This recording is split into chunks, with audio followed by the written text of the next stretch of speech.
Hmm. Let's see.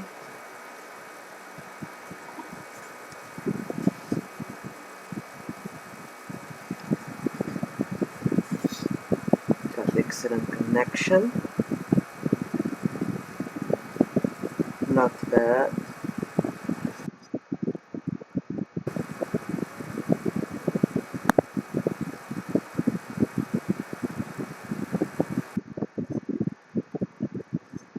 Why, why didn't the stream start yet? This is weird.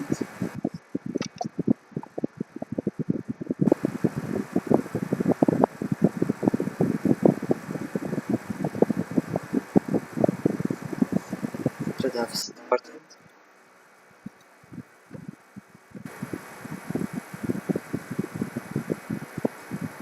Huh, strange. Here we go. Okay.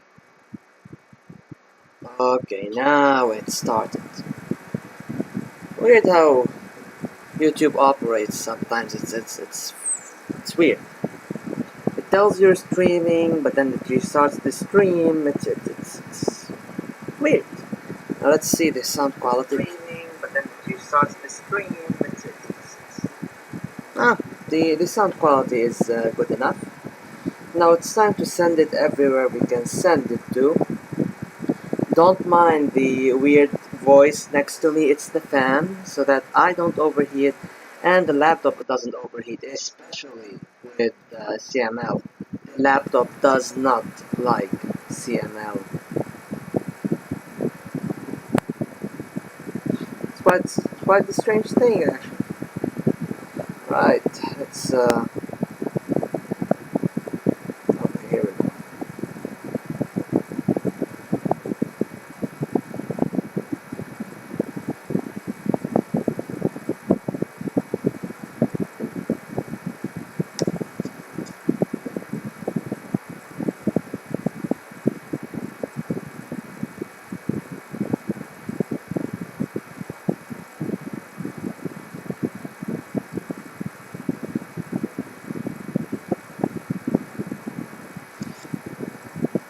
Just give me a moment. I'm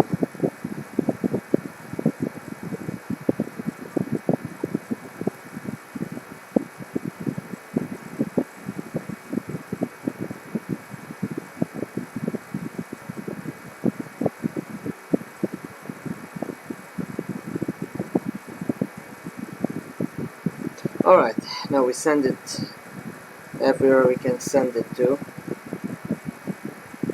You know, that stream should have happened like ages ago. Literally, ages ago.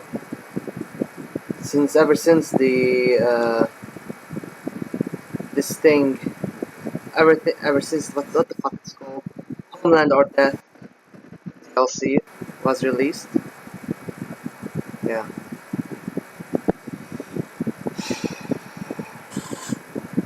I'm sorry, it's been a little bit of a hazy day today. So you gotta bear with me a little bit. Where the fuck do I send it? Okay. I can send it also here. Yes, this works. And I think, yeah, I think we're good. I think we're in the clear.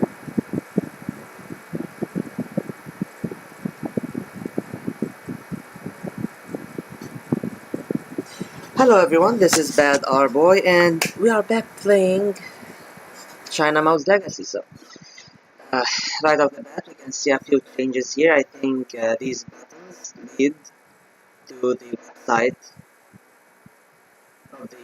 of Nostal Games. See, they used to be called Kremlin Games, now they're Nostal Games. Anyway, over here we can see that there's a new DLC, Red Gene, which I do not have, but I'd like to stream once I get. But for now, we're going to focus on everything that Homeland or Death had added, which are the South America events. So we start a new game, and by the way, we have a strategy.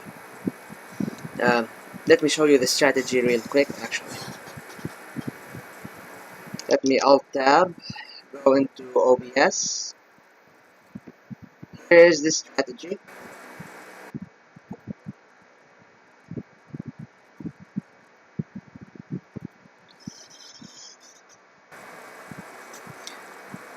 That's what we're going to do.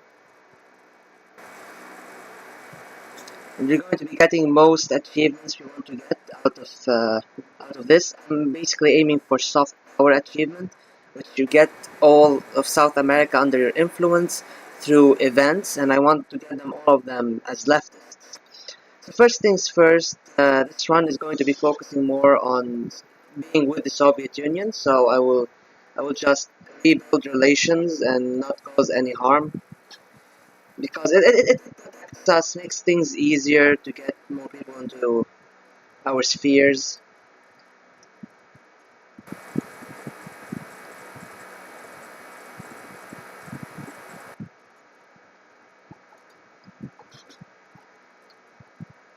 Um, that being said, before we start, I also want to say that the situation is still fucked up. You know what's going on in Gaza and the West Bank right now, and I say keep your eyes out on it, and donate if you can donate. Let's push for a ceasefire, hopefully soon. Sadly, the negotiations aren't going anywhere because of the Israeli regime. Um, no, what's more there is to say? It's all sorts of fucked up. I guess now we can start, but huh? Those weren't there when I last played.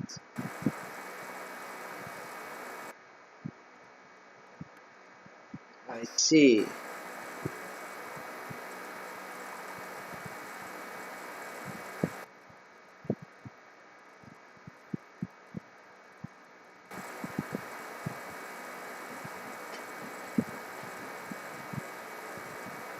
Okay, so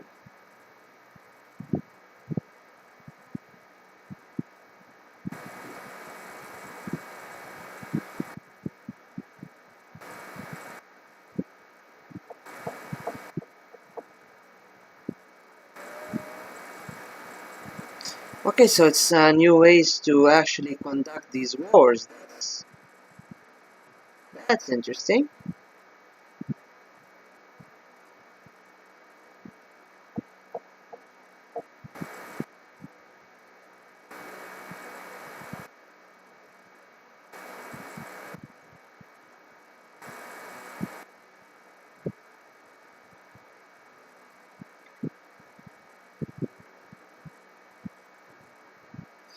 But we're not going to do any of that right now. We're just going to focus on the events we want to focus on. So first things first. Found all of this.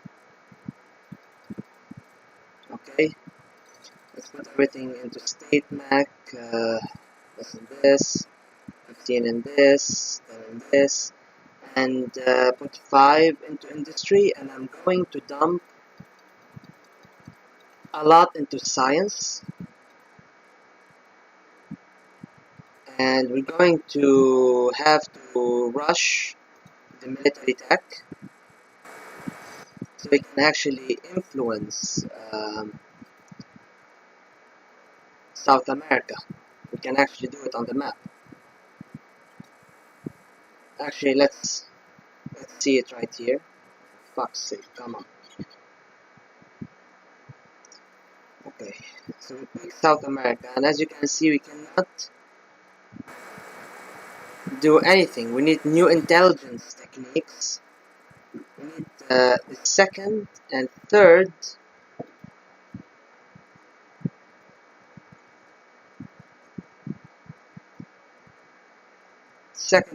intelligence. Here we go. Here they are. Deepening weapons program. We have re-equipment of the army, re-equipment of special services. Right. Hold on. Just need to make sure. Hold on. Take me back to the fucking world map. Why does it take so long to do? New intelligence techniques. Equipping intelligence 3 agencies. New intelligence techniques.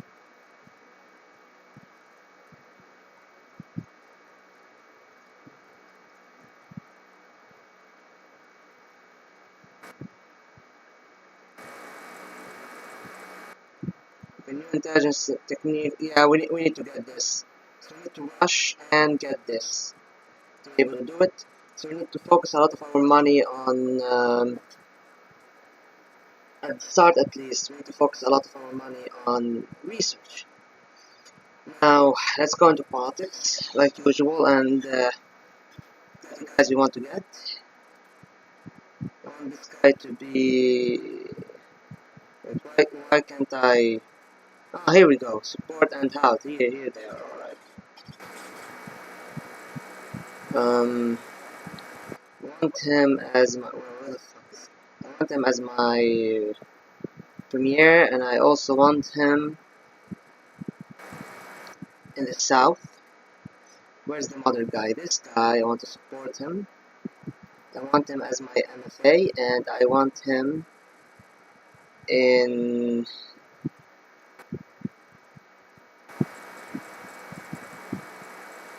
the north.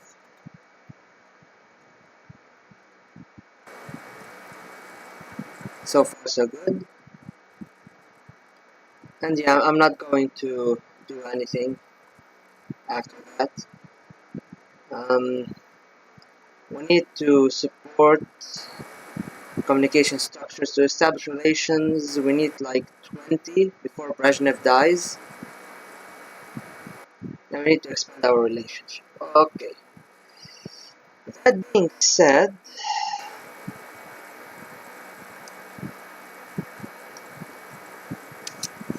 let's go back to the strategy line and let's see. So the first event would be soon in Argentina. We're going to rally the opposition, and then the second event is going to be in 1976. So we have 1977 to relax with the events, and we're going to rally the opposition in Argentina and ignore Uruguay. Alright. That is not a big deal. 5 now, we're going to gently sabotage the campaign.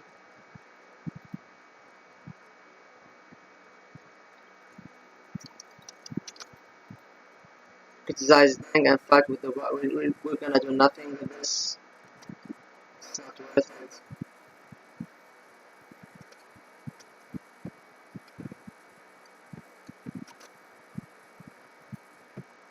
Third way.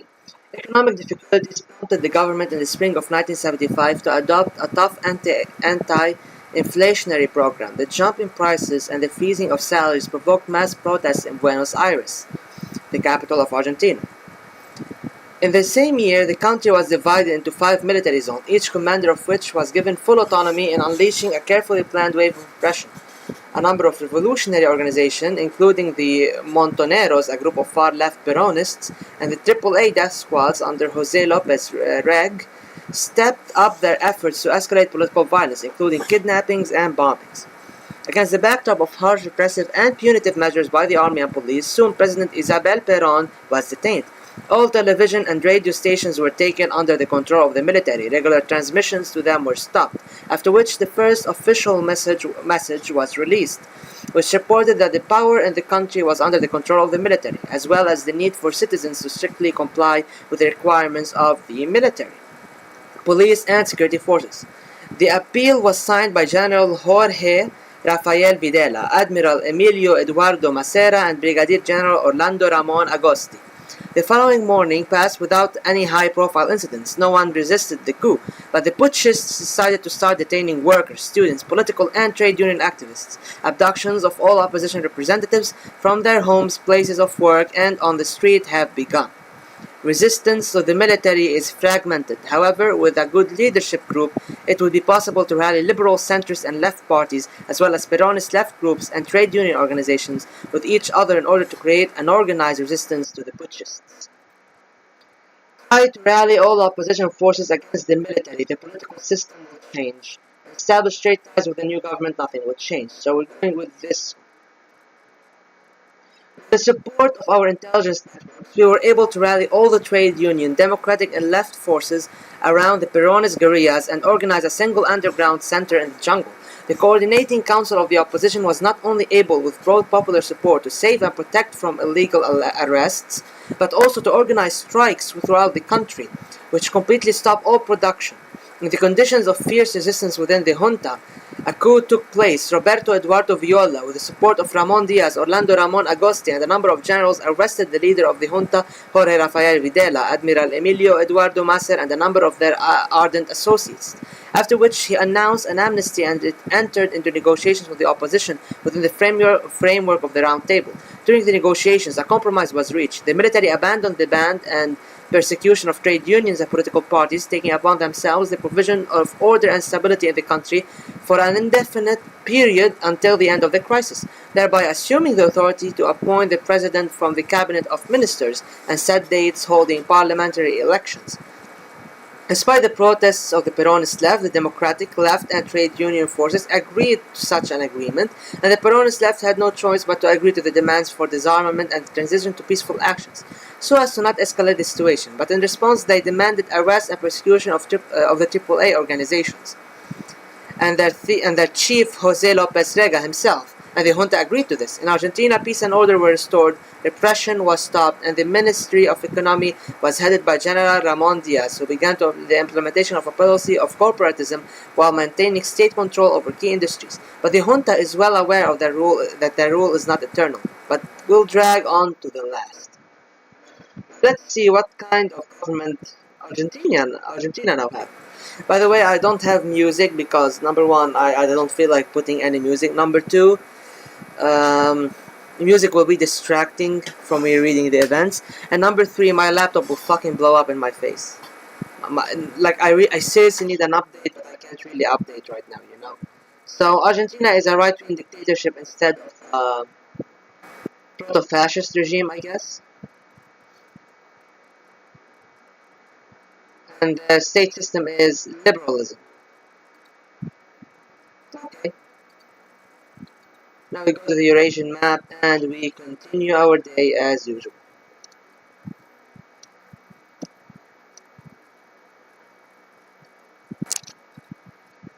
Elections in Thailand.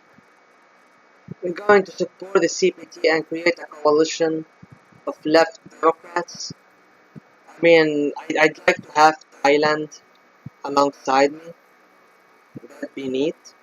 How's our science doing, by the way? Yeah, I need to go faster on the sciences, but not yet.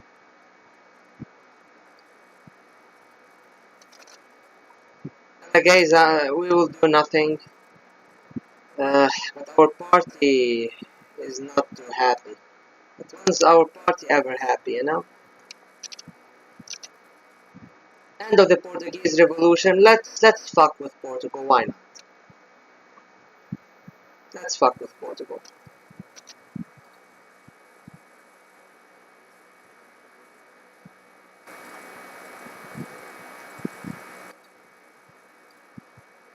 There we go. Okay.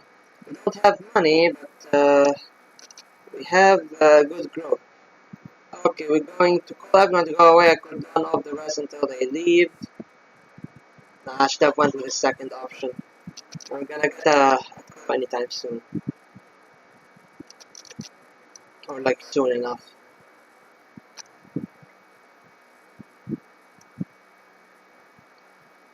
No, I actually really hate when the game starts glitching. We have the autosave on. This is good actually. Conspiracy, call upon the loyal officers. Right.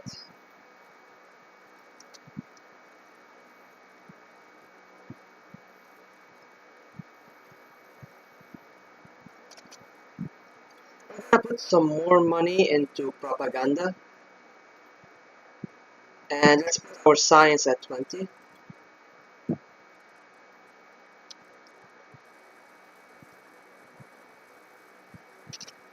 Right? Okay, the earthquake happened.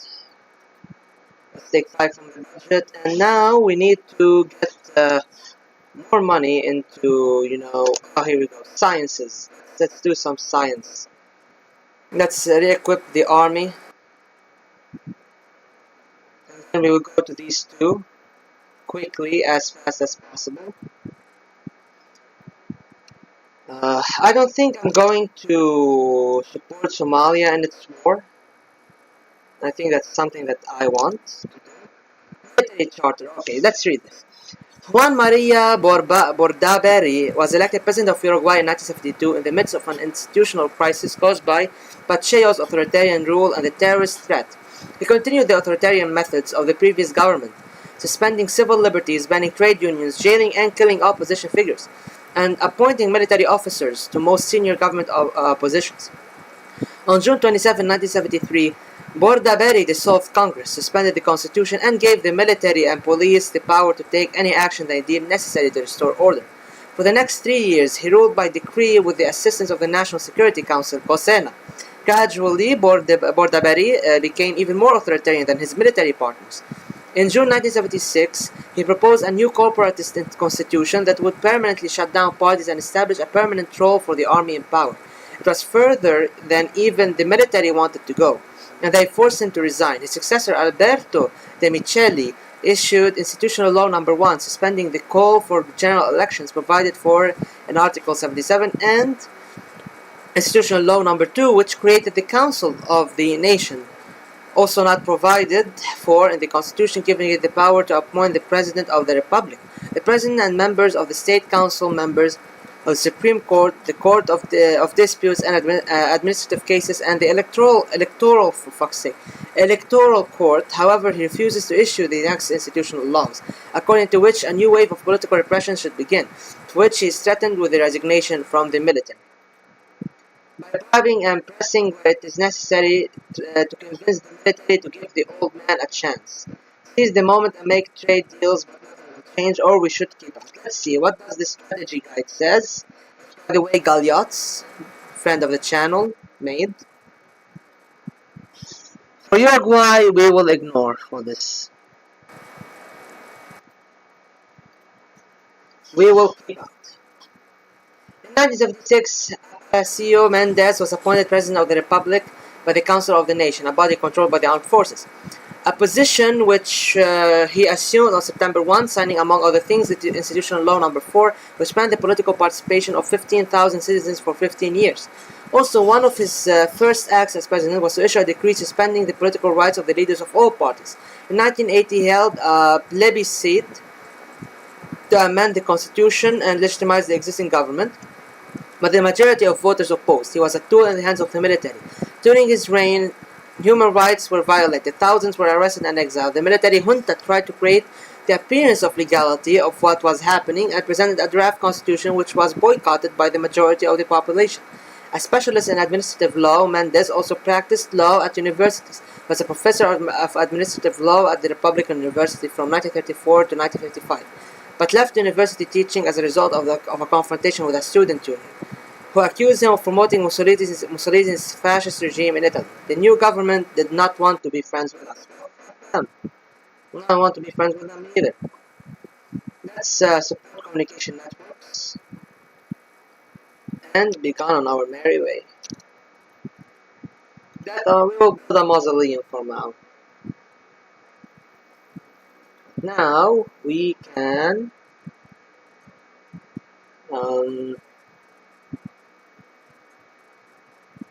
put someone in the CMC position.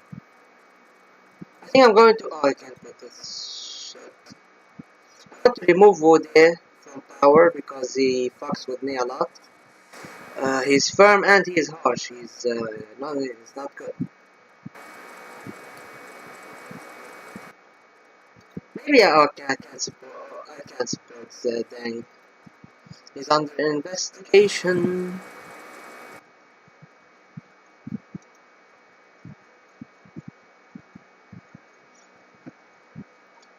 going to put Wang Doxing as Anna. I'm going to arrest them soon, so it doesn't make sense. Let's just keep it as it is. The party is not happy. The people are though, which is nice. Okay, so now let's trade with Libya. Instability in Thailand. We will provoke an uprising, and we will support the communists there because we want the trade and we want more influence. Gang of Four, we will arrest all four. So we can trade with France. That's good. I don't have good industry. Oh shit, my industry is really shit. So I'm really taking the hit here by, not going for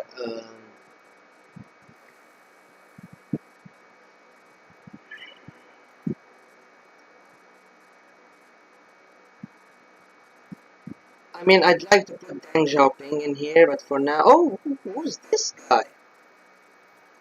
He's moderate, he's soft, he's thrifty. Oh, come on. For fuck's sake, come... I don't have money to support you anymore, dude. Like, whatever.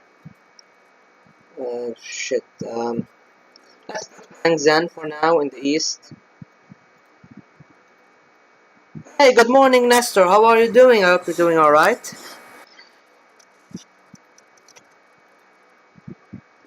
Mal remarkable. We're going to support the left wing.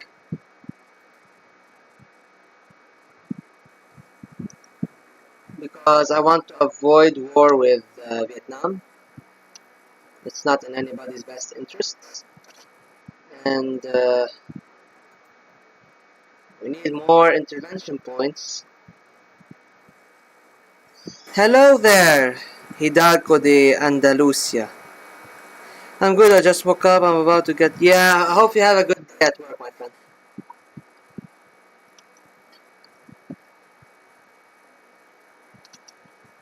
Okay, we're going to intervene. Actually, no. Should I intervene in Egypt? Actually, no, I think I'm going to put more money into science. Okay, I can't. I'm going to put more money into industry.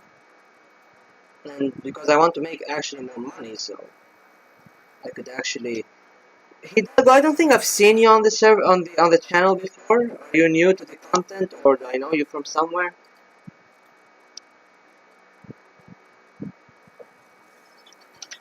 Okay. So wind of change. We will not change too much. Let's support. So now we need. Okay, so we need 20 and 70 party support, and we got the relations. This is good. Okay, so we can do this. Science. Alright, we're halfway there. We got a month to do these things. And honestly,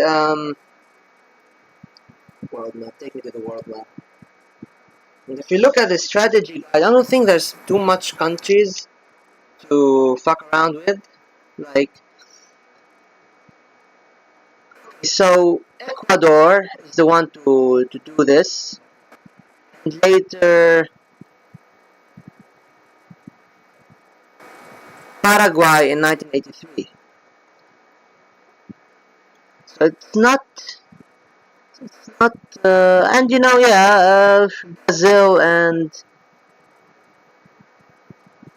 Guyana. Okay, so actually we get Bolivia. No, it's nice. So the first, so we're going to cruise through 1977 with relative ease. We're not going to do anything with USSR. I don't want to mess around with the USSR too much.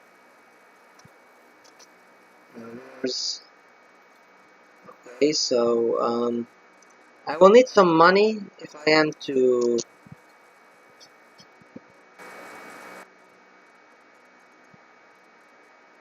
Oh shit, okay, so I'm going to need to put a lot more money into sciences and MSS. The party is not happy. And the army is not strong either. And this is not good. Enemies of my enemies.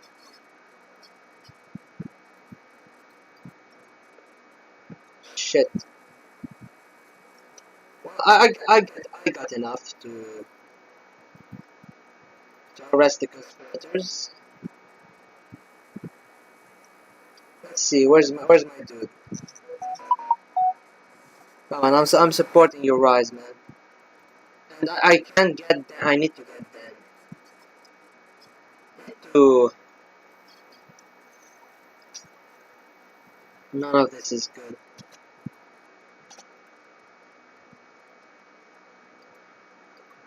Okay, so this is okay. Okay. So far, so I'm not going to also support the Philippines. I don't think I think I can. Okay. War-wise, what do I have? Ah, shit! I don't got army units. Alright. Okay. Okay. More into state Mac. More into MSS. I need to put more into the army. And the economy is shit. It's in shambles. Indian elections. Let's support Gandhi.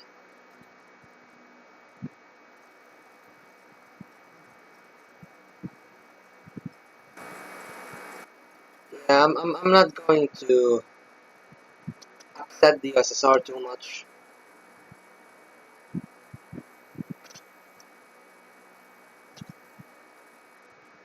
Back to the roots, let's survive a plant system.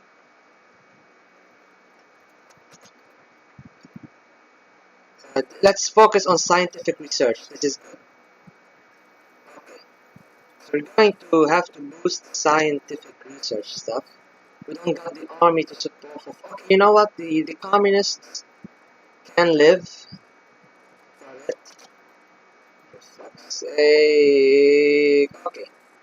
42. Let's load the game. Thankfully, we got savior. So, oh shit. Okay, so economy-wise, let's put more money into State Mac and more into the MSS. Corruption really hurts us.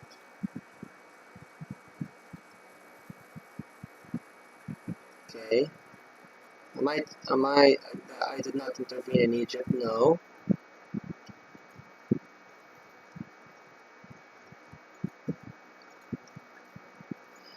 Politics wise, I don't want one. Let's put Deng or let's put Deng right next month we put Deng in government.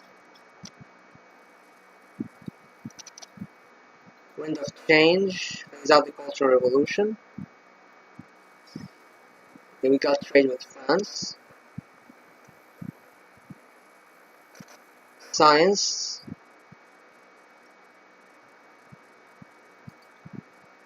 There's a penalty on this.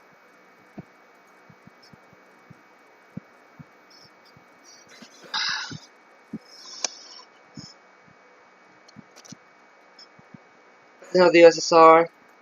We will do nothing. Let's. I don't know of these events for the USSR. I haven't really looked into them. Don't really care much for them. Like, Deng Xiaoping is our new MFA. Okay. And this guy who refuses to fucking climb up to the top.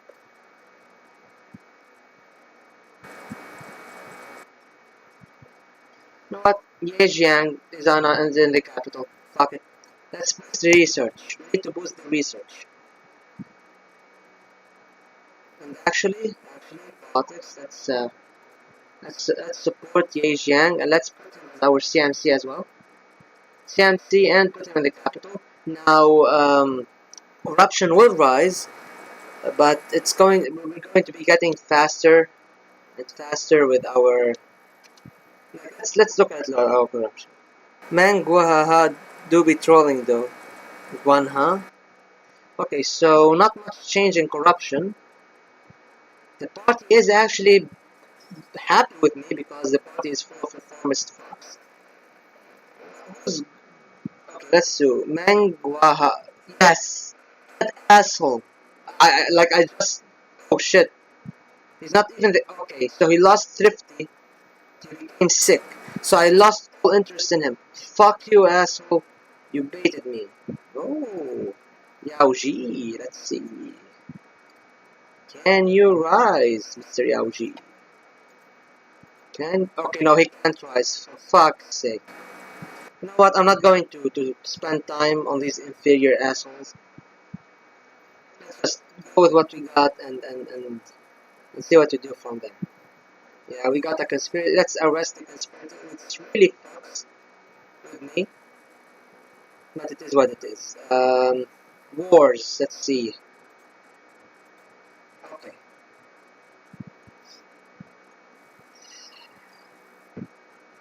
So I'm going to be investing more money into one into propaganda, two into industry, one into science.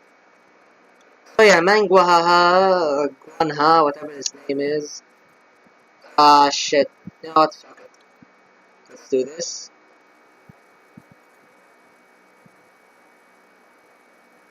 Now the party is more happy with me. How's my corruption go? Oh shit, corruption is bad. Um,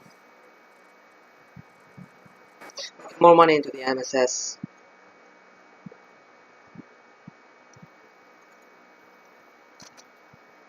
Commission on solution. Yeah, we're going to stick to Maoism for now. Indian elections, we will support Indira Gandhi.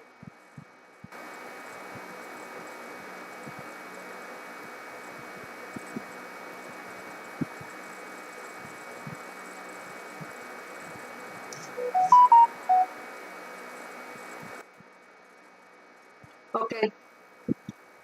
I'm going to establish relations with India. I don't want to go to war with the friends of the Soviet Union. It's against my interests. Okay, so back to the roots. Okay. Alright. There's a Brezhnevian economy. Let's go for scientific research. And let's support. I don't have his money in the budget. Alright, no problem. Diplomatic crisis. For fuck's sake, America. Okay. The party is happy, so we're going to cut their funding. And it also reduces our corruption. We will cut money from propaganda. Despite not wanting to do so. Okay, we're not going to fuck around with Turkey. Okay, the party is not too happy. End of the revolution. Limit with small civil liberalizations, which is good. Can support structures. Okay, fuck it. Let's support structures. I'm at 15. I need like 2 more to be friends with the Soviet Union. And so in Spain, I will not fuck around with Spain.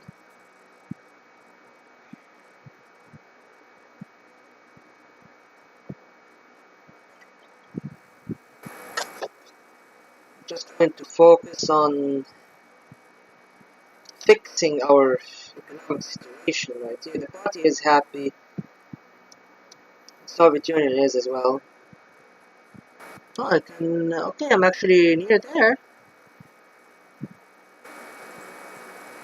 Okay, so I'm going to stop supporting the Soviet Union now. It's not in my best interest to continue supporting it. Crossing in the eyes. Shit. We could have helped Bhutto. We could have helped if I had the money.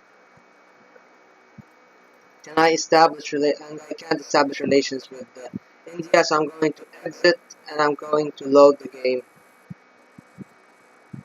No, it's right. Okay, so it's not. Okay, this is agreeable. I'm not going to support any more structures in here. I'm just going to keep some money so I can support Bhutto because I need the trade and the influence. Oh, I totally forgot there's a war going on. Yeah, I sort of forgot that. I think they can help their own up until 1979, so this is good. Crossing in the ice will help Bhutto, which is good. Now we can normalize relations with India, which gives us trade. And my biggest problem right now is that I don't have money. Problems. Okay, I'm not going to fuck around with the Soviet Union, as I said. And let's put money into the MSS, or more money into propaganda and MSS. Reduce corruption. How's our science going? Alright.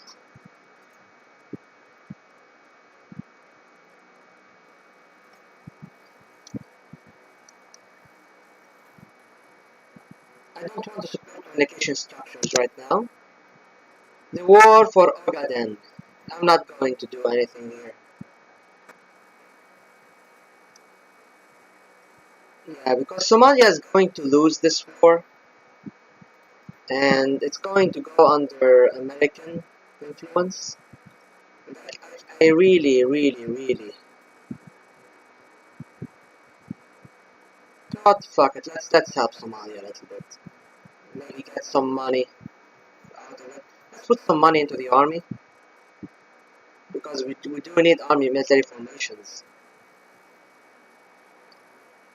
So at least relationships with America aren't dropping that drastically, that quickly.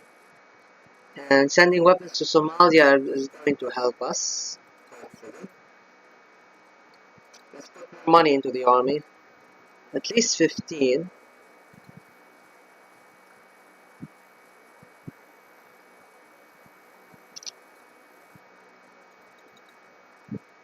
The communists will be able to hold on a little bit. Okay. Alright. So far so good. Not going to risk a drastic drop in reputation. The end of the Egyptian, we're going to help Libya overthrow Saddam.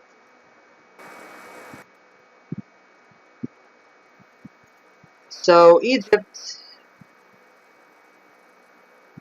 became Egypt became pro-Soviet. It didn't help us, we couldn't, spending too much money on it. It's going to break us, but yeah. Oh shit, oh wait, 1978, the Iranian Revolution happens in 1970s. Constitution of 1977. Let's adopt the progressive articles of the Constitution, make the USSR happy with us. Science-wise, let's see. Okay, so this is the last one. I'm going to do this, and then I'm going to quickly go and focus on the economy. Oh shit, soon. The fate of the Panchen Lama.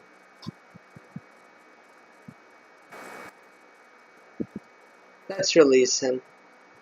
Gives us more influence.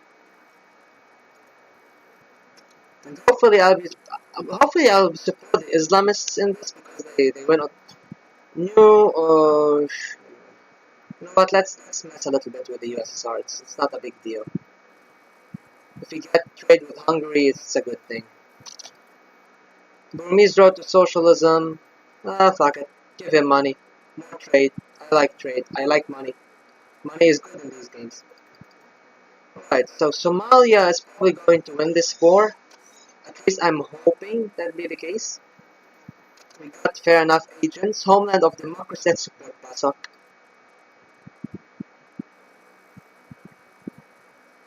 I can't start trade with it yet though.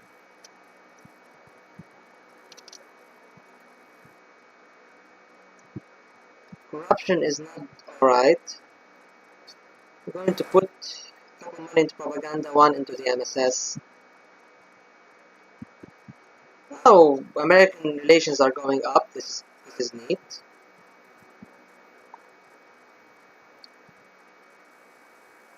Hopefully the coalition collapse will condemn the Ba'ath leadership. Do nothing more. I don't want to drop more of my global influence. It's not good. The economy, put more money into the MSS. Oh, put more money into the army.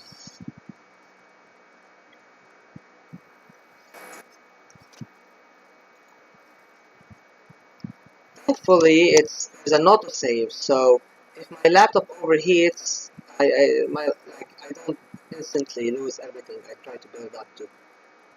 Wars. So I'm hoping Somalia can win this, like a 72. I'm going to send. No, I cannot. I cannot spare. We state Mac more into here, 2 into industry. I need more money.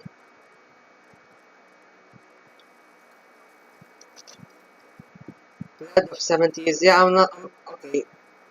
Like I said, my focus is going to be shit. Alright, now we're in 1978.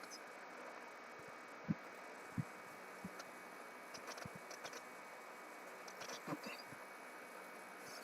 Helicopter tour. Alright, in September 1973, a military coup took place in Chile, as a result of which the government of Socialist Salvador Allende was overthrown and a junta led by General Augusto Pinochet seized power.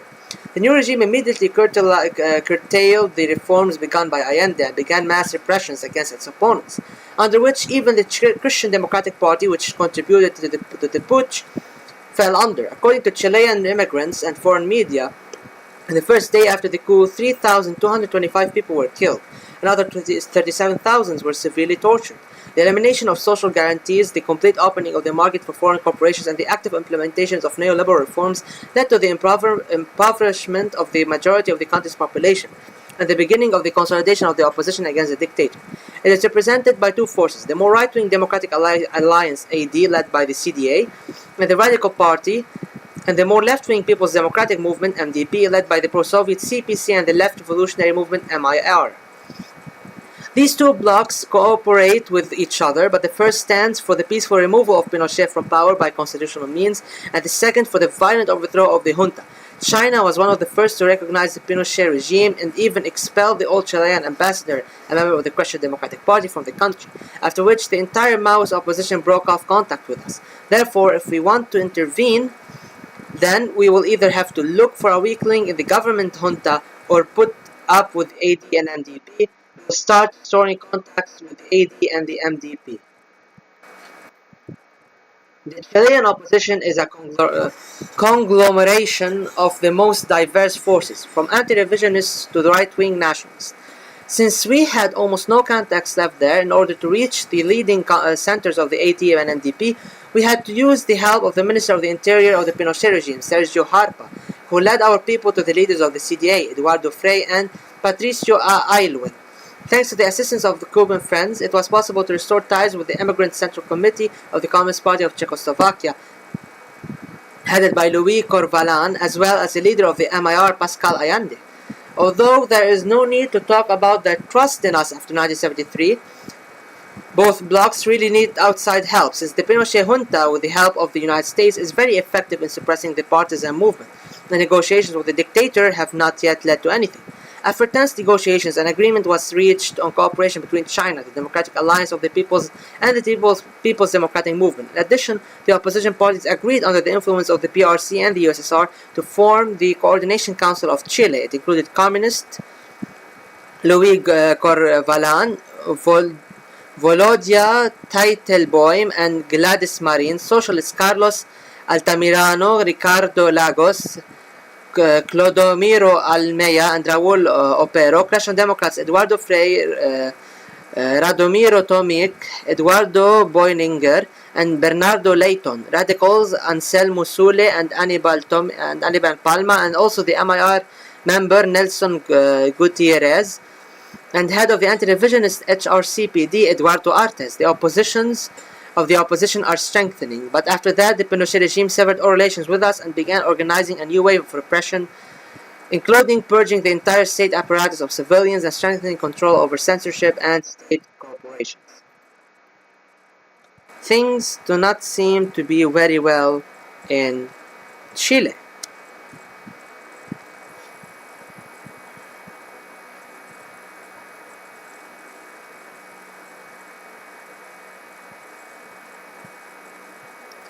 Alright.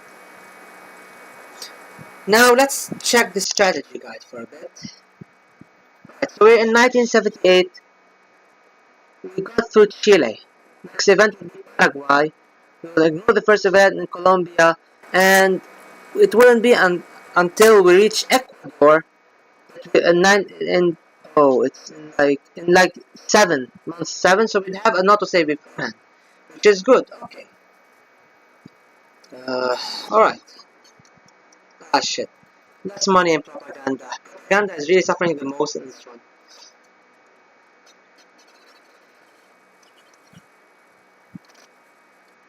Iranian Revolution.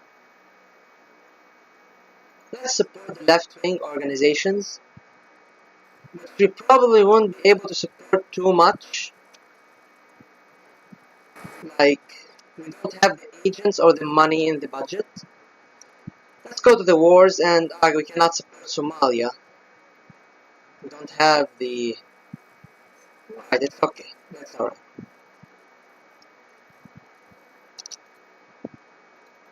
We use weapons we sell to Somalians. So let's check our sciences. Oh, shit, it's almost over. Now we can focus on the economy. Alright, okay. Alright, I'm not going to fuck around too much. I'm just going to send a one-time support thing. Anthem problem. Yeah, let's do the March of the Volunteers thing. Eternal President. Okay, so this is the Paraguay event. Alfredo Stroessner established a military dictatorship in Paraguay in 1954 with a military coup. In the first years, all opposition was banned. Mass repressions of the left, trade unionist political activists began, and a tough anti-communist regime was established. In the economic part, the Stroessner regime was inclined towards fascist methods. 10 years later, Stroessner organized a soft liberalization, forming a golden square of his supporters and establishing a civil power with himself at the head, allowing a moderate opposition that does not claim power. At the same time, repression only intensified, and the state apparatus began to merge with mafia structures, forming a cartel economy. By 1978, the impoverishment of the population intensified, and the circle of monopolists closely associated with the mafia formed in the economy. At the same time, only members of the ruling Colorado Party could arrange a more or less good life for themselves.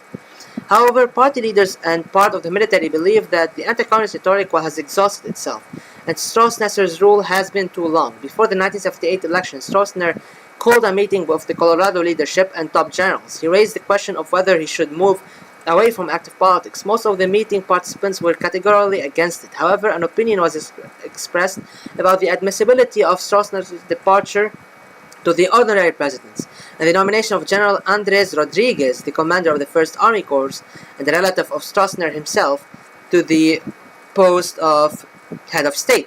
We can try to play on the contradictions between the military, civilians, and the Golden Square. Let's see what the strategist tells us. So we need to push Stroessner, first option. Note, you need them to not be in your sphere. Well, they will not join my sphere because try to play the contradiction and push Stroessner. Civilians and the military in alliance with the Catholic Church and the Pope himself were able to convince Stroessner to retire honorably by giving him the following guarantees: a nominal position of honorary president with a seat in the Senate for life, a good pension and summer cottage, and a place for his son in the new government. Having come to power in the almost uncontested elections of 1978, Andreas Rodriguez began gradual democratic reforms in secret cooperation with the U.S. Embassy and the Vatican. Further moderate liberalizations of the media, the transition to secret general elections that used to not be secret, open air, and police oversight, amnesty to some political figures. However, the main activity of the new president in his post was the fight against the Golden Square. Minister of the Interior Sabino Montanaro, Minister of Justice and Labor Eugenio Jack, Minister of Health Adan Godoy, Personal Secretary of the President Mario Abdo Benitez Sr. First of all, the Minister of Justice and Labor was dismissed and replaced by the eldest son of Gustav Stresser in order to appease the dictator. For the first time, a representative of the opposition, albeit extremely moderate, from the Liberal Party became the new Minister of Health, and Sabino Montanaro, who protested against this, was accused of trying to organize a coup d'etat, and the former Stroessner loyalist Edgar Linneo Insfran returned from disgrace, was appointed in his place, who during his resignation managed to move to democratic positions. The only one who did not fall under the purge was Mario Abdo, who served as a contact with the mafia and for the new president. The new government did not want to be friends with us. This is good.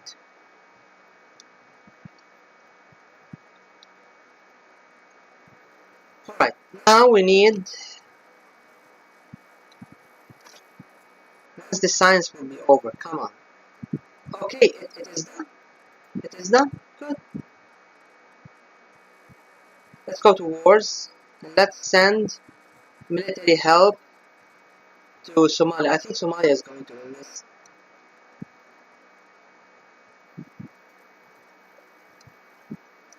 Okay, so we got the stuff we want. Now we need to focus on the economy fast. Let's go into the... Okay, so let's a couple more in. And before we continue, let's see the strategy. What do we need? So next event would be Colombia. We're going to ignore it. Then Bolivia. We're going to support Chiles. And Ecuador. We need to support unrestable development. Democratic socialism first option. Going to ignore Brazil. I'm going to support democratic socialism. So okay. So Ecuador. We need to be ready before the 7th. So after the... Yes. Okay. Good. Let's go with the project of the ultra left because it gives us the war is over. Ah, fuck. I spent all that stuff for nothing. I think I can do this guy later. Now we need to support the communists. We made a mistake. Okay. Let's support the left in Iran and let's view the situations. Power of the leftists in Iran are 33. Okay, I think they're going to win this. But we might have to support them right before the end. Let's go on the terrorists to get Moro out.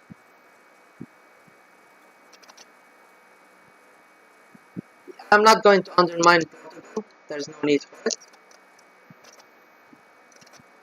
Let's go to wars and let's support, yeah, let's get the communists to a 50%. I should have supported the communists instead. This is very annoying. Alright. Let's put more money into MSS and go on from there. Cosmodromes, we do not have the resources for this.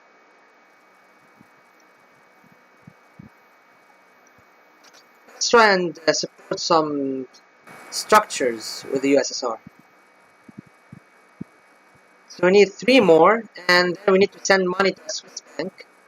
which actually changed in the new DLC. I don't know how, I haven't tried it. April Revolution. Let's just build relationship and support Sham so we can avoid the war.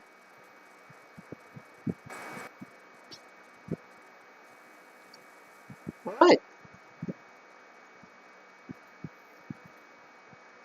Okay, science-wise, everything is alright. Don't have much in terms of military. We need to support the communists. We're not in a good position right now. Let's put more money into propaganda. But we're losing corruption, which is a good thing. It's always a good thing to lower corruption, and we're getting more industry. We need to get up to 50. Conspiracy, I'm going to arrest the conspirators. I need to build up my agent network soon. And look at my money. Alright, science.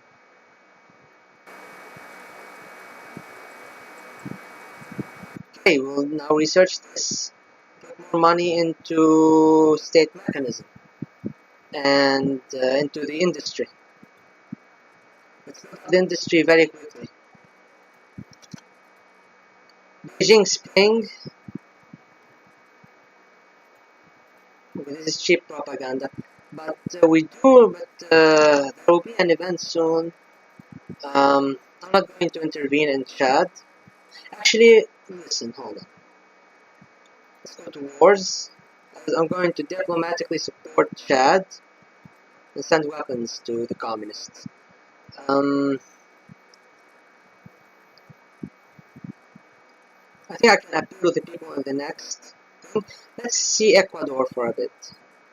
We need to have unrest more than development. Development and dissatisfaction level. We need too many agents and army power. Alright. Let's put money in the army and save up this month for Ecuador.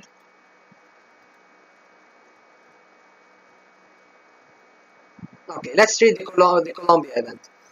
The era of the National Front began in 1958 when the liberal leader and the conservative leader wrote the Benidorm Pact, which led to a 16-year era in which liberals and conservatives alternated as president every 4 years and also divided the parliament equal, thus in fact having formed a liberal-conservative two-party dictatorship.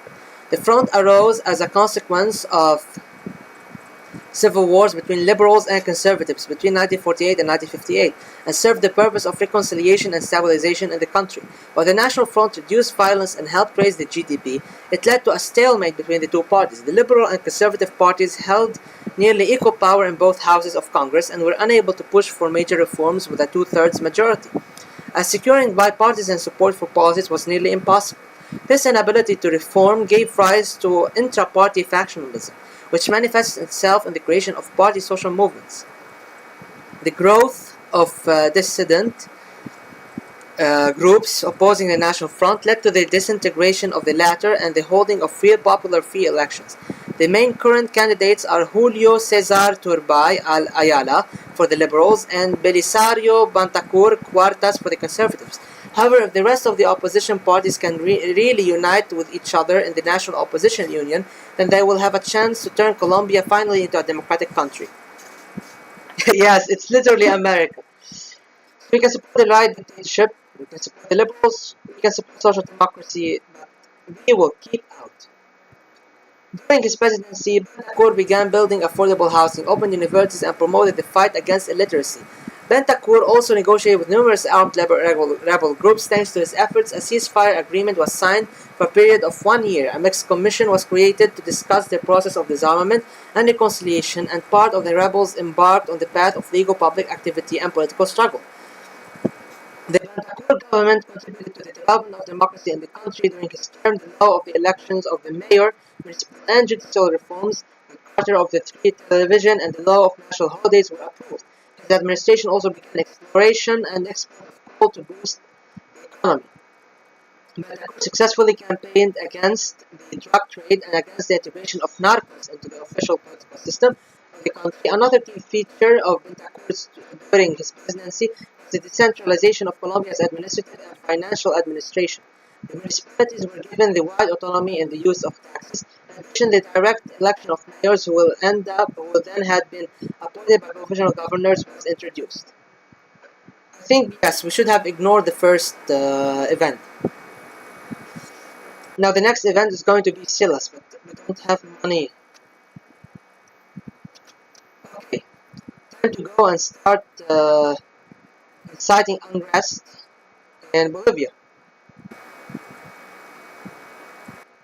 and to sabotage.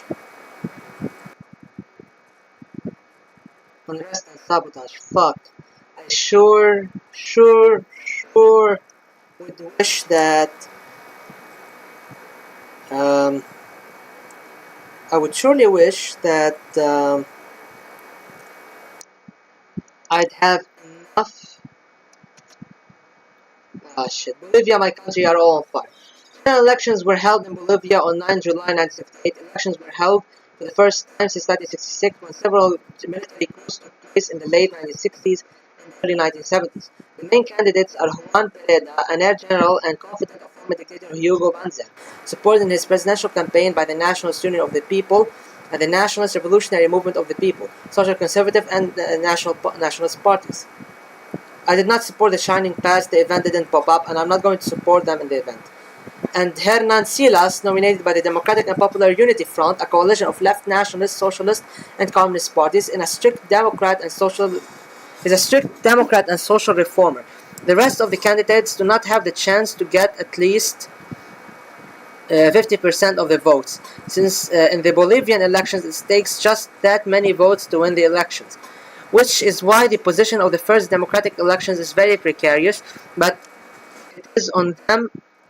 There is an opportunity to pave the way for the future parliamentary majority, and I'm hoping that my voice is not weird when I'm talking because I bit my lip a few days ago, and so it's a little bit painful to talk. We're going to support CLS. Despite best efforts, none of the candidates managed to win 50% of the votes. Since no candidate received an absolute majority of the valid votes, Congress had to determine who would become the new president of the republic. In accordance with the current constitution, the three candidates who received the largest number of votes of citizens participated in the election race. After several rounds of voting, without obtaining an absolute majority among parliamentarians, Hugo Banzer extended his term for 1 year and called new elections for July next year. And until then, he guaranteed cooperation with the democratically elected parliament, thereby calming the Democrats and the opposition, promising to finally leave in July 1979.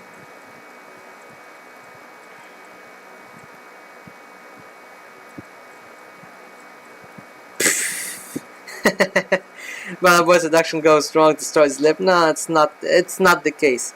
Hello there, A is O. It's going all right. I'm afraid we will not be able to pull off Bolivia in time. Um, hold on. Okay, so here's what I'm going to do. I'm going to sabotage them. I don't have enough army. Ah, for fuck's sake. Oh, hey Flurb, how are you? See, I couldn't do it in time. So we're going to have to exit, load the game again, and see how we can pull it off. Okay, doctrine-wise, I'm not going to fuck with Bolivia. Okay, okay. So here's the deal. We're going to roll back on this. Go to South America. Sabotage. More unrest and more sabotage. Shit. I don't think I can pull it off in time. This is the problem. This is a really major problem. Shit. Put more money into the economy.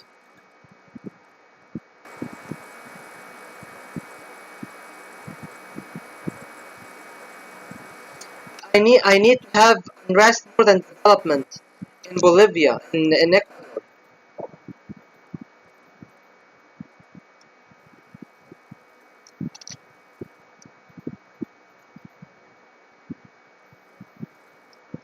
I'm not going to support the communists because I can't really support them. Shit. Going to keep out.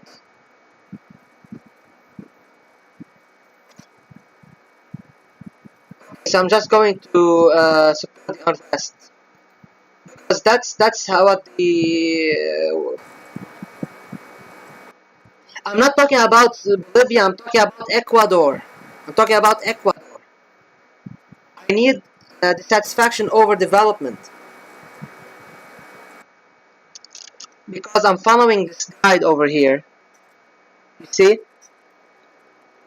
For Ecuador, I need, because I want to get it through an event.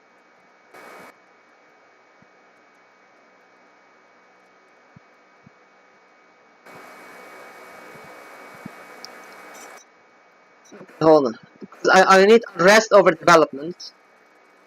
And then development over unrest. So I'm going to have to try and see how to do. I'm going to try and follow what the guide says.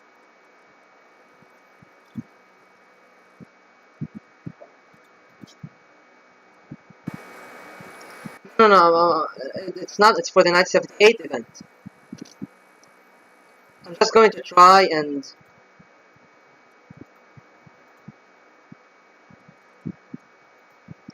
do some sabotage.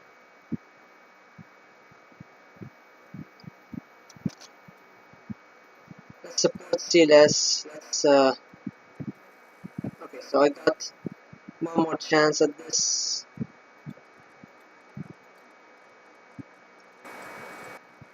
Okay, here we go. You see, in 1978, right after Bolivia, we have the Ecuador event. We need unrest over development, democratic socialism first option.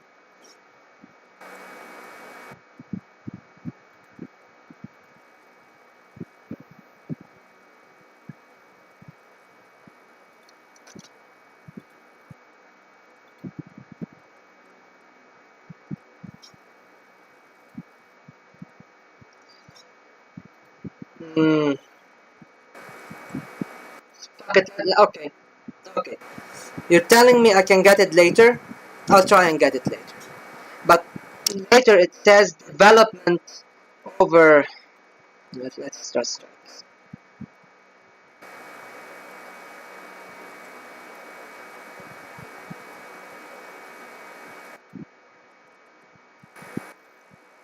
I'm going to have to exit again.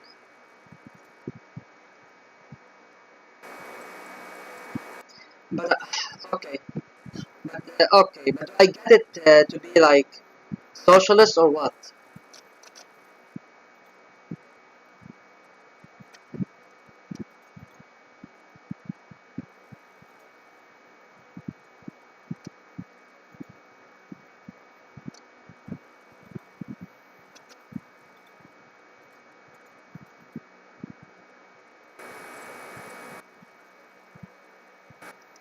Okay, I'm just going to try and pull it off here and see if I can do it right here and then keep it democratic socialist.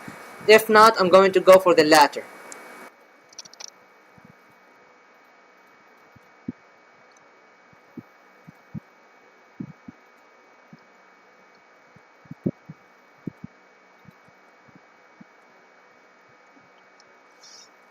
Let's see. Alright.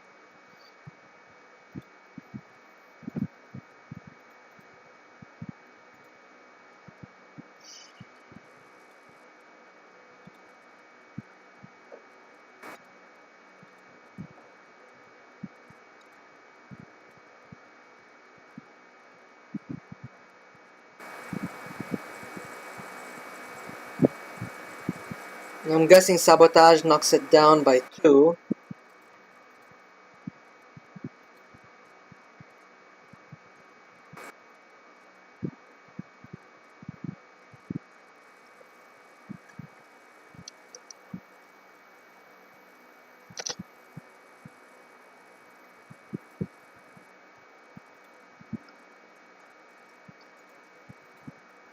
No, it knocks it down by 10.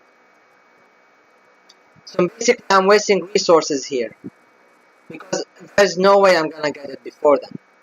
Which means we're going to go back here.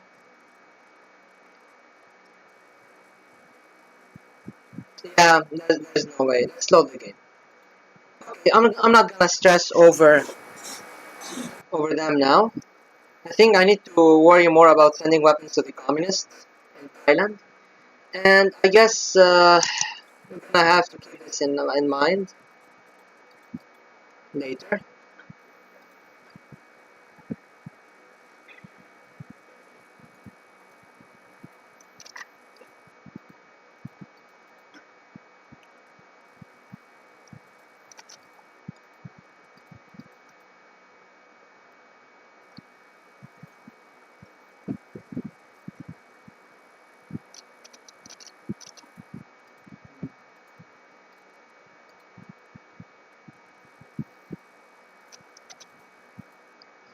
End of the oligarchy.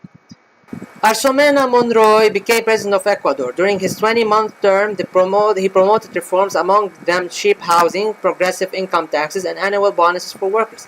His support for Fidel Castro's Cuban Revolution sparked a prolonged conflict with the National Congress and the Ecuadorian military. During his reign, he managed to restore the country's trade balance, reduce external debt, and improve the well-being of the population. Despite this, after two unsuccessful attempts to impeach him, Monroy was overthrown in a 1963 military coup. The reason for this was criticism of the US government. The military junta, having consolidated its power, organized a series of repressions and then transferred power to the civilian government of the oligarch Clemente Erovi in 1968. The elections were won by the conservative J.M. Velasco Ibarra, who then dissolved the parliament and the constitution and established a dictatorial regime, but on February 15, 1972, he was removed as a result of a bloodless military coup, after which power passed to General Guillermo Rodriguez Lara, in which inflation and foreign debt of Ecuador reached an alarmingly high level. In 1976, he was removed from the presidency by a military junta. Over the course of 2 years, the new junta gradually handed power to a civilian government that organizes free elections. The favorites are the United Forces of the People, CFP, a left-wing populist party, the Social Christian Party, PSC, cultural conservative supporting privatization and social guarantees, and the Ecuadorian Radical Liberal Party, radical liberals seeking to establish an ideal democratic state with a free market economy. We're going to keep out. Raul Clemente Huerta's presidential term got off to a rocky start as his own party, the Radical Liberal Party, began to split over different visions of liberalism and options for its implementation. In response to this, Professor Raul tried to adopt a compromise program, Freedom, Justice and Unity, which consists in an active anti-globalization foreign policy as well as withdrawal from the IMF, the adoption of a neutral military status of the country, and the fight against foreign military bases in Latin America. The establishment of a transparent rule of law with free state legal support and elective judges, reducing the influence of the army, universal access to public spending, and so on. Building a free market economy, including the full privatization of state-owned enterprises that are not in the field of social services. Such a compromise policy gave it certain results, however, could not prevent the collapse of the party. By the end of Raul's reign, the PLRE had definitely broken up into several irreconcilable currents: moderate liberals, populists, radical liberals, and social democrats. And Raul himself had to form a new government in coalition with the centrists from the PSC in 1983. Very well then, I'm gonna trust you on this blurb. Let's see, what are the next events for this year? After Ecuador, we're going to have Brazil, which will ignore Venezuela with socialism, and then we can relax until 1980. Good.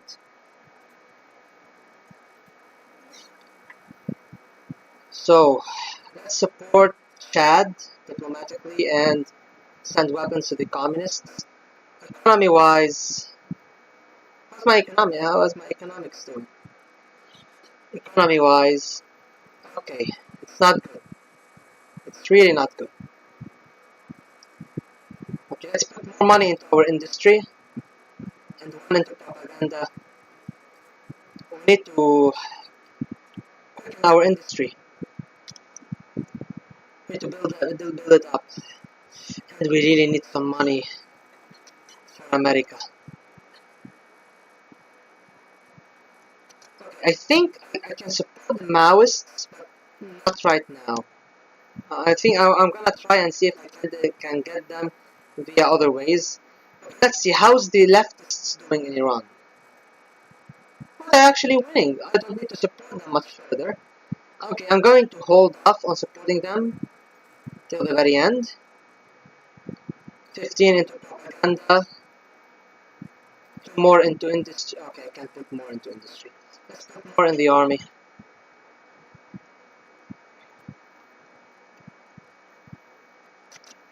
Alright, we're fixing up our economy, which is good. Okay, so all of the money that I cannot spend right now on other sectors will go directly to the budget, to propaganda. Shit, okay.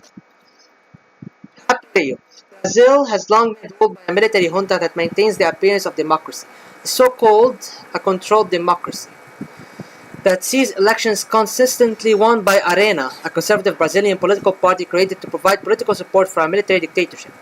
The current president of the country is Ernesto Geisel, who belongs to the moderate line of the armed forces since he preserved the military regime launched in 1964 as a transitional regime to ensure liberalism in the country.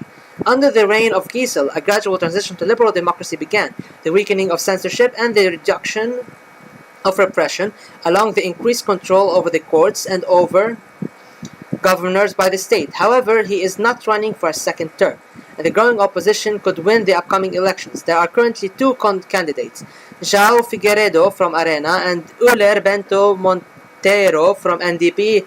João, a representative of the ruling group, intends to continue Geisel's work of gradually democratizing the regime under the control of the military, liberalizing the country's economy, and fighting the communist insurgency. On the other hand, Euler, who did not support the 1964 coup, is striving for a rapid liberalization of the regime and the establishment of free courts, being a representative of the opposition MDP, speaking from opposition positions. The restoration of democracy, freedom of speech, social guarantees, and the legalization of the trade union movement. Despite Giesel's machinations, the opposition still has a chance to secure enough votes in the electoral college. We're going to keep out. Having won, João promised an outstretched hand of reconciliation, vowed to make this country a democracy, and the first thing he did under the pressure of massive trade union strikes organized by the opposition from the NDB was to announce a broad, general, and unlimited amnesty for politicians, which allowed those who had been exiled by the military regime to return to Brazil. Shortly thereafter, he initiated electoral reform to end the two-party system, resulting in the formation of 4 opposition parties to the ruling regime. At the same time, the current legislation prohibited party coalitions and required equal voting. A voter could only vote for candidates from one party. As president, he also addressed the United Nations General Assembly, criticizing the high interest rates charged by developed countries, and also introduced an agricultural stimulus program. Many small farmers have gone bankrupt due to incentives to modernize Brazilian agriculture. Agriculture, however, was indeed modernized. Alright, very well then. Shit.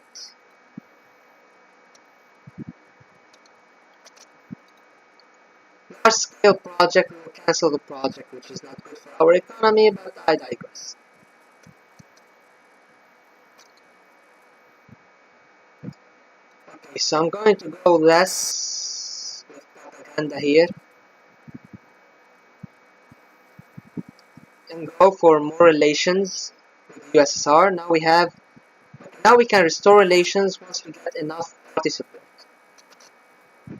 Expansion of the CMEA, by all means, stop the entry process, which is only to, increase our influence with things. Operation Galaxy, we will watch the situation closely. I am going to fuck around with Spain in other ways. Do I undermine? Now ready to undermine protocol. Okay, let's go to war, and yeah, we will send all our military to fight for the communists. I think the communists in Thailand have a secure position. We will detente with America, and we have enough money to get back to almost where we were with propaganda. And now we have 50 in industry, which means can trade with a few countries here and there, including actually Iran, and funny enough, Thailand. Outside of a civil war, I can't. And I can actually trade with the Philippines, which is good. So I get more or less secure trade, which is also pretty good. Now, even if we don't get to the Philippines, we have trade with them. Dual system. After the 1973 presidential election, it became clear that Venezuela had a two-party system, in which only two parties had a real chance of winning the election. Even under these conditions, the left parties, de facto the third political force in the country, again do not have a chance to win the elections if they cannot agree on the nomination of a single candidate instead of four. In general, at the moment, there are two main candidates. Luis Herrera Campins from the Social Christian Party, a supporter of strong state intervention in the economy, the development of oil exports, and the fight against British influence, and Luis Pinheira Ordaz of Democratic Action, who criticizes the IMF and the World Bank for unfair demands on countries and for the global oppression of ordinary workers. And if a miracle happens, and all the leftist forces unite, then the popular critical journalist Jose Vicente Rangel has a chance to head a coalition of leftist government. We're going to go with Rangel.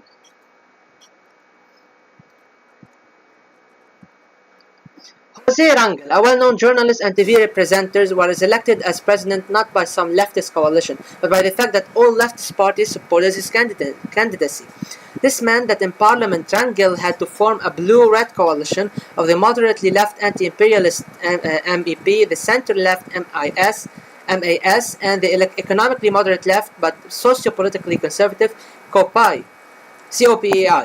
The new government focused on further democratization and liberalization of the political, legal, and judicial system, as well as strengthening antitrust laws, in particular in the media and radio and television broadcasting. The sudden drop in oil prices led to an economic crisis in Venezuela, which caused the coalition to collapse.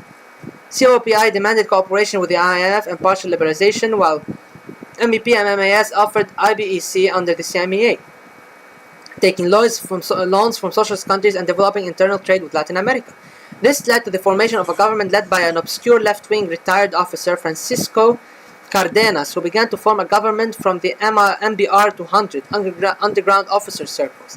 The people called this government the first military. Despite fears of possible radicalism, the military coup did not happen. Only extraordinary economic measures were introduced for a period of 200 days. The government took personal control of the monopoly on foreign trade, thereby stabilizing the country's trade and currency's balance. Despite the temporary deadline, this led to multiple protests from liberals and conservatives, after which Jose Rangel promised that he would no longer run for president, stating that politics was not for him and he wanted to return to journalism. Now we got the first country in our sphere in South America, Venezuela. And I think for now we are safe. The next event would be about what's the situation like in Iran. Yeah, the leftists are going to win this fight in Iran, unless something really bad happens. Yellow Scorpion, we support the moderates because we're going to be joining the Soviet sphere either way, so let's not provoke Vietnam. Let's reach 1979 and everything will be dandy. Science, alright, let's see. We're in 1979. So far so good. So let's focus on the army and go into the economy. Let's put 20 in propaganda. Let's view how things are.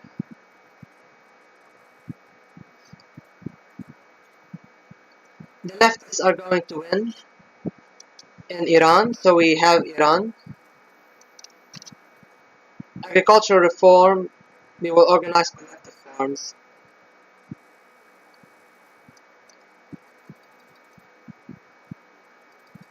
I'm going to go 10 on propaganda because I really want the rise of Guofeng. Guofeng will suit us. I'm not going to fuck with what works. Circle, we will not negotiate with the mafia. There's no need for it. I can actually trade with Grenada right now, so I'm not going to pull any moves there. The communists are doing alright here. I'm going to send money to the Swiss bank. The fate of Shenyun, we're going to leave Shenyun a lot of fucks. We will rehabilitate Pengzhen. I love Pengzhen. I really like Pengzhen. Going to politics. Pengzhen, my beloved. Pengzhen is better than Wang Zhen. Where's Wang Zhen? Where's Wang Zhen? Yeah, I don't want him. I want this guy as my MFA. No, no, no, no, no, no. Deng Xiaoping as my MFA, Peng Zhen as my CMC, and I want, instead of Wang Zhen, I want...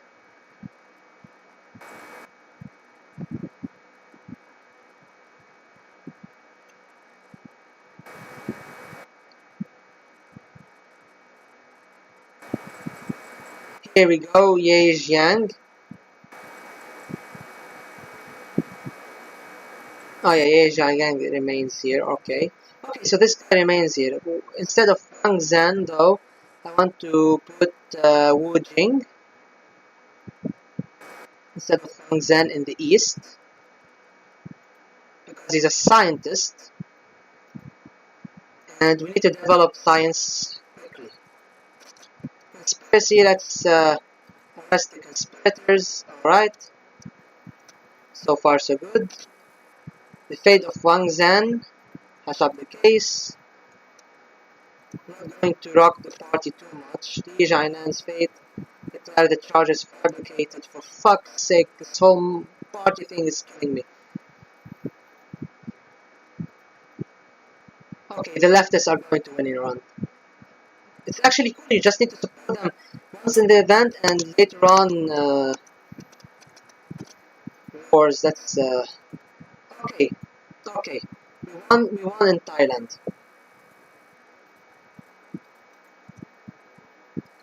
Which is good.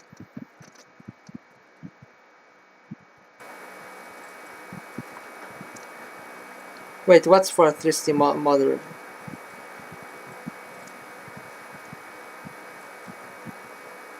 Yeah, Peng Zhen is good. He's moderate, he's thrifty. I mean, what could go wrong? I mean, how's it doesn't help our relationship with America. Hold a meeting and negotiations with the PRC and Vietnam. Now we can establish relations with the USSR, and we need to do it quickly. Yes, we need to do that quickly. So we need we're going to defund propaganda and defund science a bit.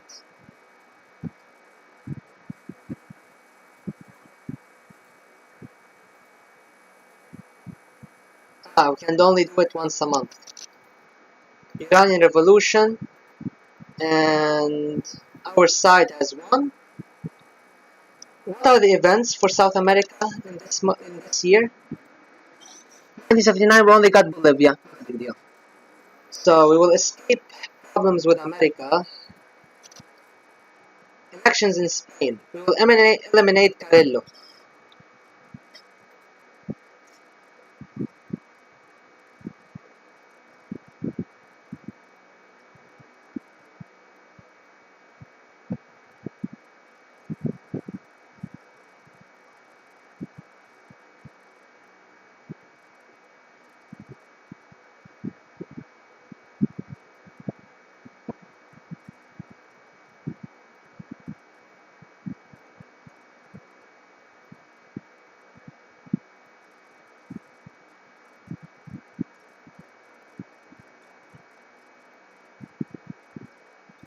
Okay. So now we can have trade with both Portugal and Spain. We don't need to undermine Portugal, and we got trade with Spain, which is good. We get more money. which is always good. And I'm going to... what should I defund? I'm not going to defund anything right now. Just going to...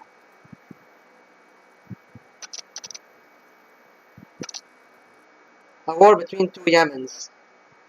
Let's support South Yemen.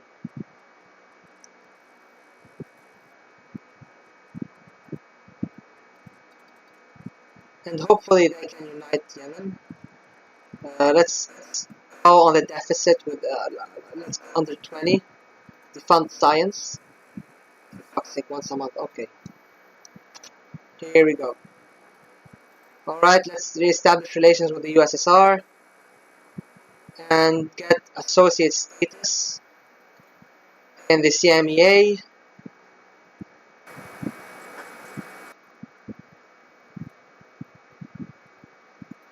And how's my economy doing? It's going up. Science back to 20. Corruption is going up because propaganda is in the shitter right now. My Grenada, I'm going to ignore it because I already have trade with Grenada. It makes no sense.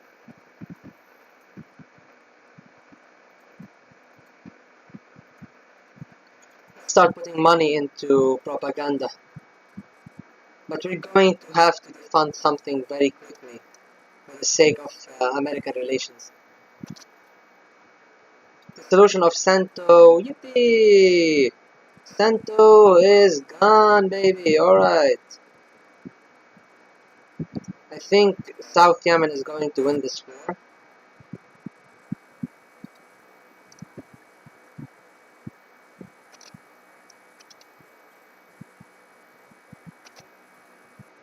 It's time to detente. And I think it's time to put Deng or Tang Zhen as our MFA.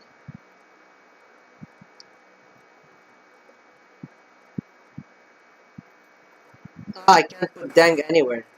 Good.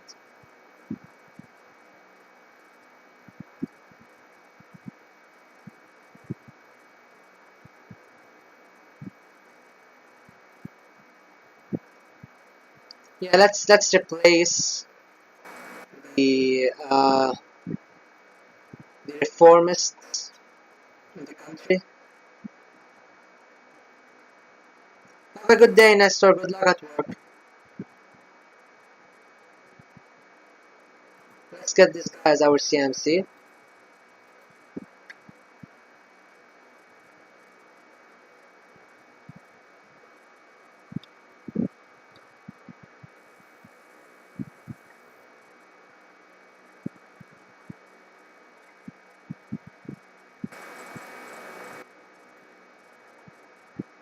Okay, I think it's time. It's about time we did some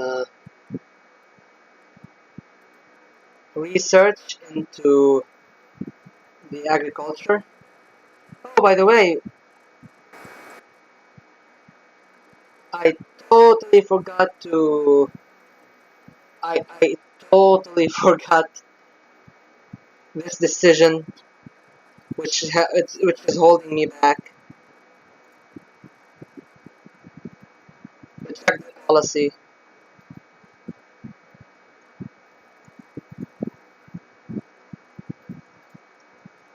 Corruption is growing.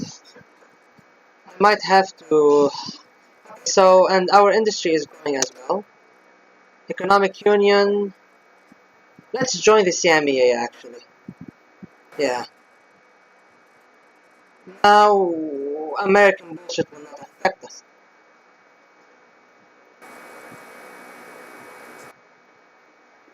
Okay, so we can get them in the CMEA, and it doesn't mess with the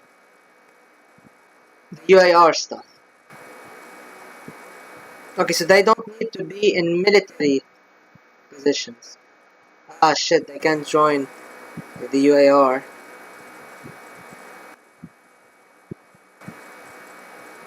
Okay, that's okay. No full UAR this time, unfortunately.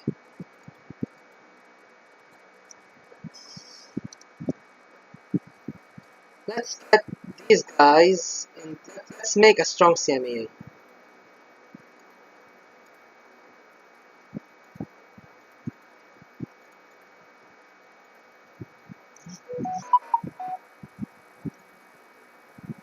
With the relations with Lao, and now they are in my union.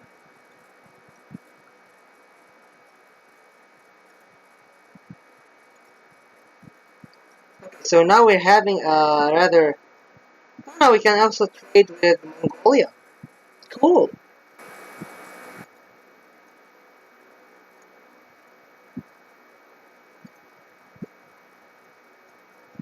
Okay, so I'm going to defeat Libya. Actually, yeah, I'm going to defeat Libya here. And maybe I can get them. Yeah, no, doesn't work. Grenada, what about you? Join our union, buddy.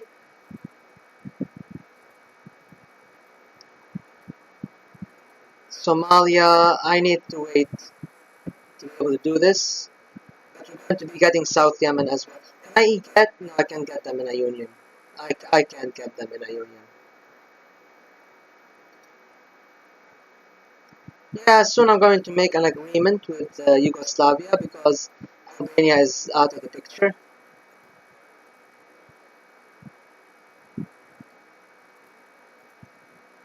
Actually, I can also support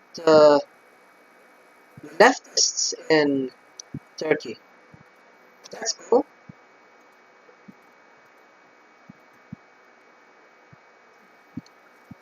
And seems like the Americans will not bother us now. Let's establish contacts with the far left in Turkey. And let's start reinvesting money into propaganda. Okay, so things are looking up for us. And now we only have one event this year, and it's Bolivia. So it's not a big deal. German autonomy in Kazakhstan.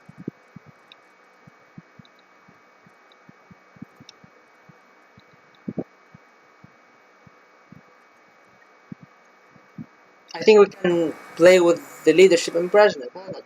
Recently sent to the Center Committee of SPSU all the information about the upcoming performances in the Kazakh SSR, pointing to the involvement of the entire party elite and of their public. Our warning was taken into account. So on June 16, okay, we introduced units of internal troops in the Ministry of Internal Affairs and the SR, which prevented the demonstrations. Kunayev was summoned to Moscow, but after the conversation with Arvid Belche and Mikhail Suslov, he wrote a statement asking to be released from all posts and connections with the state of health. I think we're doing good. I'm not going to join the Warsaw Pact.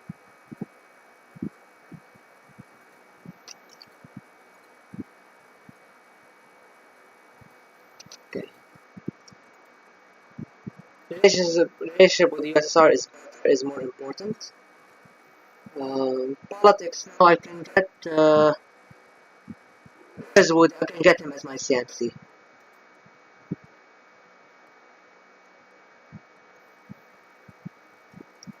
Oh, the party is really not happy about that. But it's okay.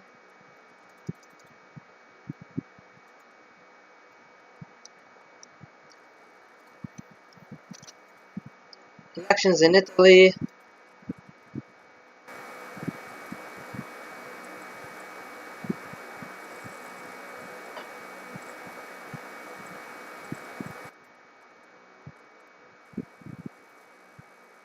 Yeah, okay. We can get them into the Union, but not the Alliance. We don't want them in the Alliance. Okay. We can do trade later with Egypt. Underground city. I'm not going to rock the party too much. Diplomatic crisis organized at the taunt. Fuck you, America. Less on the sciences.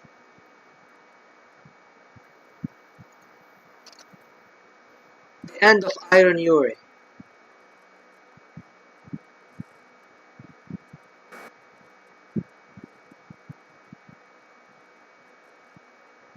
Okay. As you know, Leonid Brezhnev has just traveled to Vienna to negotiate the SALT II agreement with US President Carter. Of course, the imperialists will not do any strategic offensive arms limitations, but we are not interested in this. Brezhnev will spend enough time abroad so that he can strike at the all-powerful head of the USSR KGB, Yuri Andropov. He is known to be a supporter of the gradual improvement of Soviet-American relations and the conduct of large-scale reforms on the Hungarian model. Now, Andropov is beginning to be regarded as the most likely successor to Brezhnev. So there are two ways to get him out of the way, either physically eliminating him under the pretext of dying from kidney failure, or trying to push the main ideologists of the CPSU, Suslov, and the head of the Ukrainian party, Sherbitsky, who are in the extremely bad relations with the head of the Soviet secret police, to the convocation of an emergency plenary session of the Central Committee of the CPSU, and the rout of Andropov on it, headed by Colonel General Vitaly Fedorchuk of the Ukrainian GDP, submits to Sherbitsky that none of his allies, so the chance of success are quite high. Alright, we use this. As soon as news came from Vienna about Leonid Brezhnev's arrival in the capital of Austria, the 8th Main Directorate of the KGB of the USSR, by order of the first Deputy Chairman of the Committee, General Semyon Sigun, disconnected from the government communication, thus completely isolating the Secretary General from information from the USSR. Meanwhile, with the help of the opposition in the KGB, Mikhail Soslov and Vladimir Sherbitsky quickly gathered the Emergency Central Committee plenum, in which Yuri Andropov was accused of the transformation of the KGB into a personal shop, the preparation of an anti-government coup, communication with the CIA and Israel's Secret Service, and the slandering of Fyodor Kulakov and Pyotr Masherov, etc. We quickly organized information support of the plenum, adding fuel to the fire with publications of revelatory material about Andropov. The dumbfounded head of the KGB tried to resist, but after the speech of Vladimir Shebritsky, who directly accused Andropov of preparing the murder of Brezhnev, he realized that he had lost. The plenum adopted the decision on the withdrawal of Andropov from all posts, expelling him from the party and arresting him. The new chairman of the KGB of the USSR is headed by the Ukrainian KGB, Vitaly Fedorchuk, who began mass cleansing of Andropov's staff and replacing them with proven employees of the Republican committees. Perhaps our most dangerous enemy in the USSR is now completely neutralized. Good! How's our economy? Oh, shit. Yeah, sorry, propaganda needs to go. Okay, but we're doing good in the industry-wise. And again and again and again. Together with the determination of a new date for the elections, it was announced that the Constitution of 1967 would be the constitution in force for them, and the acceptance of the conditions established therein for participation as a candidate. The electoral formula system that was applied in the 1979 elections was a simple private or distribution system. The biggest innovation in voting in the 1979 electoral process was the introduction of a multi-color and multi-character ballot. Previously, each political party had its own ballot paper, which opened up ample opportunities for manipulation. At the moment, the most popular candidates are Hernan Siles Zuazo from the Democratic and Popular Unity Coalition, which includes various parties of the Bolivian left, and the candidate himself will adhere to the moderate Democratic left, and Victor Paz Estensoro from the Revolutionary Nationalist Movement Alliance, a right-wing nationalist conservative bloc. Victor himself was 3 times the president of Bolivia, not in a row, before the military coup, and earlier the Minister of Finance. And adheres to liberal conservative views. If none of the candidates gets 50% of the votes, then the parliament will choose the president, and his decision depends on what happened in the parliamentary elections last year. We will support CLS. The result of the vote was a virtual draw between Hernan Siles and Victor Paz. Since no candidate received an absolute majority of valid votes, the Congress elected Hernan Siles as the new president of the Republic for a 1-year term, under pressure from the military, setting the next elections to be held in June of the following year. The new government was formed from a shaky interim coalition of left, social liberal and centrist parties, with Lydia Gayler as head of government. The provisional government was forced to cooperate with the military in order to avoid a military coup, maintaining the funding of the army and at the proper level and not interference in the internal affairs of the generals. At the same time, a moderate liberalization of censorship, the arts and academia was launched, as well as the improvement of the protection of the labor rights of workers and women throughout their through their organization of the labor code and the introduction of social laws. But this shaky coalition is unlikely to last beyond the next election. And with that, we finish our only event for the year, which leads us to 1980. So you have Suriname with state socialism. So we only have okay. So in 1980 is going to be a very smooth year for us. We don't have to mess around.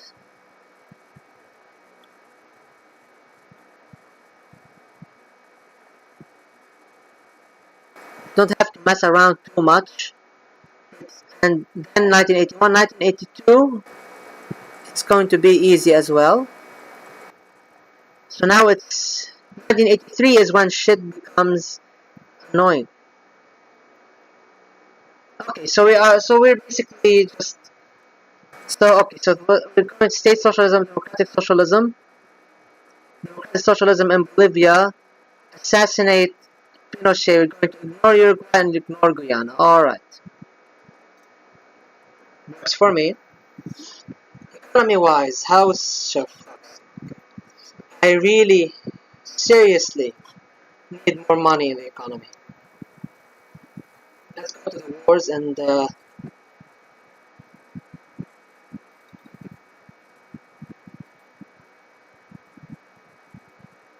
support the victory of South Yemen. Now we have trade and now we have union with Yemen. Good money. Let's establish relations with Jordan too. It's a shame I can't establish trade with these guys yet.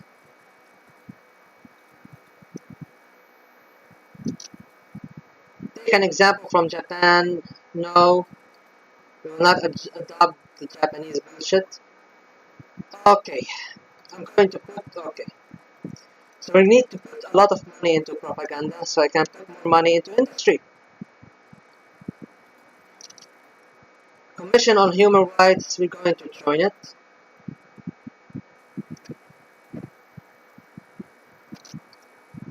Alright, let's get rid of the shit keeping us down.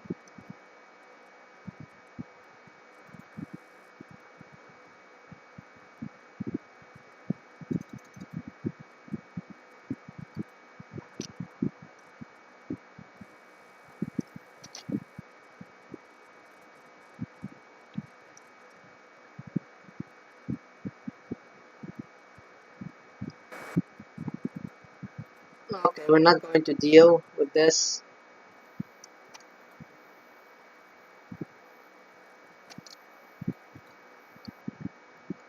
I need to quickly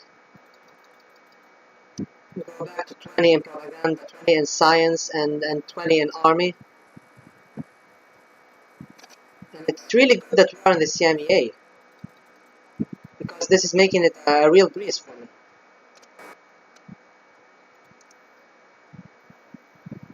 So I can recover from tiny detente. But I think for now I'm going to replace Wu De with Deng Xiaoping as my CMC. So I can appease America and the party a little bit.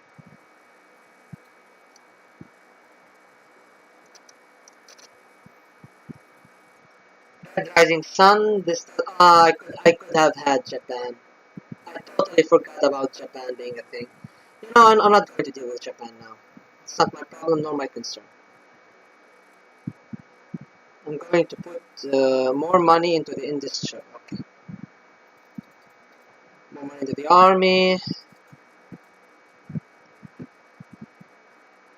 And soon I'm gonna be trading Subway in China. We have more important tasks. Can I actually trade? Yes, I can trade. Okay, good. We're going to arrest the conspirators.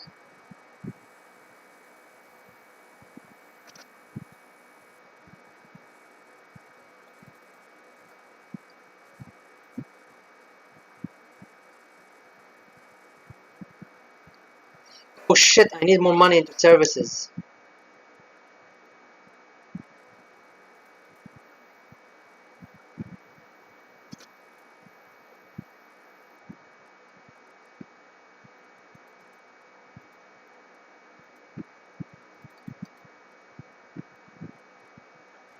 So the industry, okay, so soon we're going to be able to trade with a variety of countries.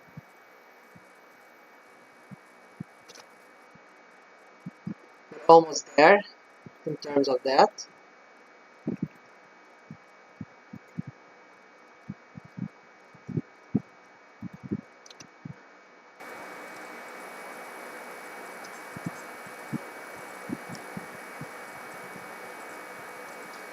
How long have I been streaming? I think for like 2 hours now.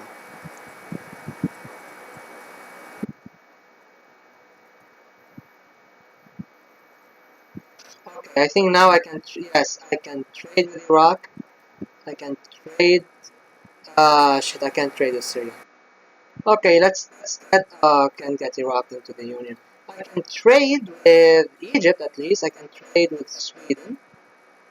I can trade with South Korea. I can trade with Indonesia. I can trade with Singapore. And I can also trade with Malaysia. And I can get them into my union. Okay. So, okay, don't really, this isn't really the focus of my playthrough. The focus is South America. Okay, it's not bad, you know, to have trade with these guys. But I want trade with Syria. So I'm going to put Tang Zen as my premier. No, wait. You know what? I'm going to put Wu Dei as my MFA and Tang Zen as my CMC and see what happens. Because I sort of want to purge Deng Xiaoping and his faction. It's not a big deal, alright. America doesn't like me, but fuck off. America, I don't like you either. I don't think I'll need any of this. But let's do this. Economy. Alright.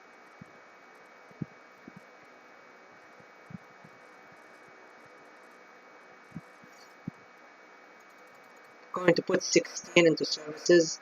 Agriculture is alright. I wish people spoke in the chat more, you know, so I don't feel like I don't exist. I'm gonna put more into propaganda.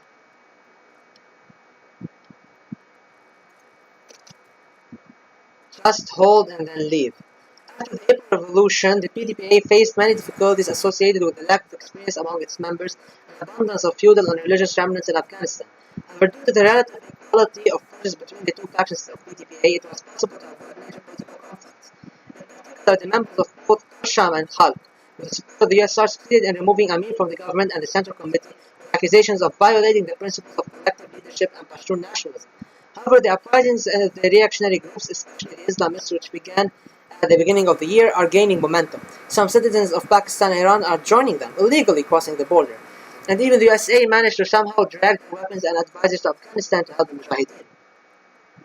Under these conditions, the USSR, at the numerous requests of the Afghan leadership, decided to the introduction of the truce, a small contingent of its troops, which would have to guard important military installations and cities, freeing the forces of the DRA army to fight the rebels. It seems that their large-scale participation in hostilities is not expected, but the West has already condemned, calling it an invasion. We support the entry of troops. Contrary to the voices heard from around the world about the invasion, we decided to support the entry of Soviet troops as it aimed to ensure peace and stability in Afghanistan, and is absolutely legitimate according to the Soviet-Afghan Friendship Treaty. In the West, of course, we were called accomplices of the bloody regimes, but the USSR thanked us for our support.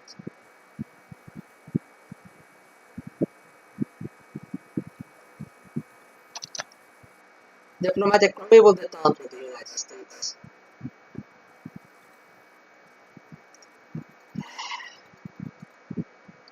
Yes, and propaganda always takes the hit. But soon, there won't be much of a problem. I think I'm going to now dunk a lot of military support into um, Chad.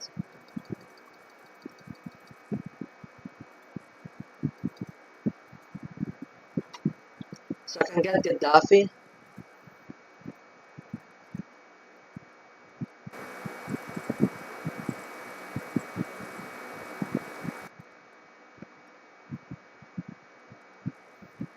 So now we can get Gaddafi into the Union. Goodbye, our sweet Mishka.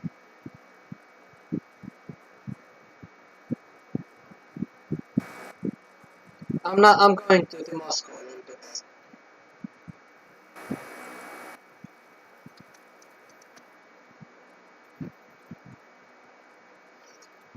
I need more money desperately.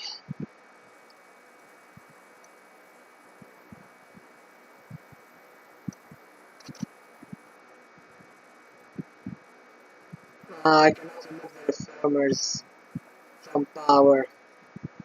You know what? Fuck it. Where the fuck is Deng? Deng? Ah, no, you're under investigation.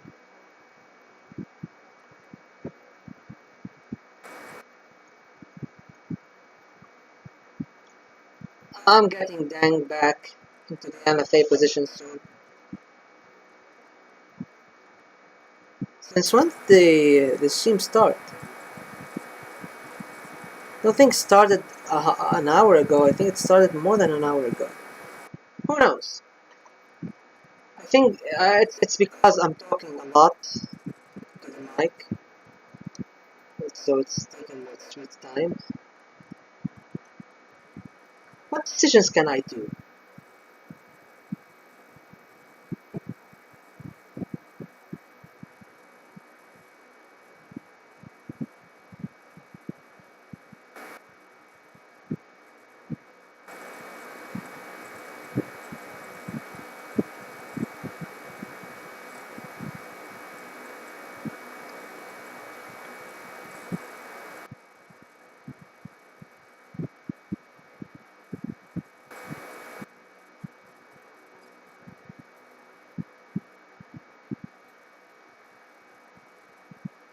I need more on the budget. Okay.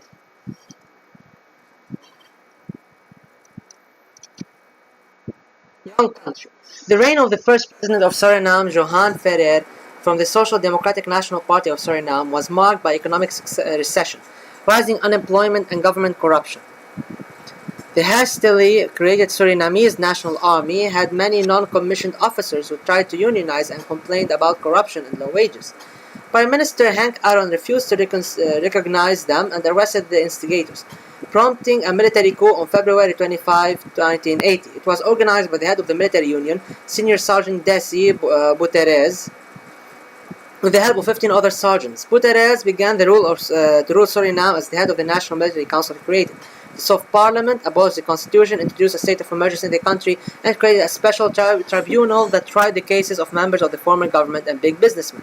Relationship with the former mother country, the Netherlands, cooled sharply, but relations with Cuba and socialist-oriented Latin American countries strengthened. 6 months later, President Johan Ferrer resigns under pressure from the military, and China Sen of the left-wing Populist National Republican Party is installed by the military as the new president of Suriname. China Sen forms a left-wing cabinet that also includes 2 members of the National Military Council. However, soon Bortiz and China Sen quarreled, as the latter wanted the establishment of a civilian government and the former wanted to maintain a military one. What will happen next? And will right opposition military circles take advantage of this dispute? Desi Bortiz survives all coup attempts. Zhang and Sen negotiate successfully with other officers. Bambukos and Hawker launch a successful coup. We're going to go with the first one. In September, China Sen announced a draft constitutional reform that would limit the role of the national military to an oversight role within the government. In response, the army formed the People's Revolutionary Front, a political alliance led by Bortiz and 2 other military officers from the military council, as well as 3 leaders of student associations and unions. China Sen was dismissed and expelled from the country. In the first years of the established regime, Bortiz emphasized his anti-imperialist orientation, declared the proximity of the Surinamese revolutionary process to the Grenadian Revolution, personal friendly ties with its leader Maurice Bishop and repeatedly met with Fidel Castro. He pursued a policy of complete nationalization of industry and the fight against dissidents. After the Netherlands imposed sanctions on Suriname and cancelled the payment of subsidies for the repression of the far left, liberal and right opposition, Guterres said that we don't care, we have more than 20 times your subsidies in the budget, sharply worsened relations with the Netherlands, but established close relations with Cuba, Nicaragua, Guyana, Venezuela. However, after the US invasion of Grenada, Guterres stopped the course of cooperation with the socialist camp and confrontation with the West, and took a course to restore relations with the Netherlands, trying to adhere to the policy of being between the socialist and capitalist worlds.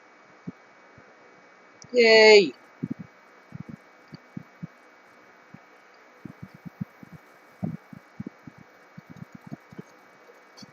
I want more debt wrap, so I'm going to get more debt wrap via decisions.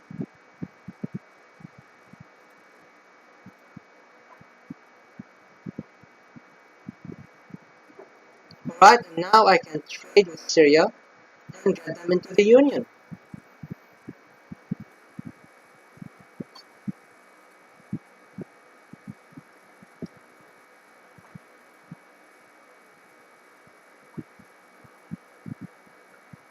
This is where we stand right now. Once the UAR forms,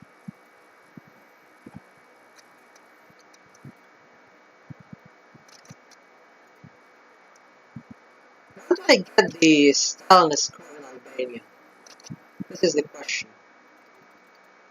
Put them back to 20. Services are going up.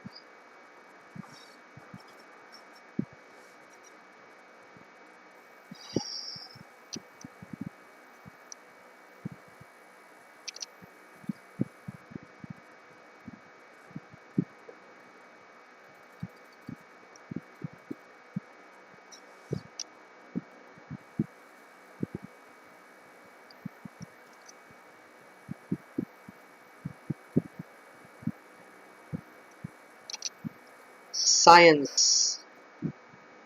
So we are in 1980, and I want more money into the budget.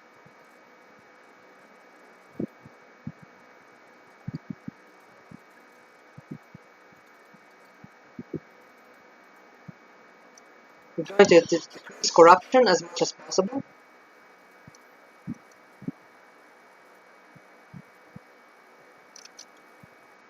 And after Tito, we'll go and make friendly ties with Yugoslavia. We can also join the non-aligned movement, but I'm not going to do that.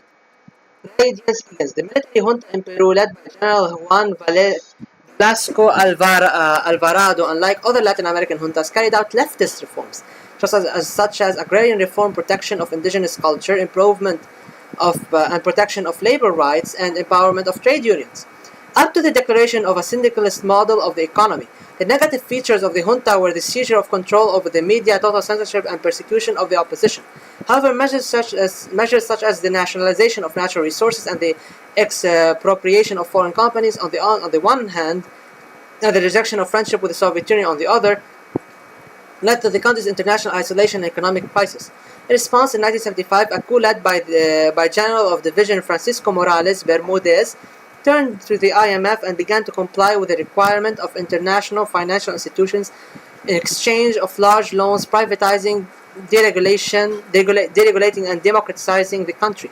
After the Constituent Assembly of 1979, the main candidates in the free elections of 1980 were Fernando Belaunde Terry, a representative of the Centrist People's Party, which ruled before the military coup and was the main internal force in the democratization of the regime in 1979, and Armando Villanueva, a candidate from an unusual pan-American socialist party of non-Marxist persuasion, holding reformist and anti-imperialist positions. And last on the list, but not least, are the Maoists from the underground guerrilla movement Shining Path, who refused to participate in the elections and are beginning to create a military political headquarters to organize a peasant revolution.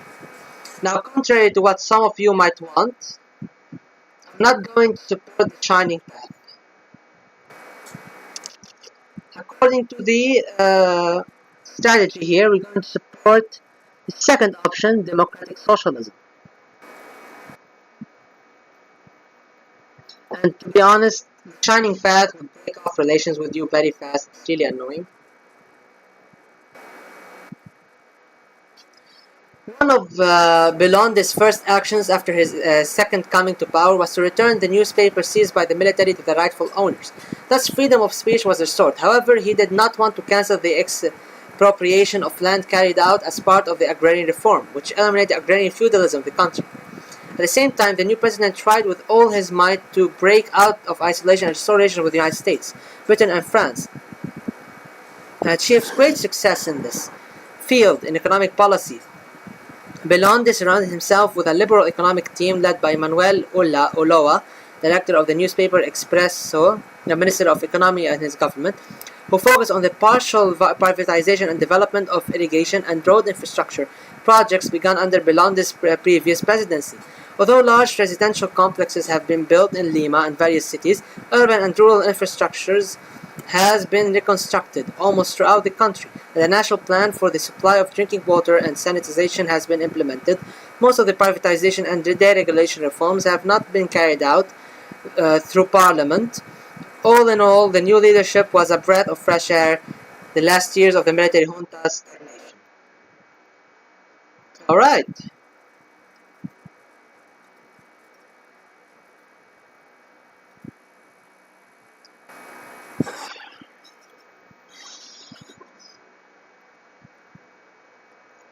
To sell weapons to the DPRK, and actually, I can actually work with this Stasi. Nice.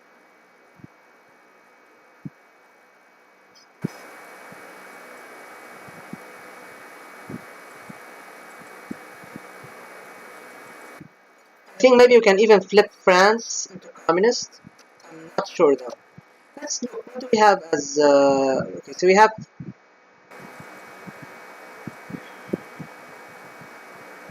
We're working with the Stasi.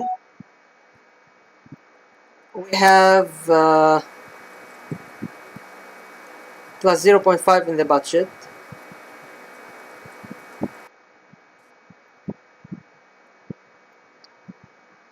The Democrats are less than the Republicans.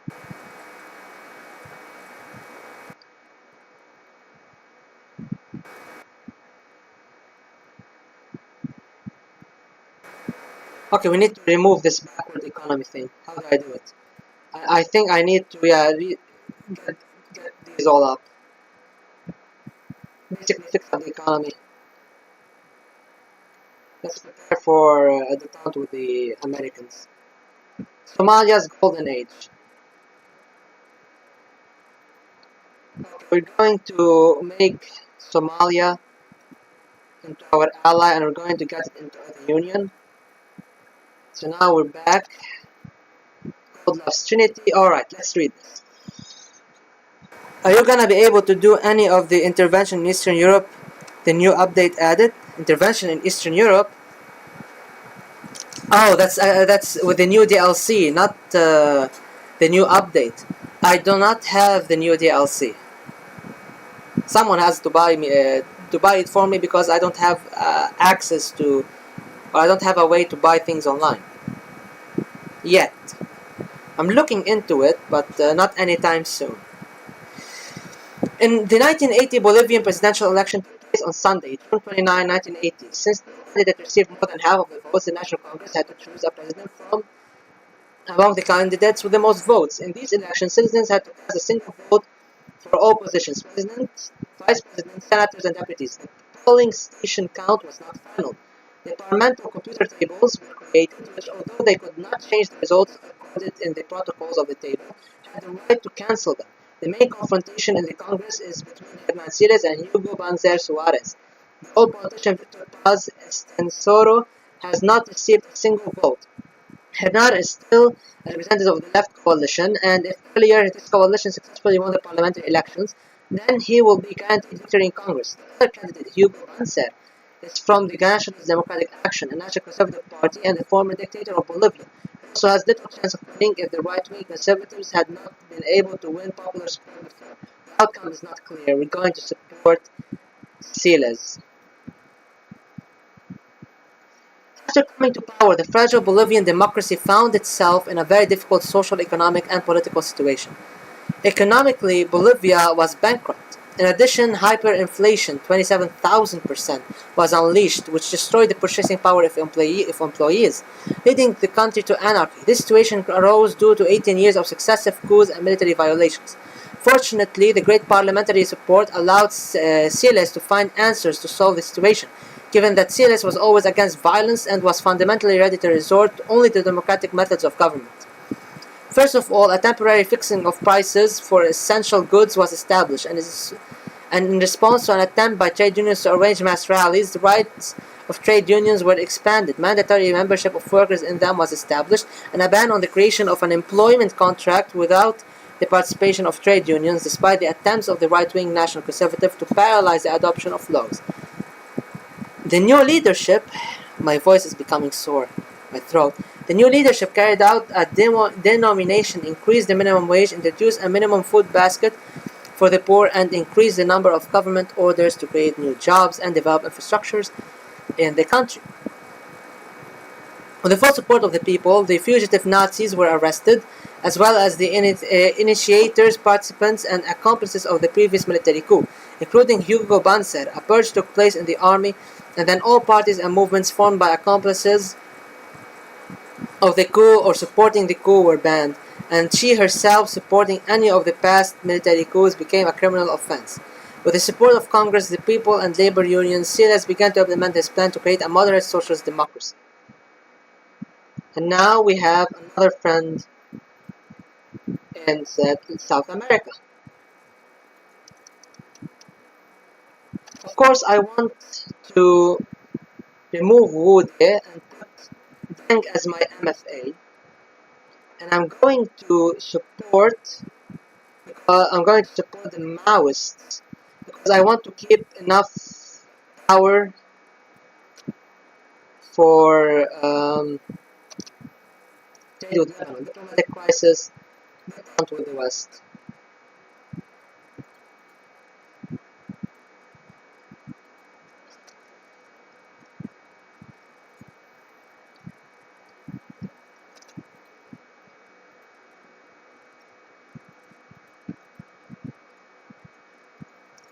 Okay, so 20 in services, 15 in agriculture.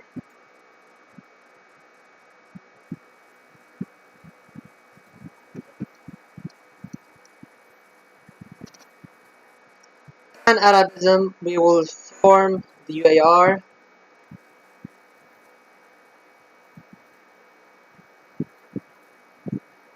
Get Egypt into the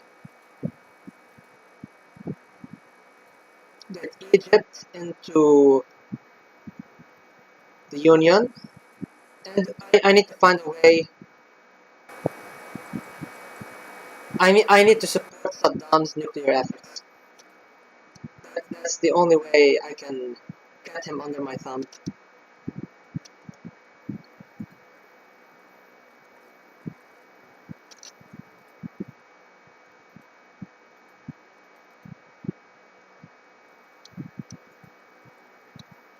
Wait, why I'm not getting more agents?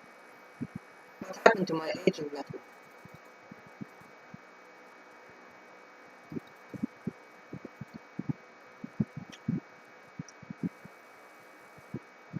One step forward, two steps back. The Chilean military junta of General Pinochet is gradually losing ground inside the country. Left-wing radicals are waging a partisan struggle against it. The influence of the Opposition Democratic Alliance and the People's Democratic Movement is growing. From the outside, even the United States stopped supporting the clearly pro-fascist regime and began to put pressure on the junta so that Pinochet at least formally left politics and curtailed the military regime, restoring civilian rule.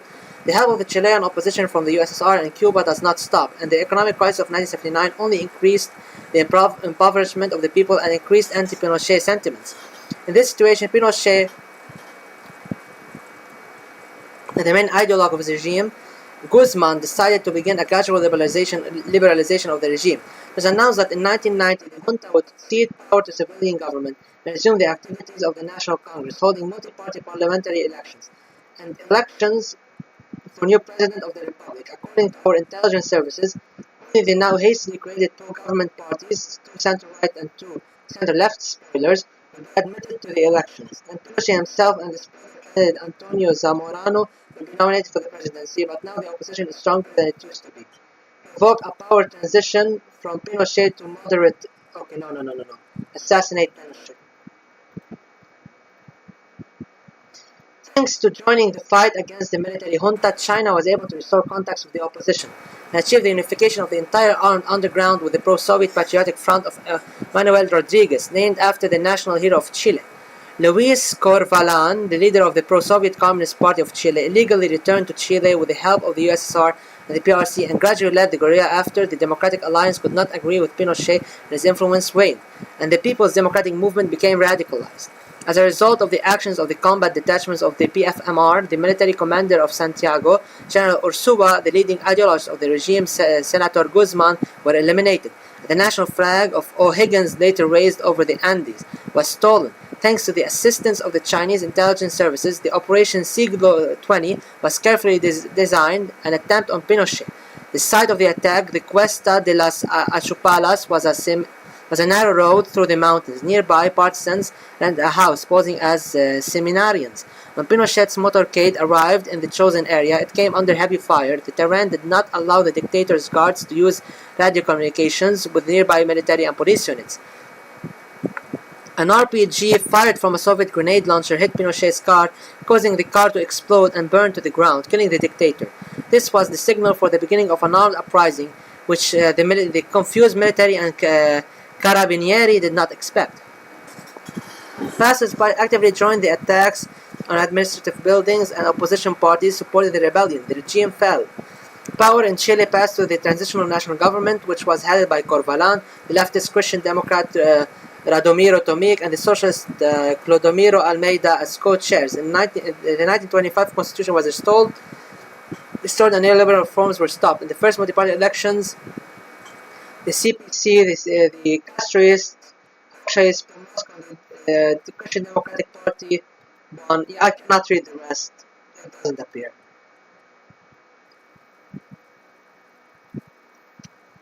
But so far, so good. Constitutional changes.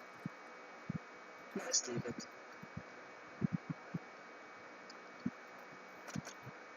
The question of citizenship, both.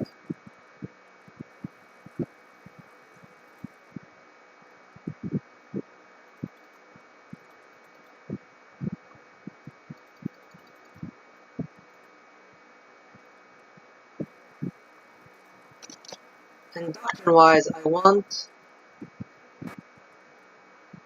I think with the left radicals and moderate leader it will be good. Military coup in Turkey. We'll have to ignore it. Can't do anything about it. Well.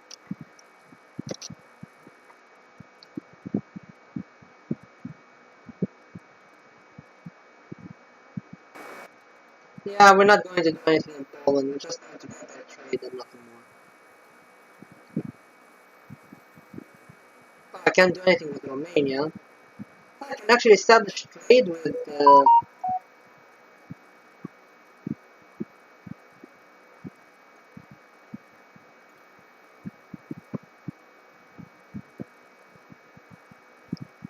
But why don't I have cooperation with the Stasi?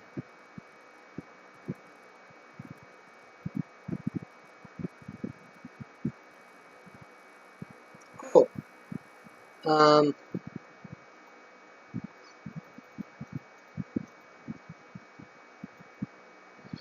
need more agents though. Okay. It's time to focus on getting agents more powerful.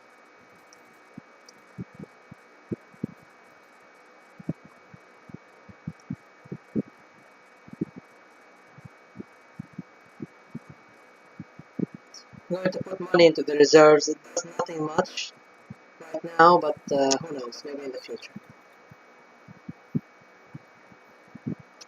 Why don't I have much agents? Am I under...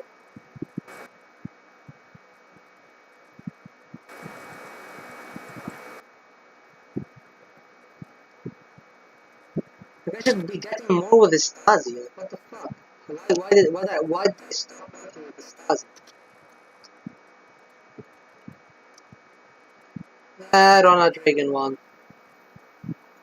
No surprise there.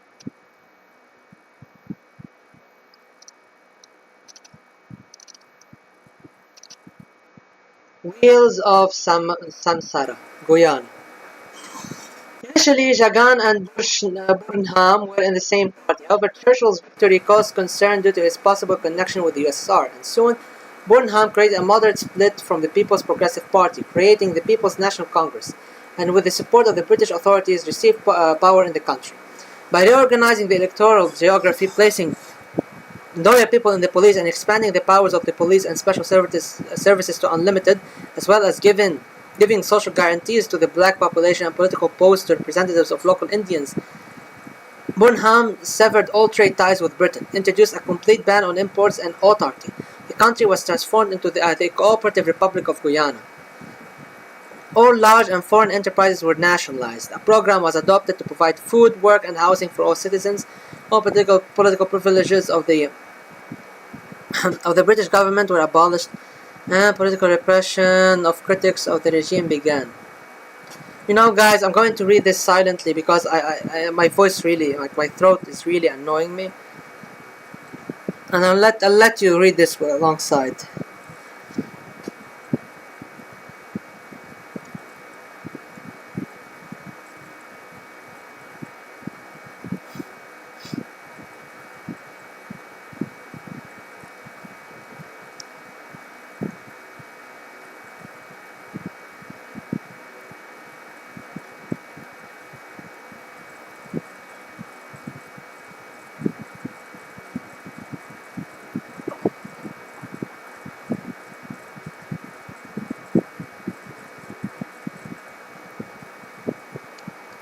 Alright, let's see. What does the strategy guide tells us? For Uruguay and Guyana, we should ignore.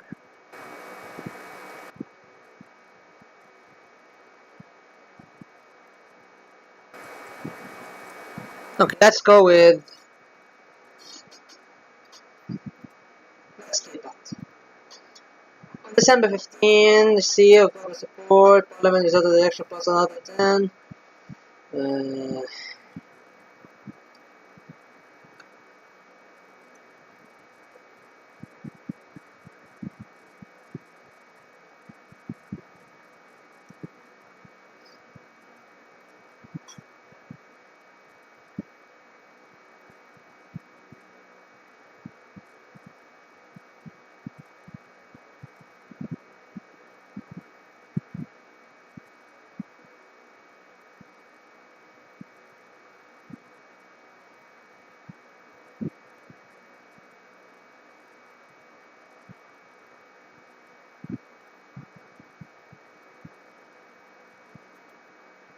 Okay, dude died. Oh well.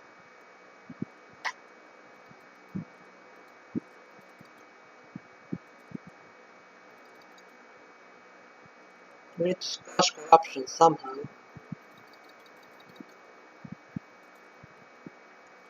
Hopefully with the next stick we will get enough money.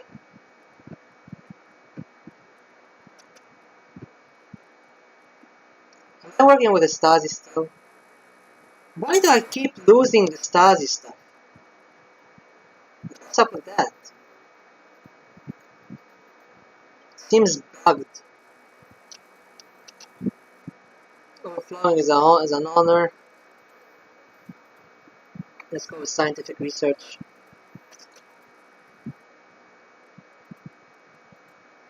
I can't do anything with labor. Let's switch Deng Xiaoping with Wu De.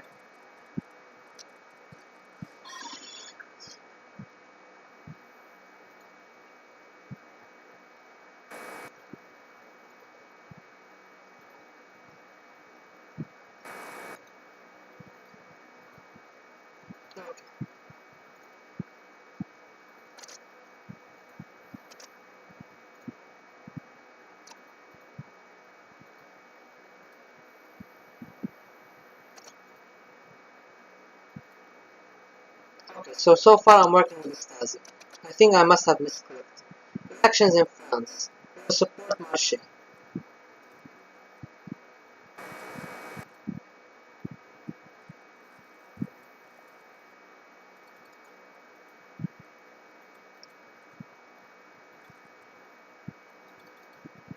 Okay, so things are turning up for us. We're getting more agents.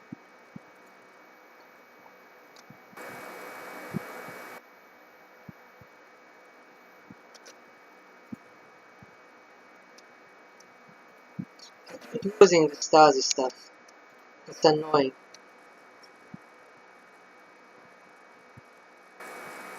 I think I'll just enter the Warsaw Pact.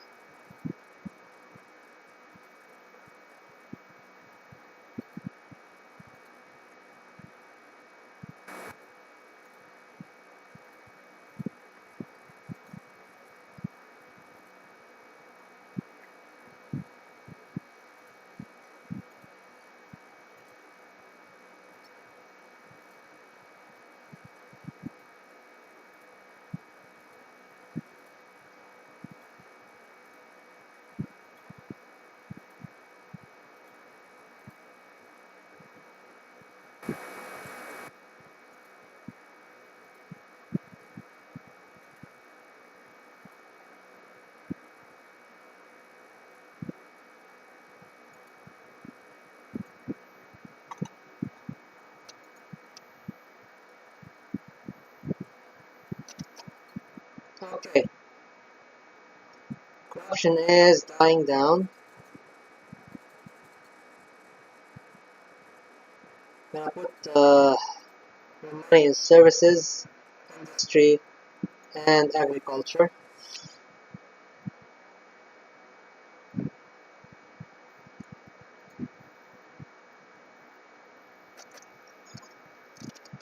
What event do we still have in this game? Then get the second Uruguay event. Ah, I think it's in 1981. Okay. Okay. So we're going to ignore, we're going to go state socialism with Colombia.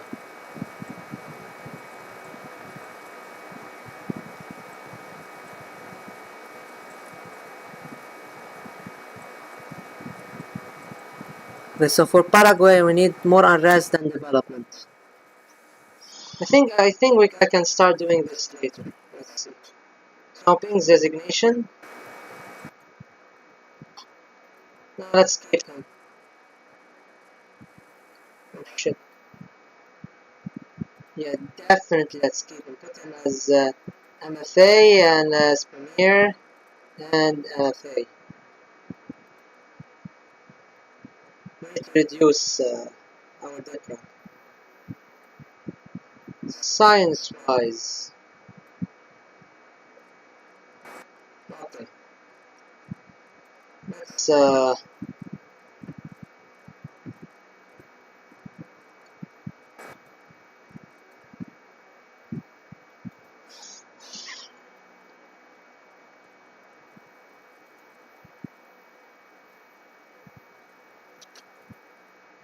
black gold, take that into account.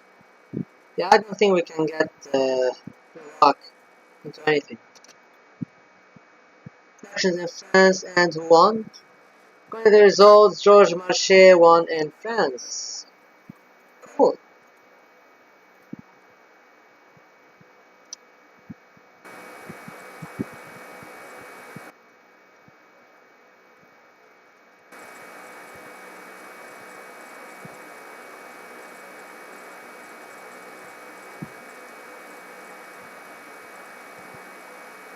Okay, so I think if I keep Spain, I don't know how to form the socialist EU.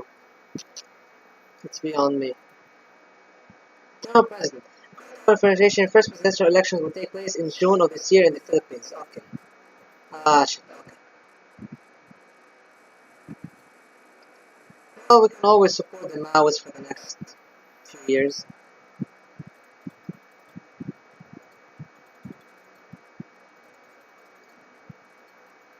If it's a 20, if it's a 30, put this into reserves.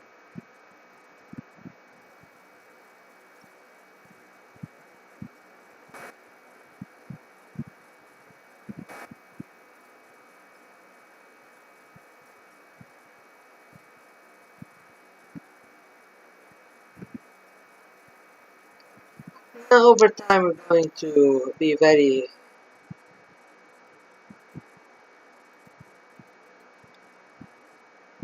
okay.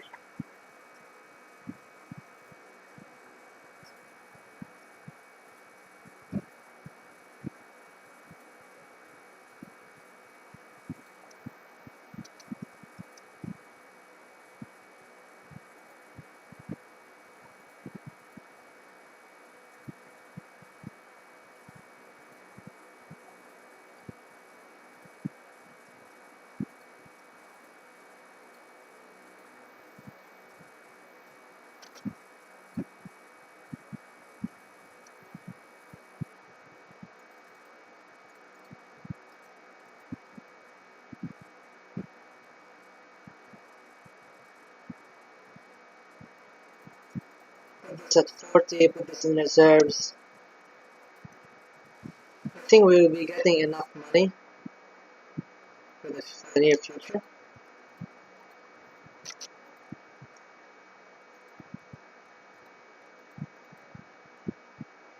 Fuck.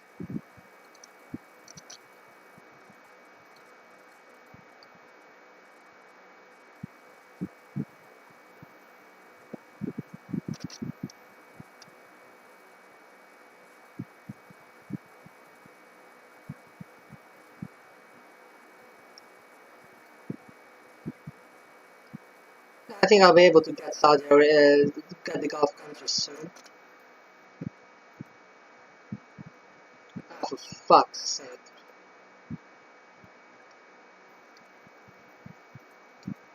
Well, you win some, you lose some, I guess. I'll still get the Union State, Jordan, and trade with Lebanon, hopefully.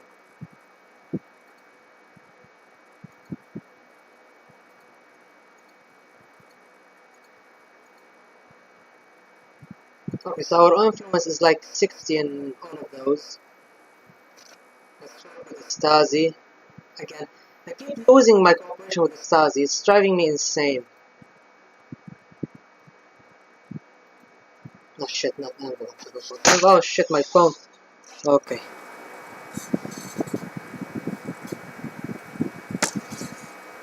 Let's see. More money. Okay, I'm just going to dump all the money in the reserves. Let's view our economy. Okay, we don't have a backward economy anymore. Good.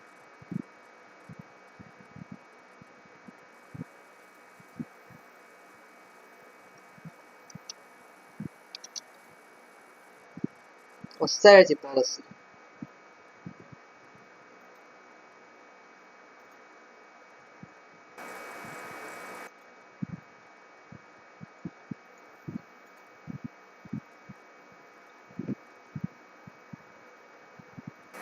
Ah, fair enough.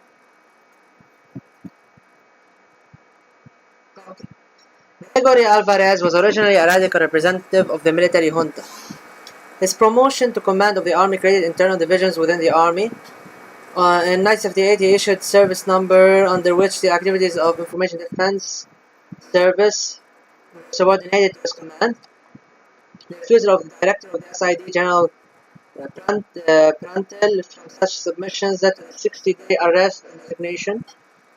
In 1980, he tried to organize a constitutional referendum according to which only 3 legal parties would remain, approving a single candidate, and the power of the military would be written into the constitution. After the plebiscite of 1980, in which the will of the Uruguayan citizens to return to the democratic life is clear, Lieutenant General Alvarez did not want to accept this verdict and is trying to force the so-called Council of the Nation to transfer the presidency of the Republic to him, thereby postponing the return of the democracy. At that time, his opponent in the army was General Hugo Medina, who was more inclined to transfer power to the civilian population. With such a split within the military elite of Uruguay, there is every chance to try to transfer it in the intra-war elections of the commander-in-chief. you will keep out. During Alvarez's rule, repression was focused on political activists in the country and in Argentina who committed crimes against humanity in barracks and clandestine bases. He launched a policy of repression, kidnapping, and assassination of political opponents and opponents of military rule. The whereabouts of the missing persons are currently being investigated. As the continent continued his crackdown on the trade unions, he lost a lot of popular support as well as the support of most of the military, so he soon agreed to holding parliamentary presidential elections in November 1984, preceded by internal elections in 1982, which were won by pro-democratic forces. Alvarez's residence in Montevideo became the center of demonstrators protesting the disappearance of the opponents of the 1973-1985 military civilian administration.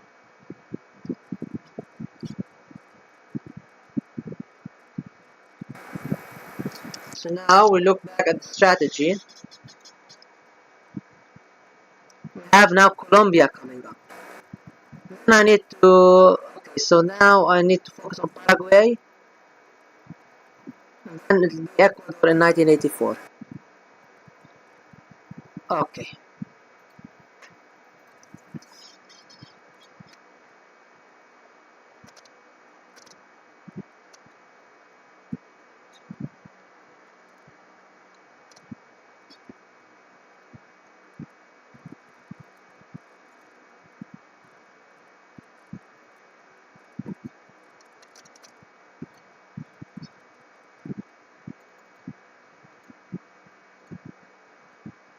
Okay, my economy is, is thriving. No problems with that.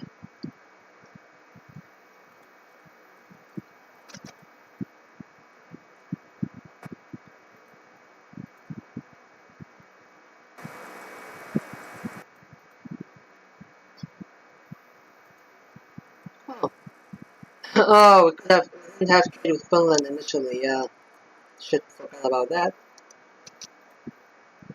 Science.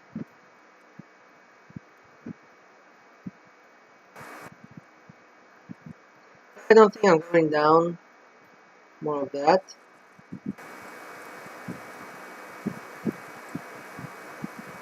I think I'm just going down more economy and the likes. Let's see how was our army is doing. We only have 5 navy strength. What the fuck?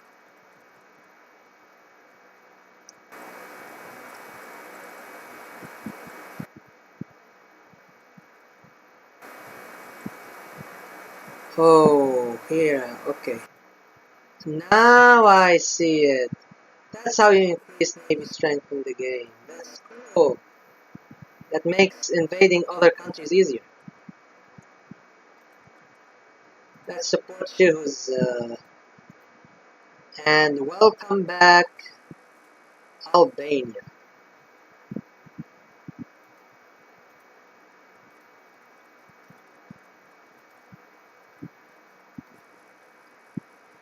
They have quite a strong economic bloc here.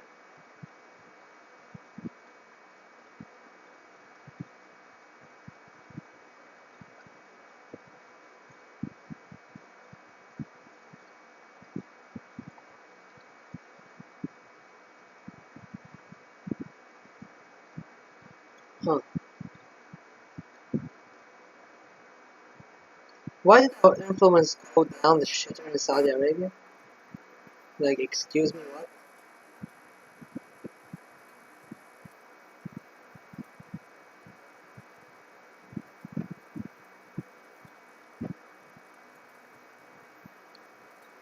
Who cares about Saudi Arabia anyway?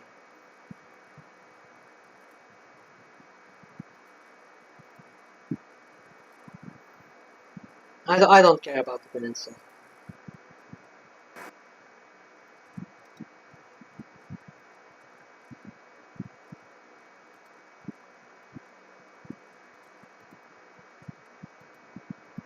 Alright, this reduced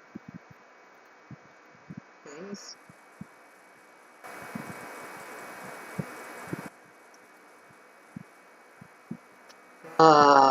For fuck's sake, this run has been longer than it should have been, honestly.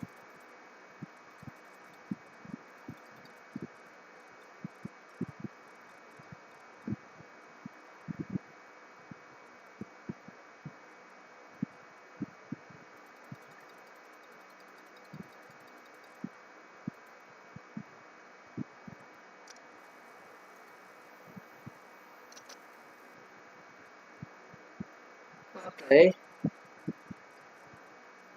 No special.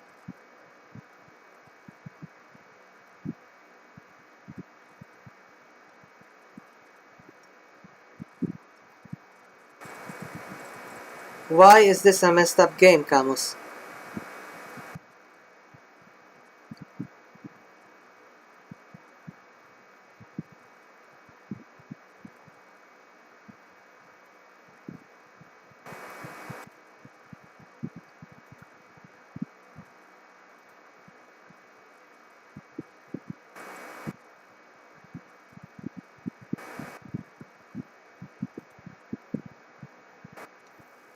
Okay.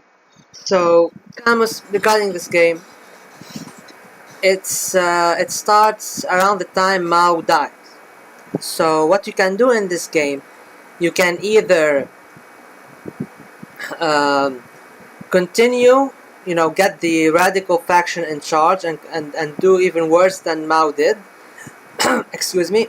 You can stay moderate. You can reform the system. You can even go into liberalism and establish ties with the United States and form a bloc against the Soviet Union. This game does not glorify Mao. Actually, the devs aren't Maoists at all. If anything, one of the major devs for one of the recent DLCs, I think it was the one that introduced the oil system, the petrol system, is very much an anti-communist.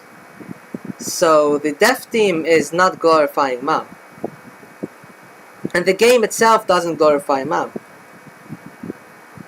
This game does not glorify communism. In quite the fact, it's one of the games that allow you to do a lot of things. Let's look a little bit at the doctrines. If you look at the type of economy, you can actually go into a minimum regulation market economy. You can have a multi-party democracy with a liberal lead. I can actually bring back the liberals. Here, drop them back. Here they are.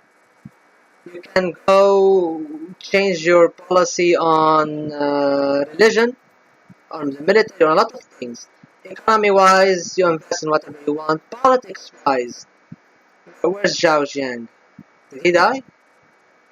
I think he kicked the bucket. The guy is too old. Where's the other one? Here we go. For example, you can get someone like Hu Yaobang or Zhao Jiang, who were liberals. You can get them as leaders of China. No, straight up, this guy can become leader of China. However, for the purposes of the run that I am doing, I went with a pro-Soviet approach. You can do whatever you want in this game.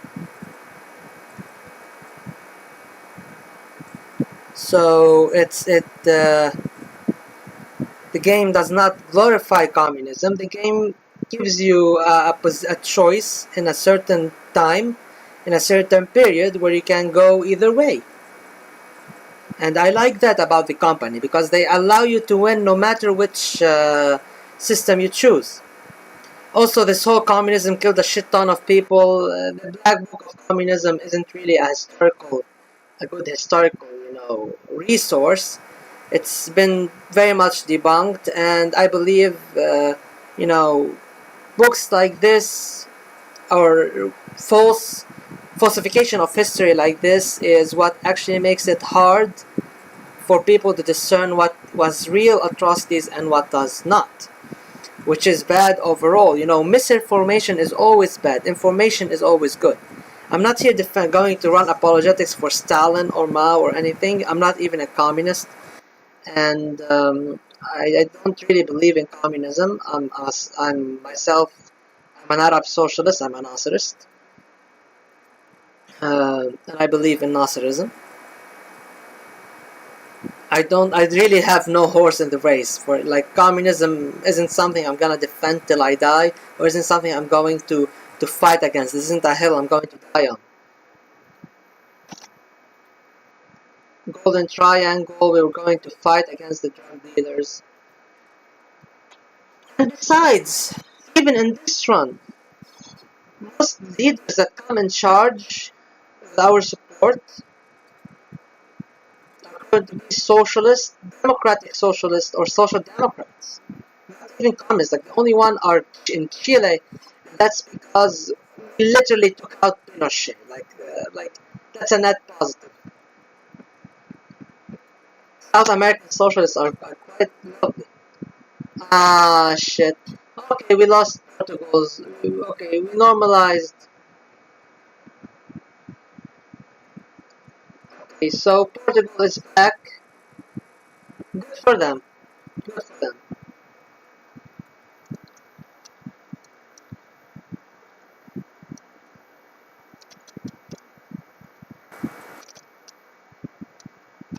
Okay, so we're creeping up on 19. So we started in 1982, and this, okay, we only have Colombia right now, but we also have very important events that will transpire. And I'm going to get trade with Lebanon. Woo! The villagers need fertilizers. Let's start our own development.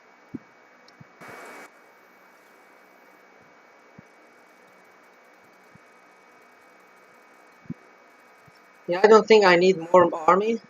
Oh, actually, fuck it. Let's put army at like 30 for the sake of it. I really didn't want to have the liberals back in charge. Fucking Stasi always fucking me over. You know what? Fuck it. I'm going to support both the conservatives and the left radicals. Need to curb reformist strength. Popular discontent. Disperse the protesters. Ah shit. Okay. Fuck it. Time to make a heartfelt apology. Here we go. We can actually also build this and do this. So we get more money. Actually, let's view over here our oil production. It's more than our consumption.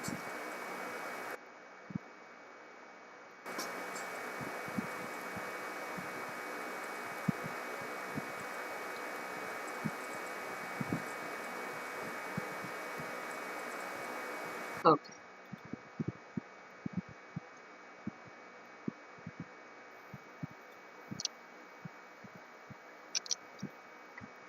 Falkland War.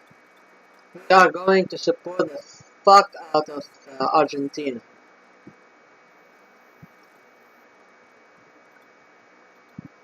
Because we need the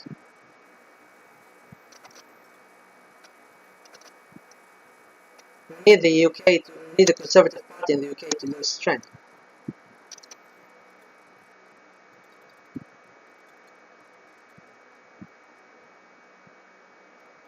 Put 10 more into the okay, put everything we got in the reserves.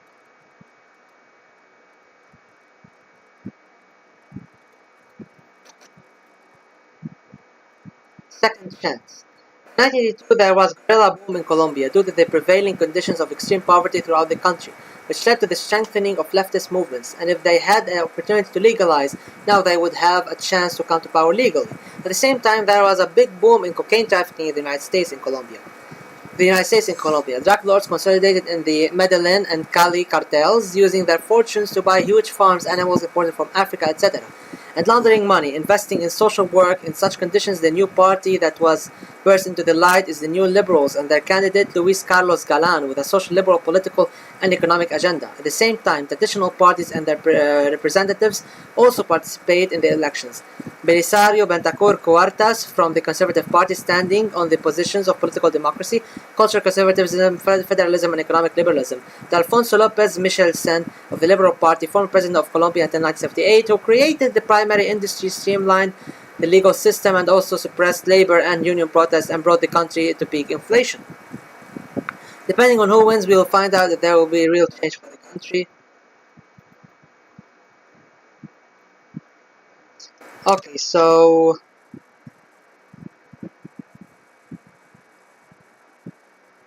seems like there's something wrong with this.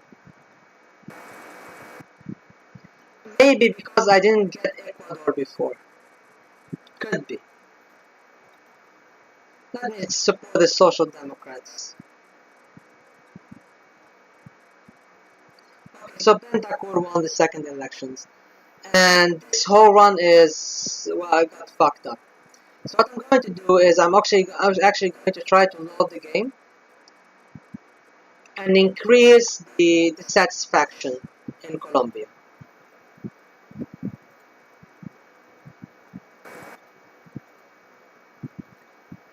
Expand the unrest in Colombia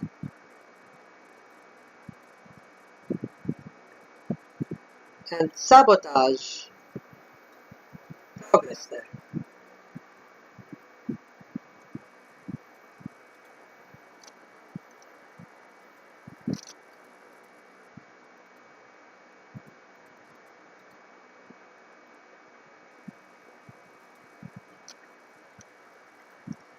Let's undermine Portugal.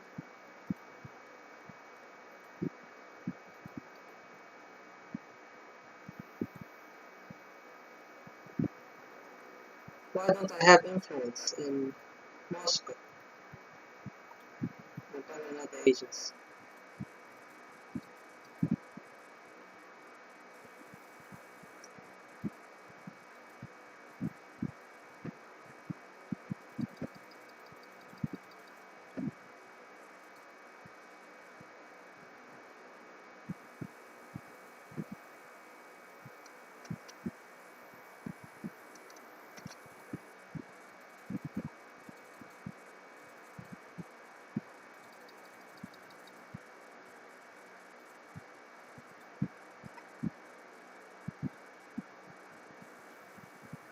Let's look at South America and at Colombia again.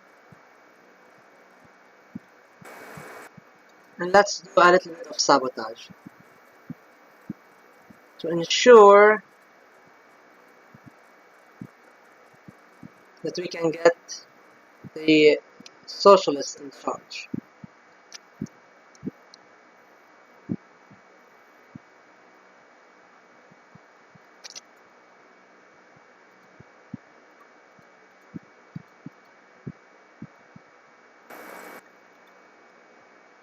What the fuck is Camus, to be honest? Like the name rings a bell, but I just can't seem to figure out who he is.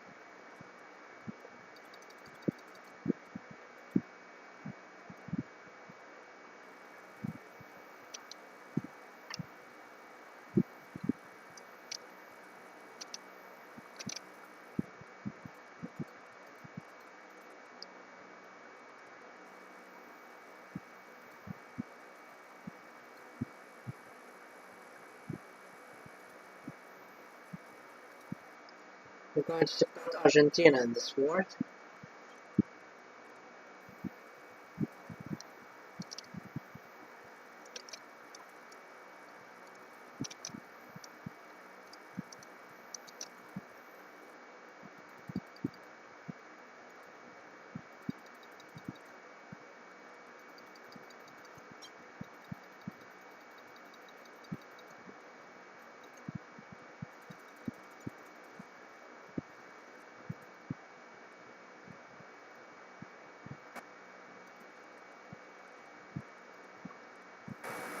Also, I love how he said this thing appears to be supporting communism.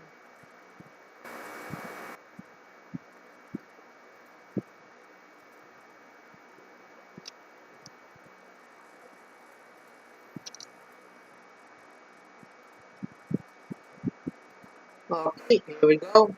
The left radicals won in Portugal. Now we can get them in the CME. Second chance. I see. Okay, let's try and get the Social Democrats.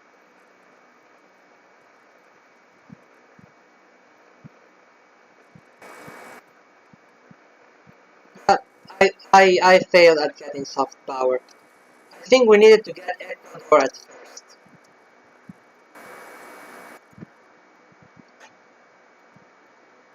I think that's what we needed to get. But it is alright. That happens. Just, maybe it could be refined a little bit. I don't know. Maybe it's a bug.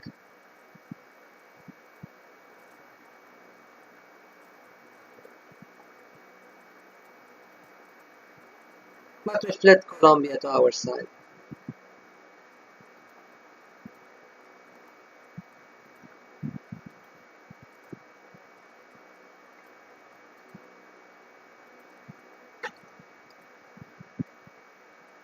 I will not restart this game because it's been like 3 fucking hours.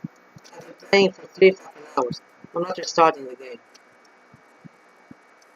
But I guess the strategy could be refined.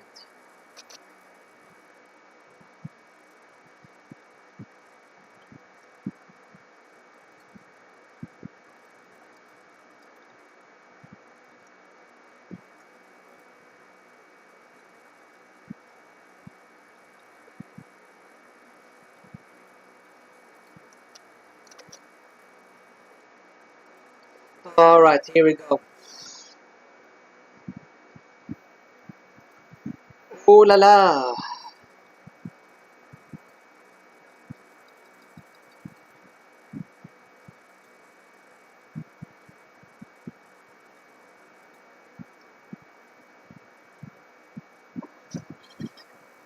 It's about time. Invested more money into the army.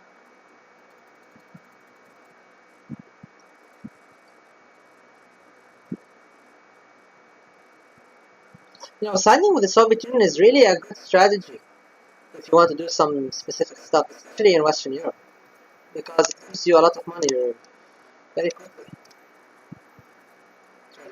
And let's do this. Uh,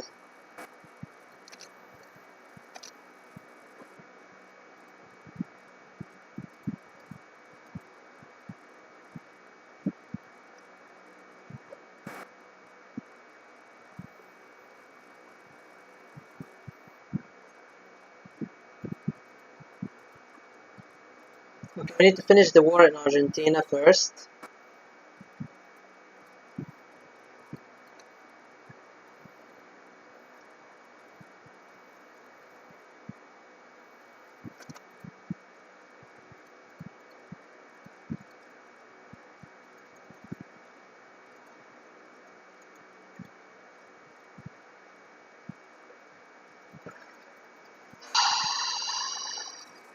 I just want this game over, I'm really demoralized by it all at this point.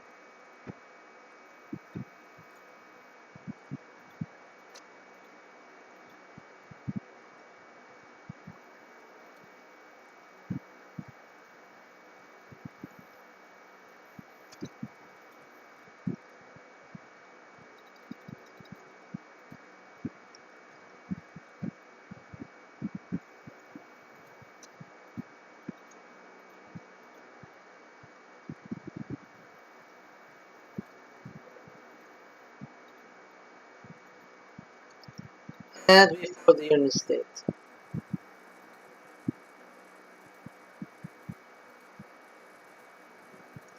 And now I can trade with Lebanon and get Jordan into my union and my alliances.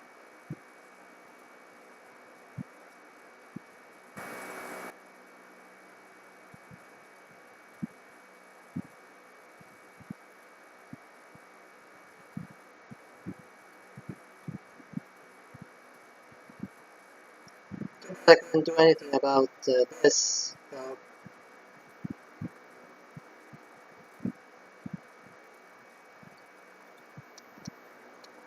Okay, so 1982 we only had to worry about Colombia.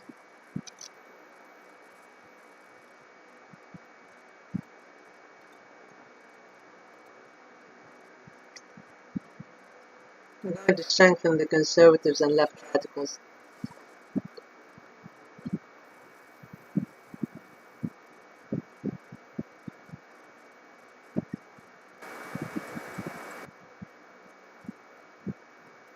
Fangzhen is going to be in the north.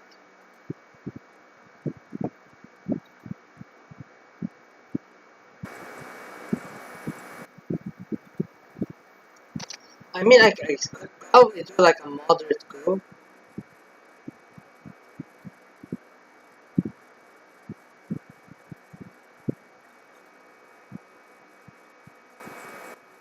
No, I haven't constructed this yet.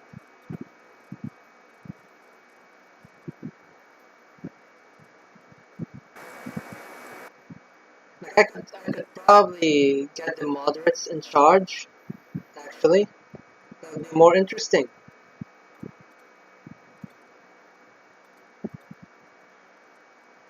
Do a silent coup.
I'm really pissed off about the Colombia thing, but it's okay.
Democratic transition.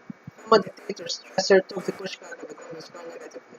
Advisor Mario Abdo Benitez Sr., together with the police chief Francisco Brights and police chief of the capital Ramon Duarte Verne, convinced Strasser to start a new coup attempt to appoint his son, Paraguayan Air Force Colonel Gustavo Strasser, as president. However, this caused a split in the ruling party of Colorado, and the military learned about it. Dictator's loyalists won the Colorado Convention and took full control of the party, and the Strasserist meetings were dispersed by Aquino gangsters. A party purge was carried out. Trusted functionaries at the Golden Square were appointed to all significant positions. A violent clash was brewing. The ruling General Rodriguez was joined by influential military men, General Lino Oviedo, Colonels Felix Balmori, Lorenzo Carrillo Melho, Marino Gonzalez, Jose Segovia, Boltes. On the night of February 3, 1989, infantry and armored units under the command of Rodriguez surrounded and attacked the administrative buildings and military installations in Asuncion, whatever the fuck. An attempt to immediate arrest of Stroessner failed. The president's guards entered the fray. Stroessner managed to hide in the barracks of his personal guard. He decided to resist and considered it quite possible to suppress the putsch. It was Gustavo Stroessner who persuaded his father to stop resisting. Otherwise, we will all be killed. Negotiations surrounded led with Rodriguez and General Fretes de Valos. Morning, the guard barracks were occupied by the rebels. Anders Rodriguez delivered a letter to the nation, announced the removal of Stroessner from power, announced democratic reforms, promised to continue the respect of human rights, cooperate with the Catholic Church, and protect the Romanesque and Catholic traditions of Paraguay. The first free elections in Paraguay begins.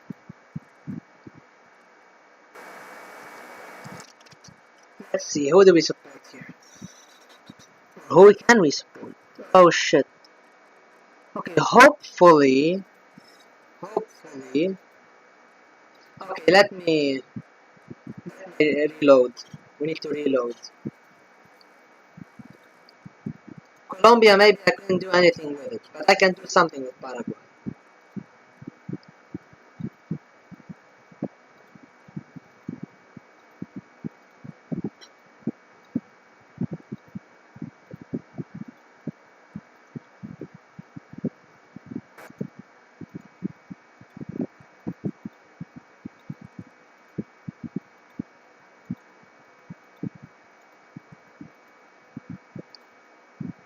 I think that's enough.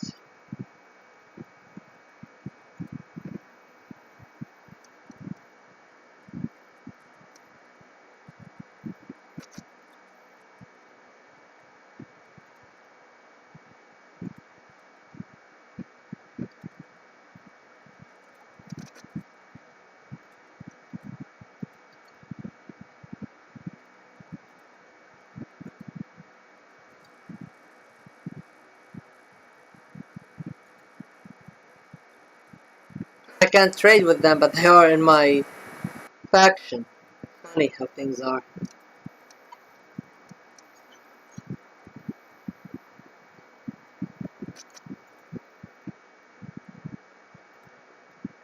Maybe I can get Wang Ming's legacy.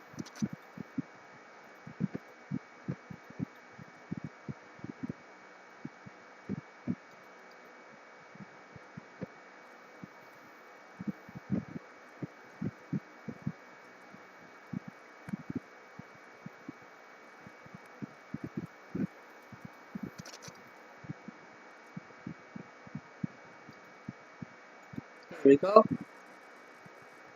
The National Encounter Party was formed as a coalition of communist and Castroist movements previously banned. The Social Democratic Revolutionary Party, Federalista, the Christian Democratic Party, Asunción para Todos, and splinter factions of the Democratic Left Colorado Party united under a program of Christian socialist theology, of liberation theology, and funded by Chinese grants. The party was able to garner huge support and secure its candidate, Guillermo Vargas, for the presidency. This prompted an attempt coup d'etat by Officer Lino Oviedo, who led the Paraguayan army. Guillermo Vargas was arrested and taken to a closed dacha, which caused mass protests by the poor and attacks on the military.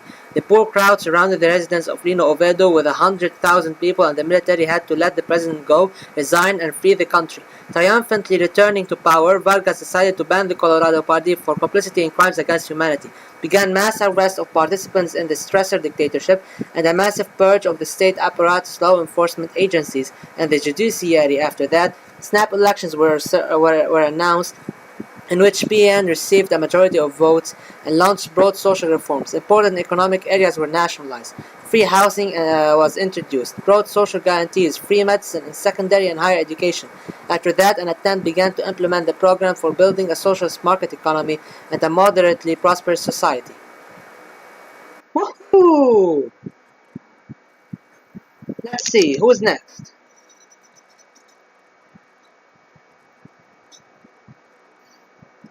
Okay, so Argentina and Venezuela, we can go state socialism for both.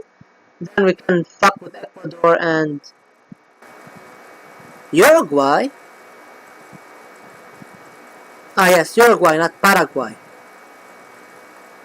Yes, Uruguay. And then, yeah, okay, let's do this. So, Argentina and Venezuela next is going to be easy, simple enough.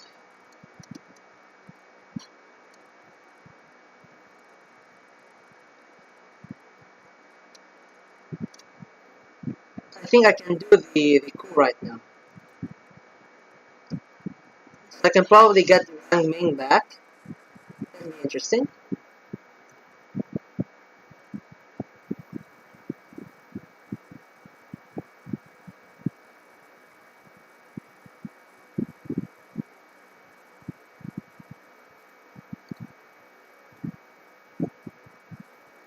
Okay, so how can I rehabilitate Radical at the helm of China?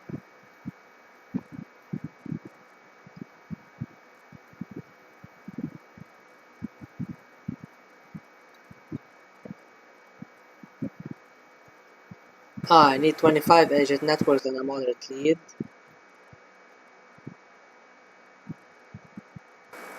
Ah, yeah, I can get Wang Ming.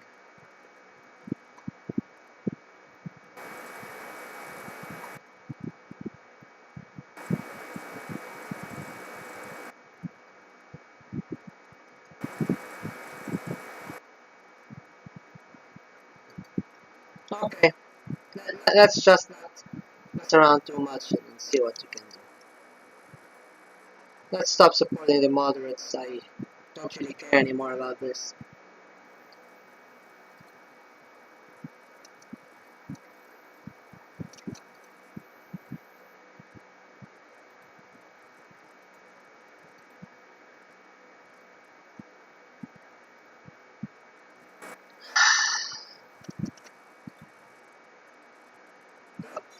in the last parliamentary elections, the left wing, okay.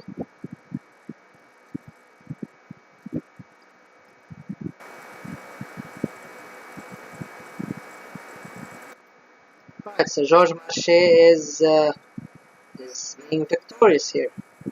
And actually maybe push for a neutral. I mean, if I manage to get the socialists in charge in the UK, actually, you know what? Let's do the operation in the UK and let's invade Taiwan.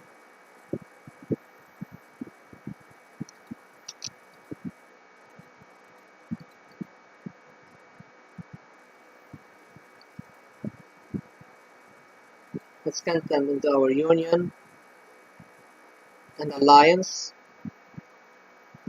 And let me get Deng back as MFA.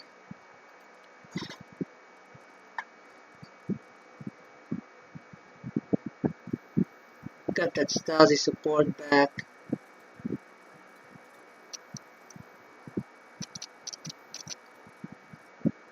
UK elections. Michael Foot became the Prime Minister, which is pretty good for us. Because I think soon we will see the ESU form or something. At least I'm hoping we'll see that happen.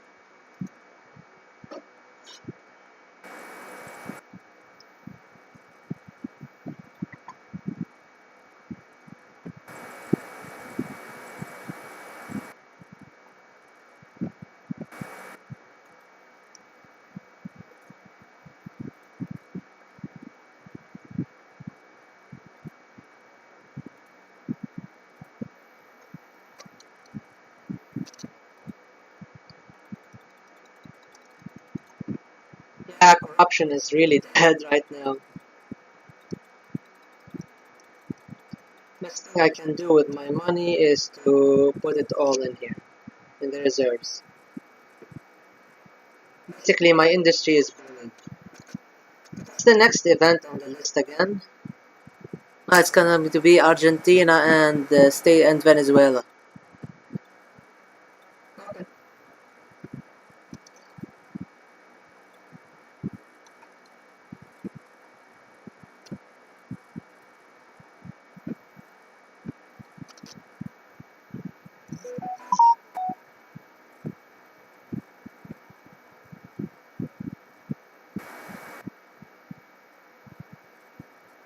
What happened?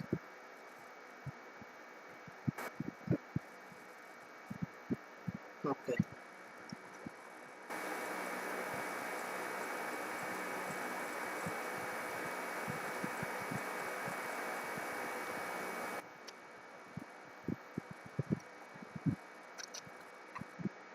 African Che Guevara were coming to offer humanitarian aid. I mean, while we're at it, we can also,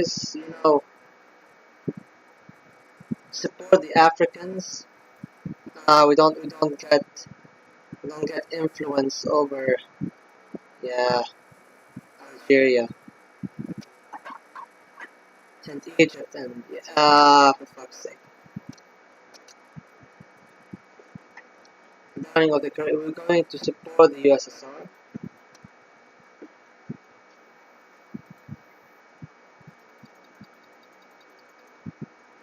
Okay, basically corruption is gone. I don't need propaganda anymore. MSS, or really the army. Just need to put a lot of money in the reserves.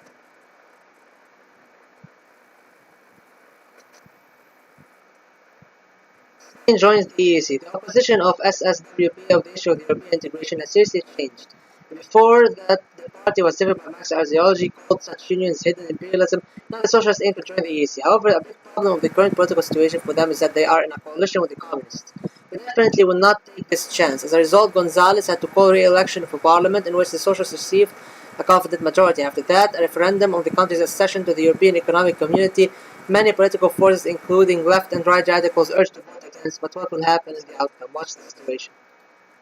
54 of signed voted in favor of joining the EEC. The country embarked on the path of European integration to join the European Community. Spanish socialists had to make ideological and practical concessions. The retirement age was raised, government intervention in the country was reduced, independence was given to the central bank, and social spending was reduced too, while all reference to Marxism, that sucks. Well, at least we get to keep trade.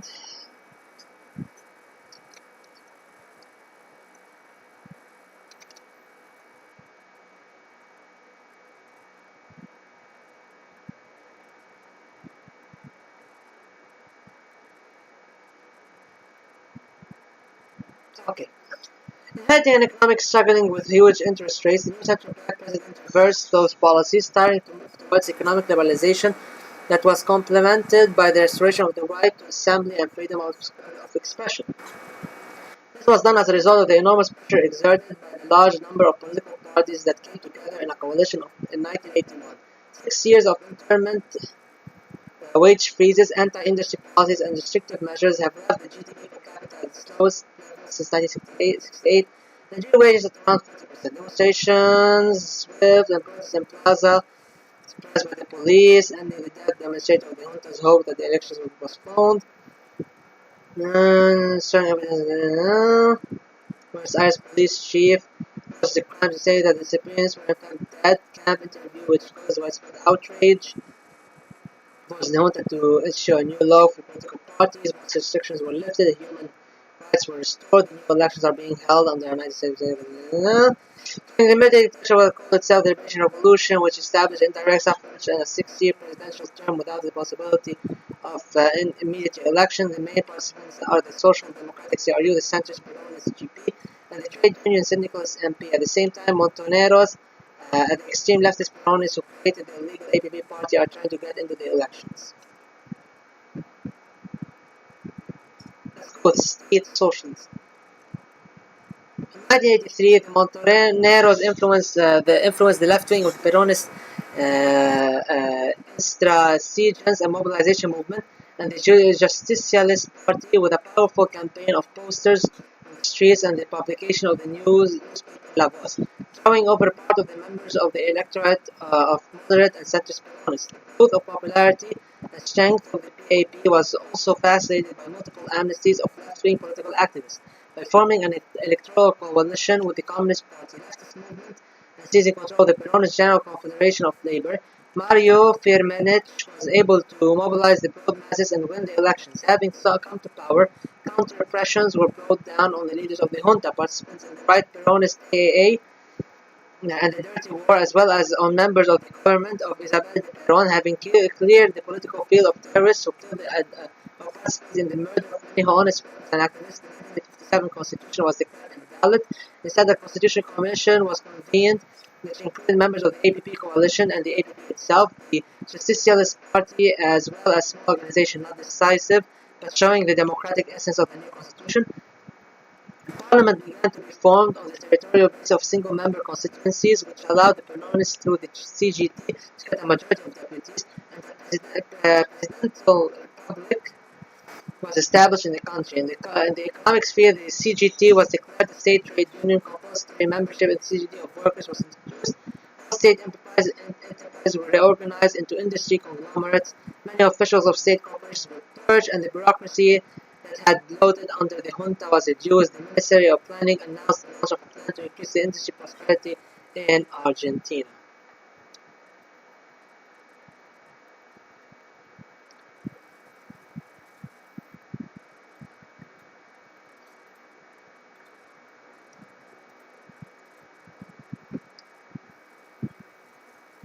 Let's try and get them into our economic alliance, shall we?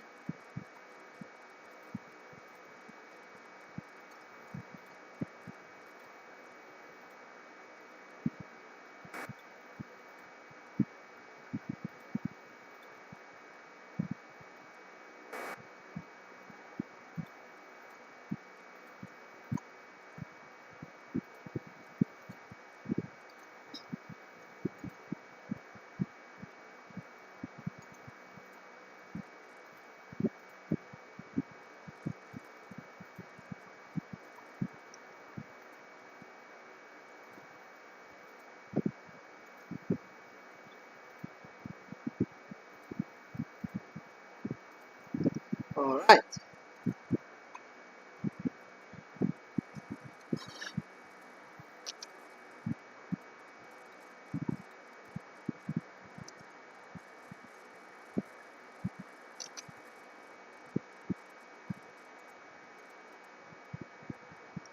Okay, it's time to start the Second Korean War.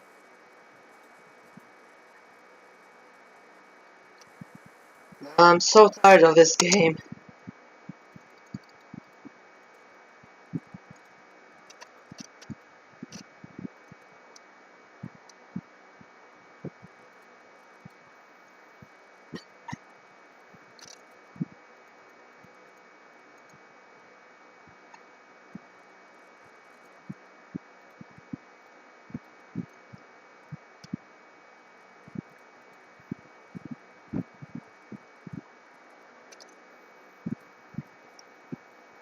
Can I actually invade Japan? Wait.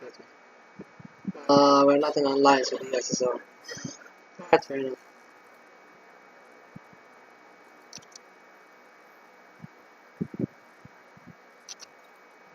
Second time in two. The election campaign in 1983 took place against the backdrop of a severe economic crisis in Venezuela caused by the so-called Black Friday. Excuse me for a moment.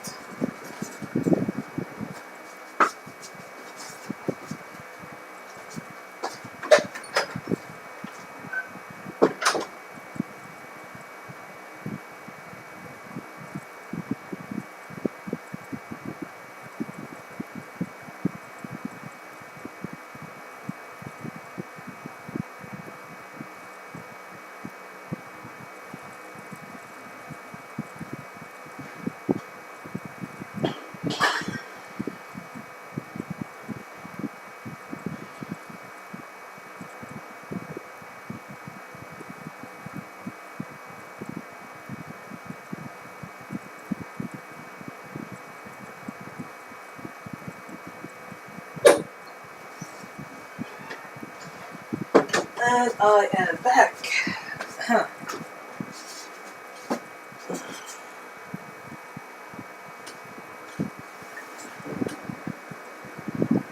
Alright. The election campaign in 1983 took place against the backdrop of the Black Friday. The main candidates at the moment are Mohamed Hussein Shi of Democratic Action, who is advocating a program to solve economic problems by combining a tough economy with critical social programs, and Rafael Caldera of the Social Christian Party, who was already president in the 1960s and now comes from a political liberal, economically social democratic, and diplomatic national position seeking to protect Latin America from North American British influence. At the same time, an illegal revolutionary Bolivarian movement 200 is being formed in the army, led by military officer Hugo Chavez and Francisco Cardenas, who adhere to left-wing Bolivarian views of different directions. They see their main task as the liberation of the Venezuelan people from the dictates of big business, foreign corporations, and corrupt politicians. But do they have a chance? Yes, they do. They do.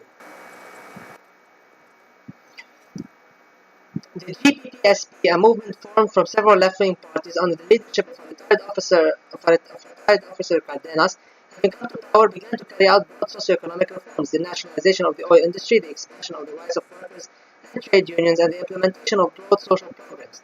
This led to the approval of the U.S. embargo, the growth of opposition, and the reorientation of trade towards neutral countries by the socialist camp. Such as drastic changes alarmed the generals and industrialists to organize a coup, having taken Cardenas to an unknown place. They approved a provisional government with Pedro Carmona Estan, a major industrialist. This led to popular anger led by officers and soldiers, later to Interior Minister Hugo Chavez, sending huge crowds to the center of Caracas with support of the loyalist group MBR 200 inside the army.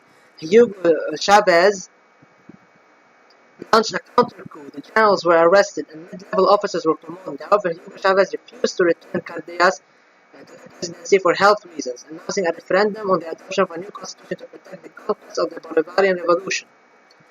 The approval of the state monopoly on the extraction and sale of raw materials, on foreign trade, on social spheres, and on the formation of the United Socialist Party of Venezuela from the coalition. After the referendum gained 78% of the votes in support, one-party rule was established in the country. However, voters got the right to recall their elected deputies, governors, and even the president, and to initiate referendums on certain issues, thereby creating balance between the power of the party and the people. A new economic policy was also announced, somewhat reminiscent of an analog of the Soviet NEP, with a mixture of the idea of American integration. Ooh, Chavez is our president. Mi comandante, mi presidente. Alright, next thing is Ecuador and Uruguay. Let's fuck with them.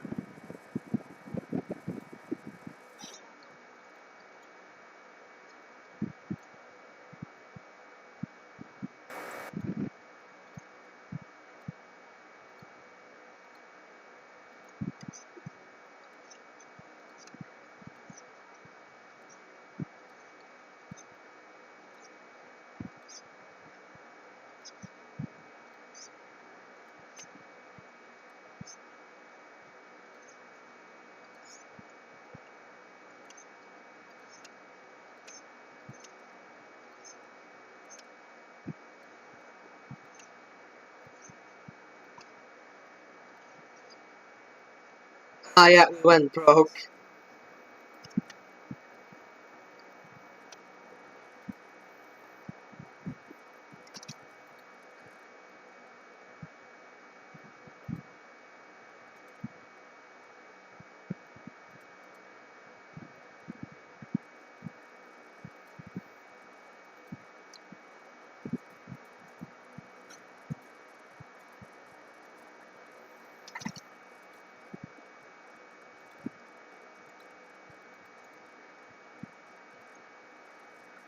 Can I invade Japan? Oh, yeah, right, I checked this before I can. Well, okay.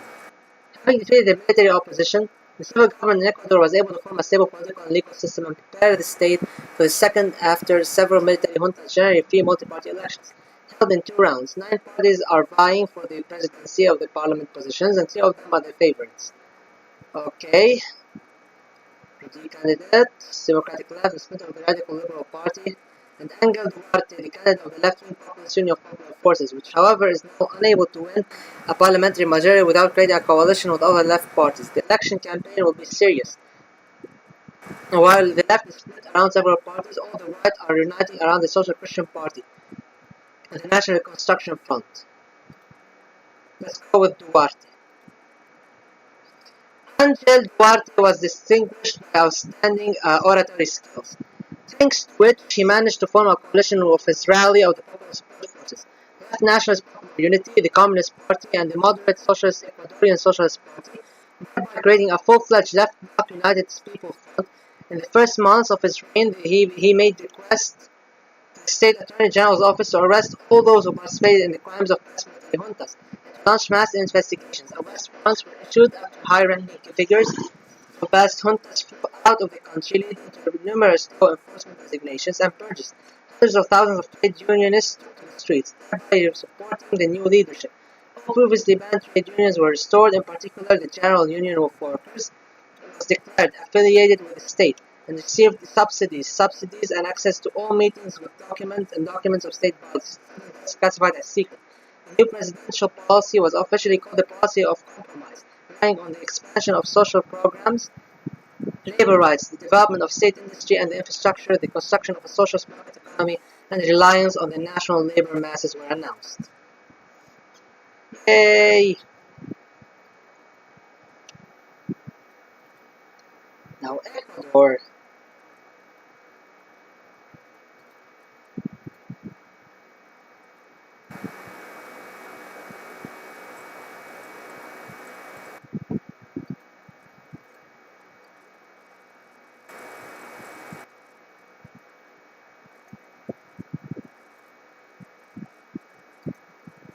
And next thing is Paraguay, I believe. Yes, Paraguay, I believe. And then it's Brazil and Guyana. Okay. So we need to stock up on agents and the likes. Let me put now money into this economy here. More money into the army, so I can start boosting my agents even further.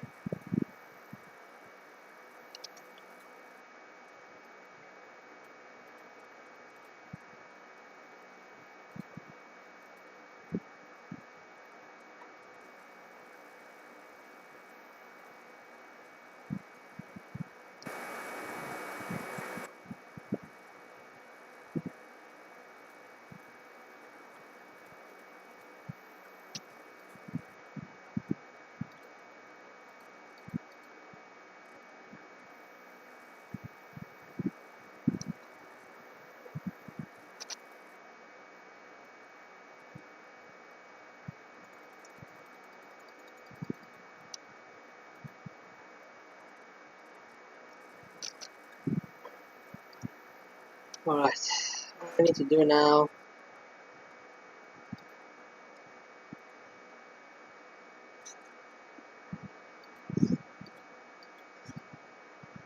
Okay,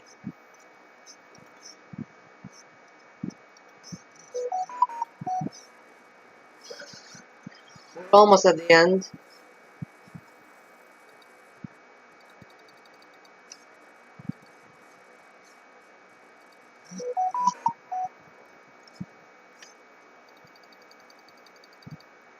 We're almost at the end.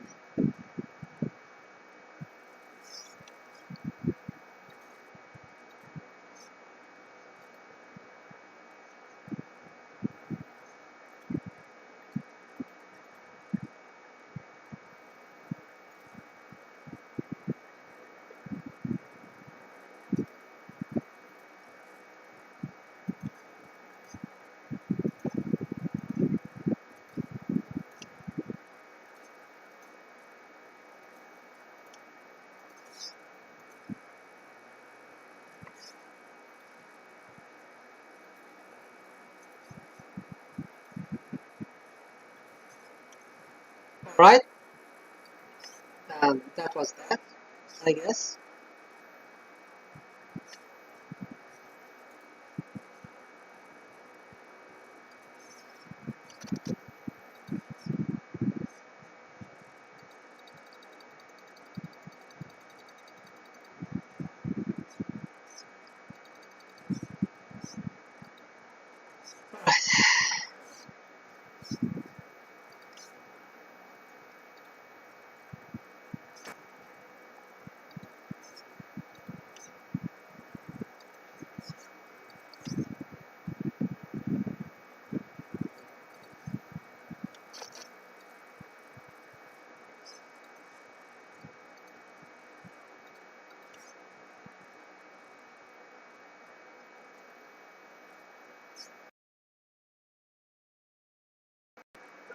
Oh shit, please don't crash.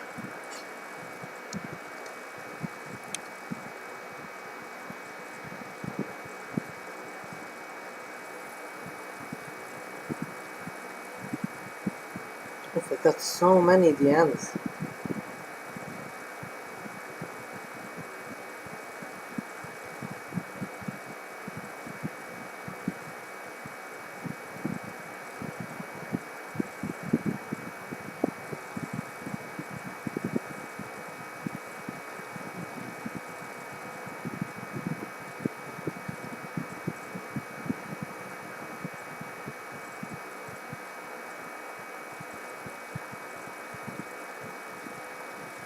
Alright. I can actually leave all alliances, but I don't leave it with the countries that support me.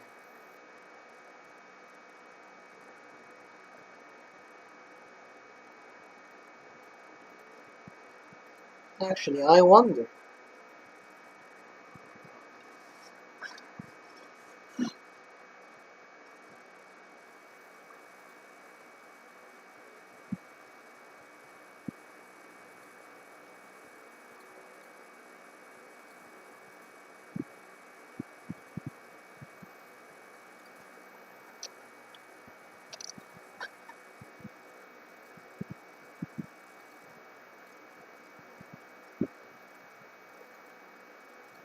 Alright.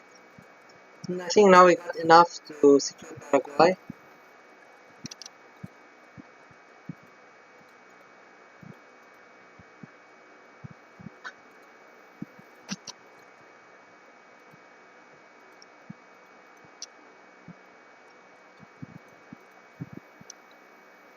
I need to change the batteries of my...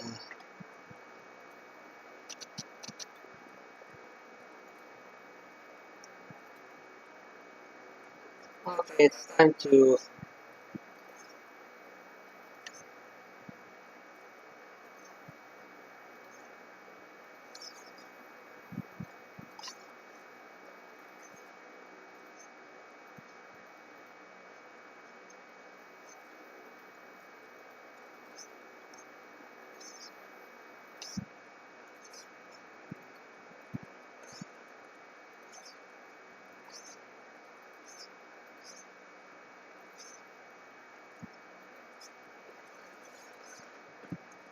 Well, we got almost all of Southeast Asia, and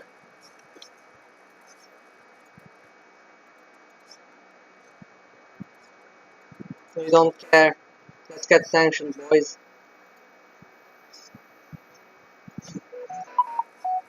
It seems like Brezhnev. Yeah, I guess yeah, Brezhnev did that. Oh well.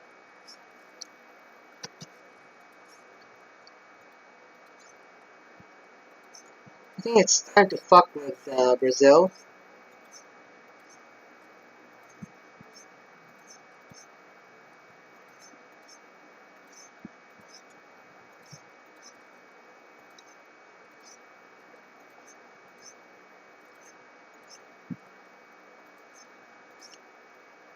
More fucking with Brazil,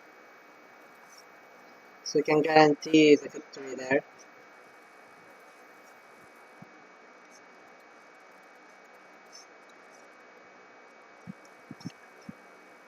And our agents don't really take that much of a problem, you know.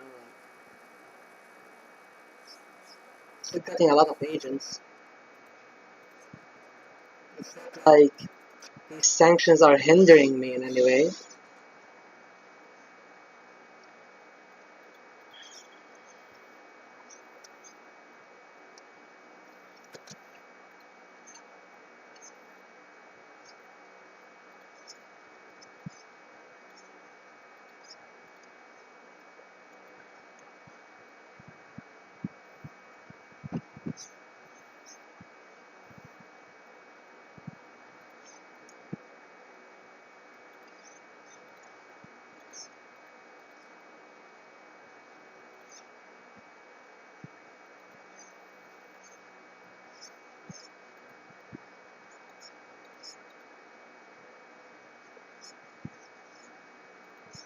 Yeah, Mondale lost to Reagan. No surprise in that. The general elections in Uruguay for the period were held on Sunday, 25 November 1984. These elections mark a historic moment, the end of the dictatorship and the return of Uruguay to democracy. Although they were colored by the presence of political prisoners, white leader Wilson Ferreira Aldeguante was imprisoned in Trinidad barracks and as was Front Amplista leader Liberi Sereni. In any case, these elections were overseen by the Electoral Court, led by its controller Nicolas Sorasiaros, which did not find violations. Along with the elections of the president, the position of vice president corresponding to Enrique Cadarigo, and the positions of 30 senators and 99 deputies voted.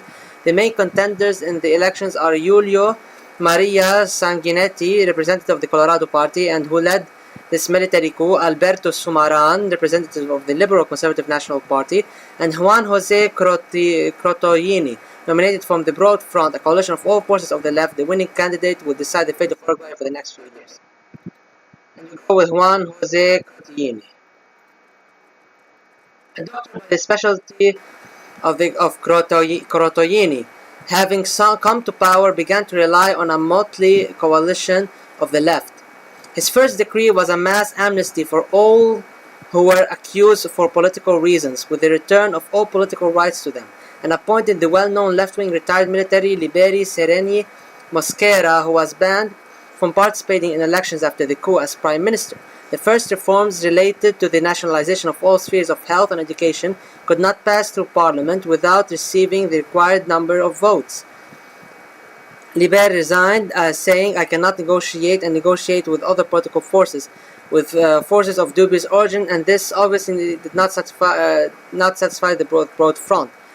The new government launched a moderate package of reforms: the broad development of social security, the widespread development of medicine and new medical technologies, universal education programs with affordable and free higher education. Such reforms significantly reduced mortality and morbidity, increased purchasing power, and were able to create a solid layer of skilled workers, which allowed the recovery of the Uruguayan economy after a decade of military dictatorship.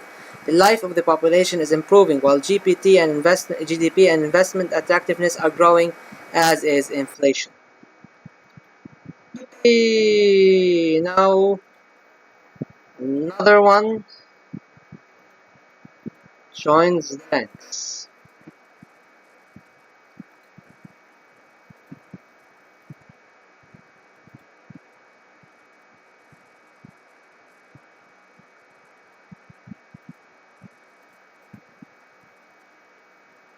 Next stop is Brazil, and there's also Peru, and it ends with Guyana.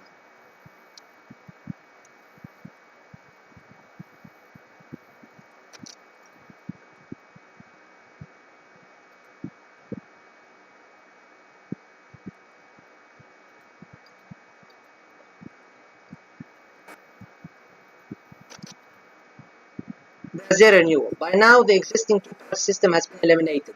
PMDB was created as a successor of the NDB and the PDS as a successor of the Arena. Between 1981 and 1980 and 81, the most reactionary factions in the military engaged in terrorism and carried out a series of bombings and kidnappings. At the time, the military command blamed the attack on left-wing radicals. However, this hypothesis did not find the support of the population. Left-wing partisan detachment had completely died out by 1974. A few months before this presidential election, civil rallies called Diretas swept across the country, demanding direct elections in 1985. But this proposal did not find support in parliament. In this regard, the opposition parties have united around Tancredo Neves, the PMDB candidate, who is making proposals for the final liberalization of the political and economic system of Brazil. At the same time, the PDS, which has a parliament majority, has split, and the remaining structure is oscillating between the nomination of two candidates, Paulo Maluf and Mario Andreasa. The latter is known for his excellent work on the rapid and high-quality development of infrastructure and the Brazilian merchant fleet, the development of the housing complex, and the environmental program. In contrast, Paulo is a more conservative candidate. During his career, he often worked in the financial and economic sphere. He is responsible for a sharp reduction in the bureaucracy of the financial and tax systems and widespread distribution of primary and secondary education schools, the creation of recreation areas, and the fight against unsanitary conditions. If Paulo wins, democratization will continue, while under Mario, the focus will be on the economy. At the same time, left-wing parties can also take advantage of the resulting confusion and splits if they manage to unite in a coalition. Lionel Brizola. Social instability, growing tensions, and uncertainty about the future finally undermined the positions of the right-wing parties entering the coalition. Despite their differences, the three parties on the left ran a single candidate, Partido Democrático Trabalhista. Yes, indeed, my voice is really tired, and I'm really annoyed that I didn't win Colombia. Orthodox Labour Partido Trabalhista Brasileiro, a left-wing authoritarian group close to the military, and Partido dos Democratic Socialists close to the trade union movement. Along with this, the split in the PDS led to the fact that the centrist movement that emerged from them decided to support the candidate from the left, who proposed to preserve and deepen democratization and federalization. Having come to power, the coalition of the left, without having a majority in parliament, had to create tactical alliances. Political reforms were accepted in compromise with the centrists, and economic reforms in compromise with the SDP. As a result, the direct election of the president and the direct election of the governor were introduced. All censorship were abolished. However, the privatization of television, radio, and media did not happen. In the economy, the reforms consisted of the foreseeable purchase of 51% of the shares of oil and gas companies and all landed property where natural resources were located. This was called nationalization. On the budget, profit received what was later nicknamed Brasilismo began a reliance on the poor, disadvantaged, and marginalized part of the population, the widespread construction of social housing, the creation of jobs through the organization of state orders. State orders were created for the sake of creating jobs and not out of economic expediency. The introduction of a food basket, which the poor could receive throughout coupons, and the cost was paid by the state, and other social projects that would later be taken over by the government of Hugo Chavez in Venezuela. Yay! We got Brazil! And now we will be getting Guyana. But first, we need more unrest and less unity there. Alright.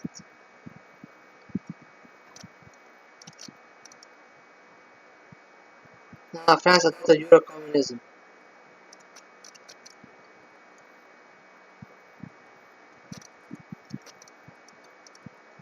What a shame.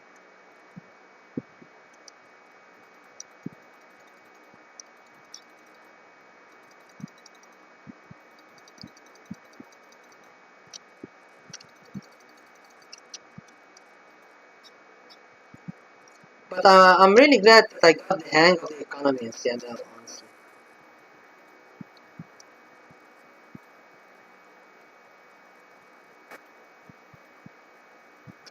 Okay, so what's the last two events? Peru and Guyana. Okay, I think I'm prepared for both of them. I think I'm prepared to end this run.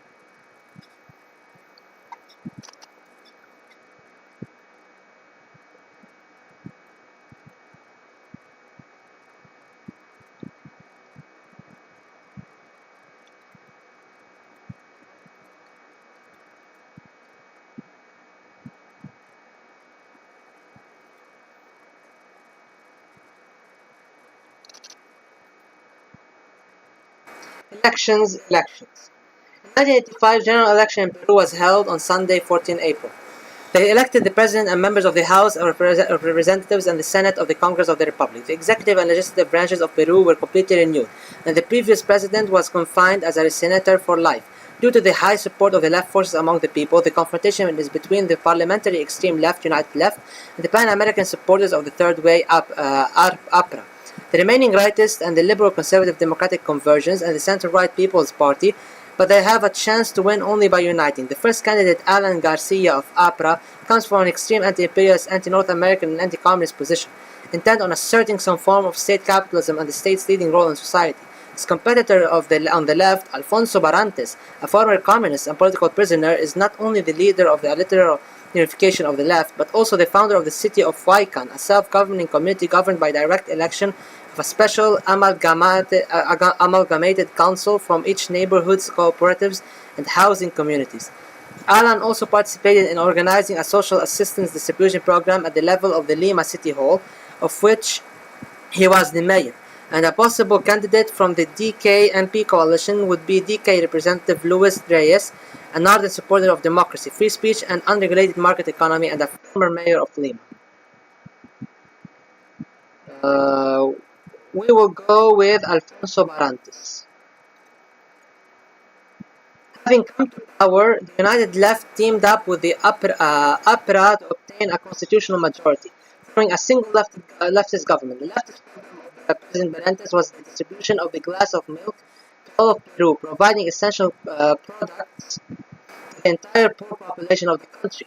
At the same time, under him, a constitutional reform began, which was carried out in the form of dismantling the entire old bourgeois system and dividing all citizens and peasants into cooperatives and housing associations on a voluntary basis. These cooperatives and housing associations would then elect representatives from themselves to the management committees of the regional level, and he again representatives from himself to the unicameral Congress of Peru. At the same time, the new constitution implied the federalization of Peru, so that cooperatives, housing associations, and management committees at the local and regional level had broad powers for self-government, and some principles of the old left military junta were returned to the economy, but with more state intervention.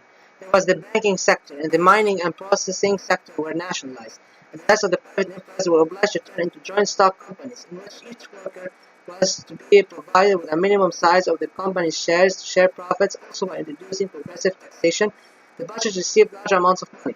Although the state fell under the sanctions of the United States and the European Union, but not as strong as Cuba, and with the help of these funds, a large-scale reform began to spread free medicine and education. The new system effectively cemented the power of the Socialist Communist APRA coalition, who are now vying for power among themselves. No one was able to file a complaint against the presidency of Alfonso Barrantes. He showed that the path of honesty is the only correct and popular one in history. Nice. And all that's left is Guyana, and then the fucking game can fucking end.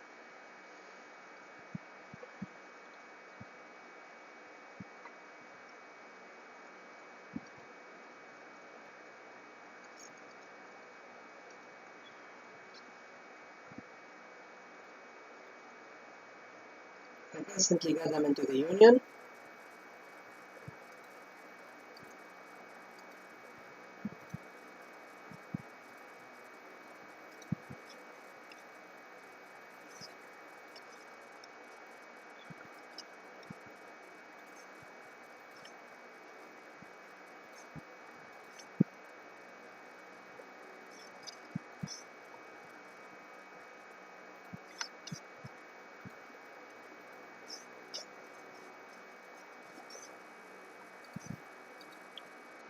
Diplomatic crisis, we will not care at all. We are unbothered by this. Unhindered, unfazed.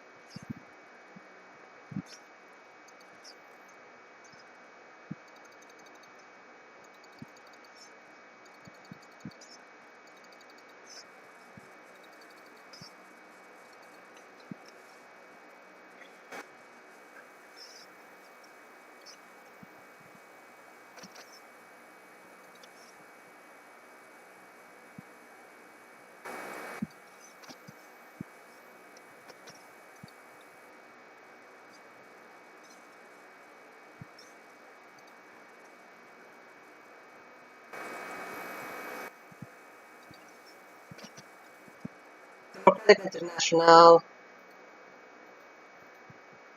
bomb it.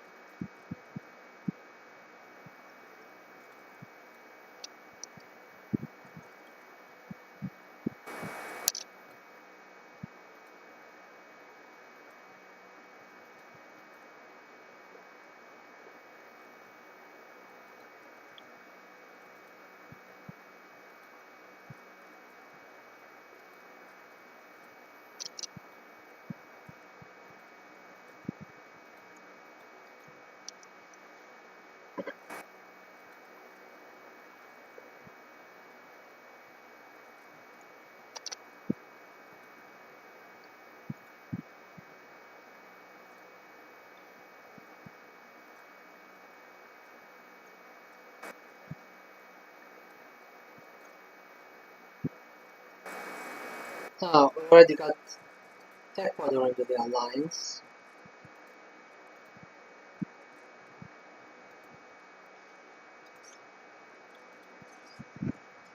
Okay, all we need to get is Brazil and Guyana, and we're done.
The demise of the great Hellsman. Throughout his reign, Forbes Burnham remained a powerful figure and the patriarch of Guyanese politics.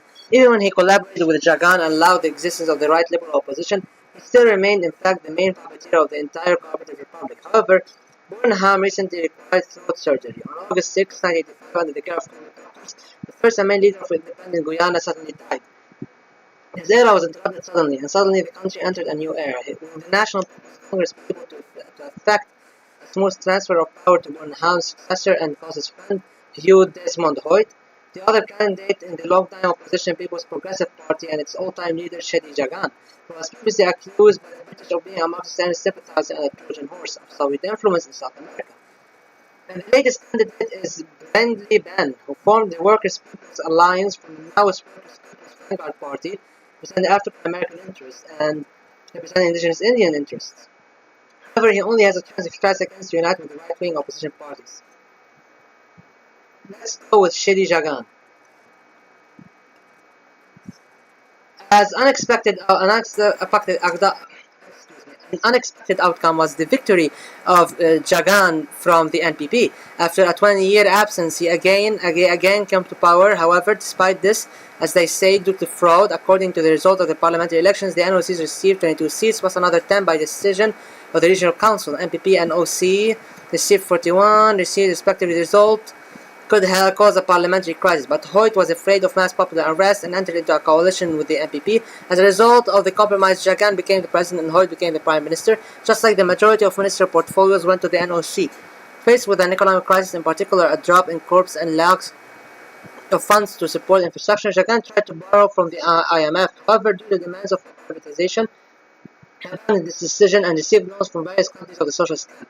The autarky was softened. Imports from the countries of the socialist camp of goods not produced in the country were opened. Experts from the GDR, Romania, and Cuba were also invited to optimize and effectively develop infrastructure, medicine, and education. The Chinese specialists began to go to study in Moscow and Beijing. This made it possible to temporarily solve the socio-economic problems, and the economy entered a stagnation, and debts will have to be paid sooner or later.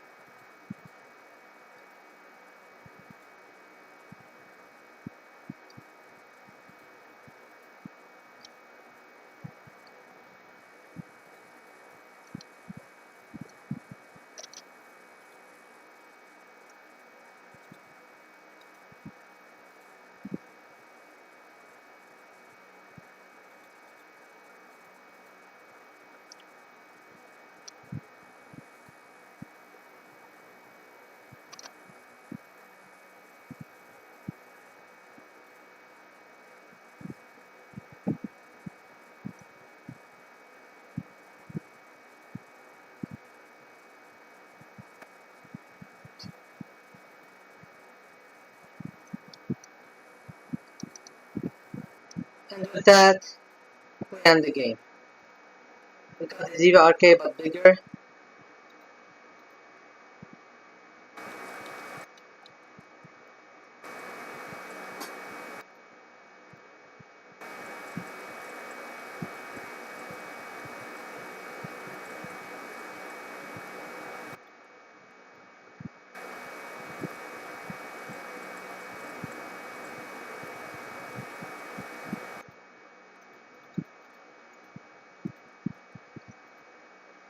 Alright, we got the first DLC. We got nothing here. Second DLC.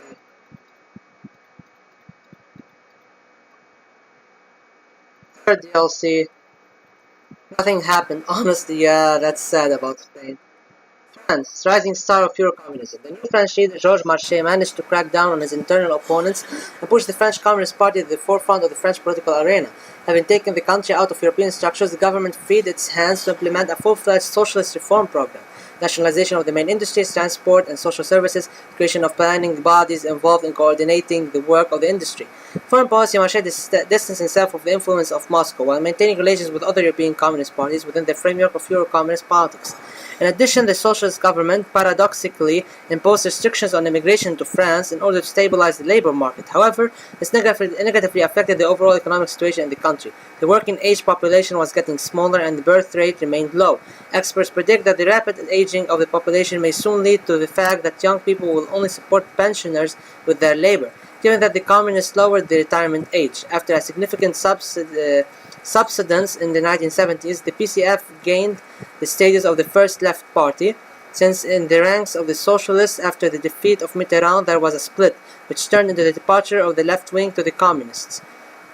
There is also no consolidation in the right camp. The Democrats and the Gaullists were unable to nominate a single candidate in the 1988 election and lost again. It is rare to see the successful implementation of a communist, even more so a Euro-communist project. Portugal, Italy.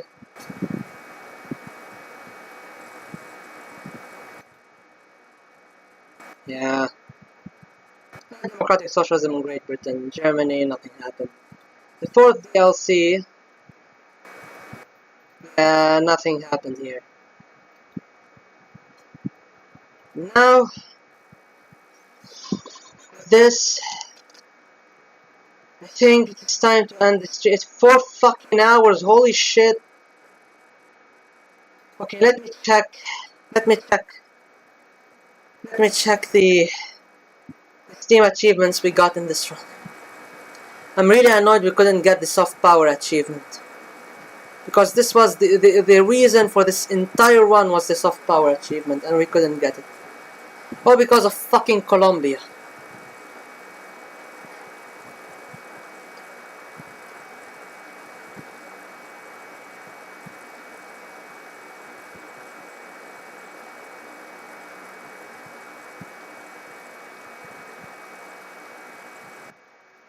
And Steam is not loading. Yay!